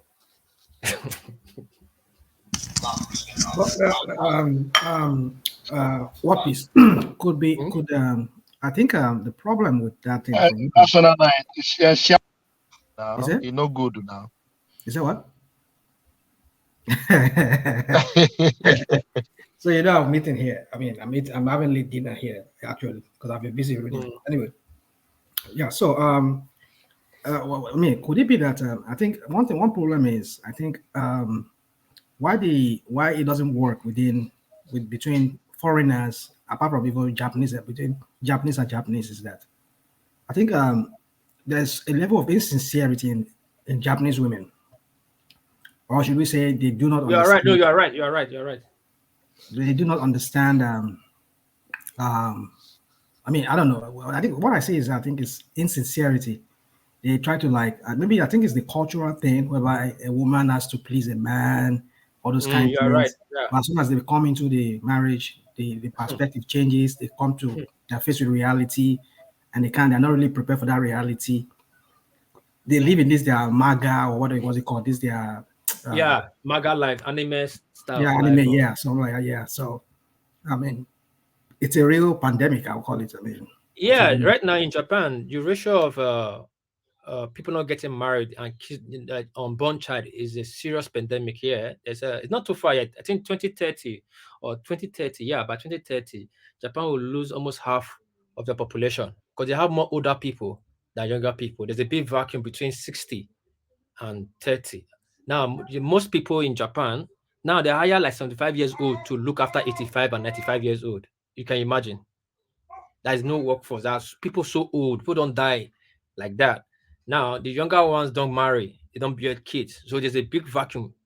No people to fill that space between 40, 45, 60 to 70. Yeah, they are shorting almost 100 million people from that space. So if these people, and Japan is about 150 million. So if they have more older people, so by 2030, they say, to run it to like 2050, all these old people they have now, they have many people in Japan right now that is 80, 85, 90 right now. My wife's father is 85 to 90. There are some people 100 years, some people 95 years. So in 2030, most of these people will be dying. Those are in 90. So they're going to lose almost like 10 to 20 million. Like one day. Not like in one day, but in one cycle in 2030. And there's no people to cover that space. In Japan, as big as Japan, that's 150 million. Their childbirth rate at last year was, I think, about 700,000. But not move up to 1 million. So how can you cover the space? So the problem, the girls are not getting married, the men don't want children, the older ones are not dying, the elderly ones that are supposed to cover that space, but after the war, America gave them too many vaccines. Those people are dying of cancer. The older people don't have cancer. So it's a pandemic in Japan, and the government is not encouraging. Something they're raising in the parliament. The government is not encouraging people to meet again. And the workforce in Japan, because they are racist to themselves, I would say racist, because they believe in themselves, they don't want to bring other people into their workforce. I understand they are protecting their technology. A lot of people are not working, so women are now working with the men. So they work like mad dog. There's no like Sunday off in Japan, like this traditional work. We work from Monday to Friday, then we are off. No, it's not like that in Japan. In Japan, you could have like 6 days in, 1 day out, or 2 weeks in, 3 days out. You understand that right now? Like cycle of work. You could be working. You could meet a girl. You ask her, she like you. She will tell you, okay, the next time I will have time to hang out with you is 2 months time. Her schedule is already filled up. She's working. She's busy. That's why in Japan, when How many hours per day? How many hours per day? Japan, you can do up to like depends 14 hours, depends 8 14 hours. hours for 6 Yeah. days? That's Yeah. insane. Yeah, people go mad. There's a work stress but Japanese government put so many laws to reduce the work stress and fatigue. Now, the problem in Japan, because Japan is so developed, you could be in Texas working in Florida. You ask me how come? Because they have bullet train, they have train everywhere. Okay. You understand? So your train can take your workplace. Now you can maybe your house to your workplace is like 2 hours or 1 hour train. And because the train network is so connected, it's so arranged, so structured that you could just take one single train that will take you to your workplace, like almost close to your, like 10 meters to where you work. You understand? Or 30 meters, it's not too far. It's your station. So you can now, if you are going to work somewhere that far, and you start work by 8 o'clock, that means you wake up like 6 or 5, get ready, catch your train. Before your train gets to your workplace, you get there like 7:30, clock in 8. You work. Normally, you have that 8 hours, but there's overtime that will take you like 12 to 13 hours, which is normal all the time. So by the time you work and get off work by 6 or 8 o'clock in the evening, before you catch that 2 hours train again, you'll be home by 10 midnight, right? Now, not talk about if you miss your train or you have to walk home. So time before you get home, you'll be 11 midnight at home every day of your life. That you don't even know your neighbor. You could walk for like 10 years, you don't even know the next man and you don't even know the next street, what's happening in the next street. So that you see sometimes you meet a girl here in Japan, she will first sleep with you before you start asking her out. Because there's no time to ask out. Because they have this 1 day off. That day off they have. So a day before that day off, the night of that day off is a free day because she's not going to work on Wednesday. So she'll go out that Tuesday. She finish work. From there, she go to bar. She already make plans with her friends. So we'll go to a bar to drink or eat, talk with her friends. Then if you meet her in that position, they just talk, just get warm her up. Like we say, warm her, just get her excited, talk with her, gist with her, make her happy, get her excited, drink. That's it. She go with you, and funny enough, you won't see her. You won't see her again for the next 10 years. If she likes you so much, she'll give you a number. You can call her for the next 3 weeks. She will not pick your call. Send her text. Then she'll reply like oh, I'm sorry, I'm busy. That's why I didn't take your call.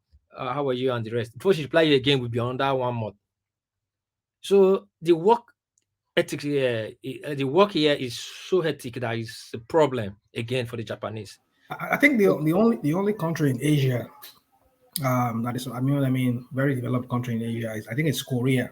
Korea seems to like have a very good work labor laws. I think Rational, I'm sorry for cutting you. I'm very sorry.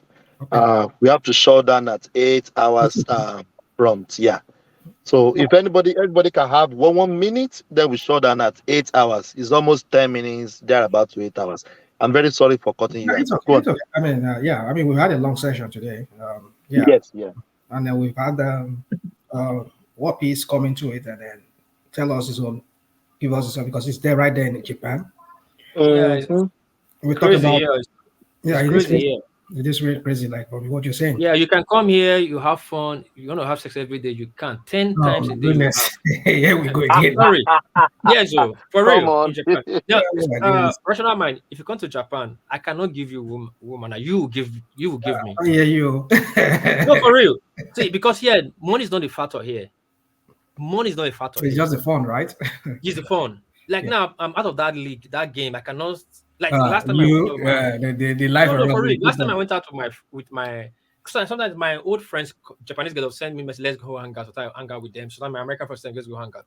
If I hang out by 12 o'clock, I'm tired. I want to sleep. I want to go home. You know. But the Japanese girl want you. If you can give them that fun, she's all yours. That's all they all want. No, they tempt me. You tempt me. As they tempt like this. I know they tempt you. I'm telling you. You know, I'm not my former Senator Bagutu's son in Lagos. During Ambassador regime. Check who was Senator Bagu. His son came here now. This is my friend. He got ground there. First day he landed in my bar, ask him, Mohammed Mo. First day he landed in my bar, there was calling Sean Kingston. I told him, you will not lost in Japan. Follow her, go. I said, this is Japan. If you finish, I give her a coin. He doesn't have it. I said, take, this is my number. I wrote my number. Call me. I'll ask train master how to take a train to my station. That's how she, huh? Maybe I should even come and do my birthday in Japan. I'm not joking. If you come, they know the new faces. Like now, my face is old. You that just came, they know your new face. Because you don't speak, don't know anything. My only problem, I'm supposed to go Hawaii here. I'm not far from Hawaii here. But then, you see, that Pacific Ocean, it Femi well. So what I go do? I go have to go. If you can cross that Pacific Ocean, I know to do that one. It is good. But I don't advise you to marry them. But if you come for fun, you know they tell me where I come for fun. Like they tell me, I know they come for fun. See, I get friends. If you have friends, let me take. Okay, let me make an example for you in Japan. If in Europe or in America, your wife caught you with another girl, she will fight you, destroy your stuff, and she wants to leave you. In Japan, if your Japanese girlfriend or wife catch you with another woman, she would fight to stay with you. Say, no, I'm not leaving you. I cannot leave you for this woman. You said, her husband is beautiful. And so that's why that woman is running after my husband. Do you know how many times before now my woman has seen condoms, seen messages? My first daughter, she played my phone. They will go and show that I was always going to gym. They go and show my wife phone. Date. She still mock me with it sometimes. She did not leave. They will not be serious. You know how many times? Easy to find. My first wife, the one that was daughter I married before. She saw a message. I have a date with another woman. We were talking about nasty stuff, and she called that woman. That woman said, "No, it's not. She's dating my friend. I was talking about my friend. That one not called me. My wife called. That one didn't even know I have a wife, because that was playing in there. That one know I even have a wife. Your wife called me. I was like, this is what I told her in case you get home. And I go home. Yeah, come. Idia, breeze over. And I got home. My woman was, who is this guy? I was like, who is this guy? So that's my friend's wife now, a girlfriend now. My wife, my first wife, went out, drink with her friend, came back, was saying that when she saw the girl, she went to have a date with the girl. She saw the girl was very beautiful. She came back and tightened up. That one did not leave me. This one did not leave me. Two of them. Then her friend, your other one friend not joined. You were three. If you are dating one Japanese girl, you are dating all her friends. It's crazy out here. Crazy, but don't marry. Don't marry. Once you marry, you are gone. Anytime when I go Europe, I go try to see if I go fit connect from No, there. if you come here, it's good. And just I this come is opportunity and the there, rest. but my crosses Atlantic Ocean here. I mean, this Pacific Ocean here. No with me. No. It's the good. most I could go It's is Alaska here. So yeah, so it's good. When you come, see, their club is more crazy. You go to club today, you pick a girl. Leave. you don't do now. I should advertise. Wait, now let me tell you. Let me tell you. Wait, let me tell you. I'm You pick up a married girl, man. you leave. You pick up a girl, you leave. Tomorrow you come, she'll be the first to blank you in that. She'll come again tomorrow. She'll be the first to blank you. And you just blank her to carry second one and go. Small piece, I beg. No corrupt me. This country. Okay, I will show you a picture. Last time I went out, because I'm out of that league. If you see the half Japanese, half Ghana girl, mad, blood clot. But old school, she was all over me because my Japanese friend with me, my American friend, I used to have clubs, so the club don't know me. So the way she put around, she's talking to a lot of people who play with, because I've not gone out for a long time. And that was before the election was said. I met some Yoruba military guys came in from, they came on deployment. Some crazy fine boys, big rank army, US Army, Yoruba guys. So we all talking, playing. The girl was all over me. Old school. I see how the old touches. We talk, play. And she wanted to go home with me that night. But how I want to go in by 3. My son would not wake up. How? You want to make you take second wife? I want to go. I left that girl for my American boy. Take home. The girl was mad. Want to go home with me. My friend said she went to the club again the other week. He saw the girl blanked him straight up. If you come, rational mind, now you would give me, woman, be me with because we don't go for the game. Yeah, it's crazy, man. Yeah, it's crazy. It's free of charge. Now Tokyo there, I mean, where there? I think Yokohama. Me, Yokohama. not like Tokyo, even more crazier. I like in Yokohama. I like to make a move, be like talk to a girl, spin the girl, no spin. But Tokyo, nah, that is crazy. That is place of foreigner. Crazy thing happen in Tokyo. Crazy. No. Love in Tokyo now.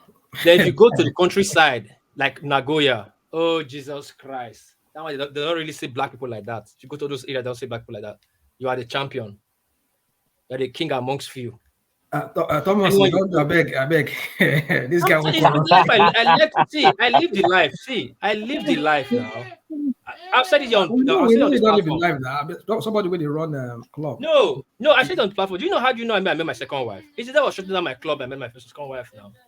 I have my kids for me now. Take him that side. We only had it once and I didn't see her again. After 2 months, she called me, I'm pregnant.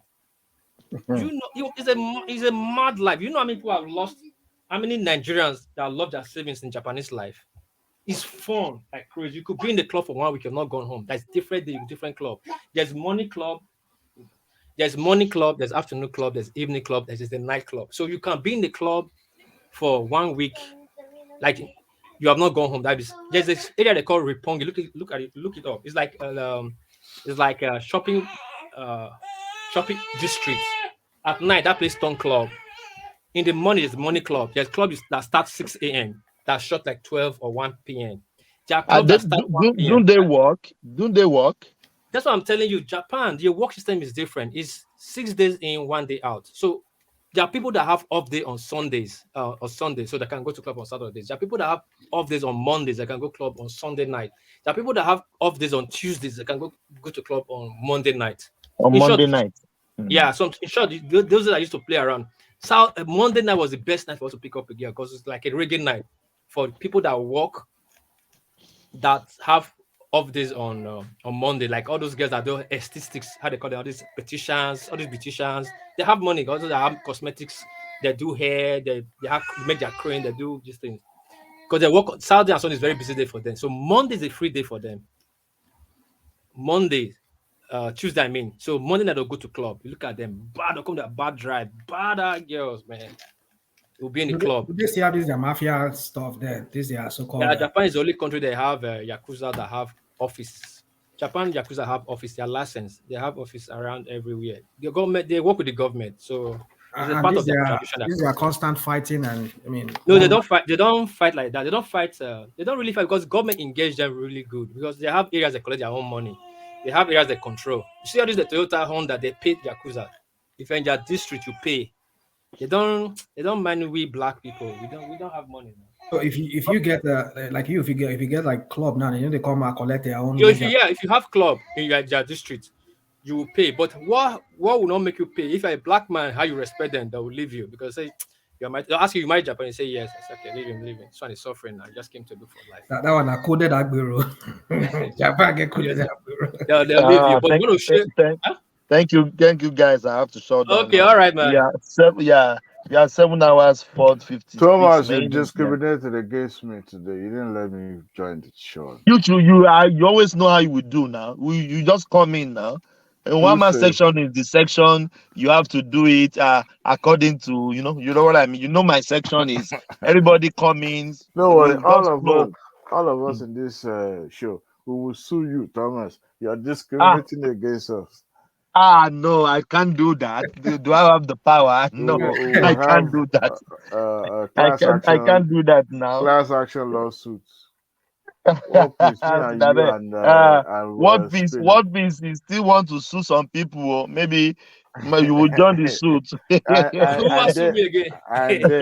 Now you want to sue people now. You want to sue people now. Don't disturb the one. The one has 4 wives, so for full disclosure. One in Nigeria, one in America, one in Europe. Alaji Wale. God knows the road to your house.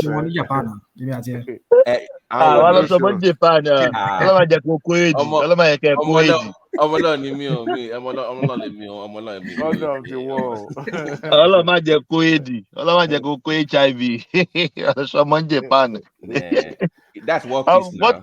Do you know what I love about their size? They are pelenge. Almost confess. Thomas, don't fall into that place. Thomas, let me tell you this for the last package before you go. In biology, how they say it, whatever how you proceed. Japanese, how I say it, I don't want to use a raw word. For when it comes to women, whatever, Japanese have the best water, like a water fan. As you start water fountain, if you are staying 7 hours there, that place will be like I beg you. I think I need to shut down now. Thank you. Our leg would be like a rod of Moses that want to share this. Did you know that they had Moses part the Red Sea? That had their leg. Thomas, do you know one thing that I thank God for tonight? That War Peace did not say that it was Benin that has the best in the world. What? He didn't say it was Benin tonight. He didn't say it was Benin that he had the best. No, Japan. They say in Japan, they say one will say if you go black, you don't go white. Japan will say when you say down is like a yolk, yellow and white. They say you are already gone brown. You cannot be. It's something like an egg. Like you're already eating the yolk. As Japan say, if you test a Japanese girl in this life, if you're not good, you'll never be good again. Nobody from Japan. Ask anybody. Oh, she cannot War Peace. Drop me a number. Alagbere ni gbogbo yin. Do you know how many people are Nigerian men that lost their marriage because of Japanese women? Wait now. Spinner, you have grandchildren. Why are you doing this now? No, let him come and enjoy. Why are you doing this? What are you doing? Alagbere ni gbogbo yin. Alagbere. Do you know here? Just my cousin that work with all the Sanusi when they came, the Bismarck when they came 2000 it was 2001 when they came for World Summit. They went mad now. Then my club was still going on. They went mad. It was different every hour. Different type I was bringing. I bring them I'll bring like 6, 7 tall, slim, how they want it. And it's command. Once I bring it, it's up to them. Sometimes 2 girls will be dragging for one of them. Thank you so much. Thank you. Yeah, I need to shut down now. Everybody, thank you so much, guys. I'll send you my number through. I'll give one man to send it to you. We'll give you one man. Yeah. No, I appreciate that. All right. Thank you, everybody. God bless you all. Yeah. Thank you. Rational Mind, Prince, Otumba, Remy, Spina, everybody. You guys are amazing. I hope to catch up again in the next section. Yeah. It has come to the end of the section again. We do it again now, 8 hours. Yeah, that is not joke, man. Thank you. The super chatters, the comment section, you are the strength of the platform. If you are not there, we are not here. Thank you so much. Thank you. I'm out. God bless you all. Thank you. I'll leave you with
when it offend them, it sweet us.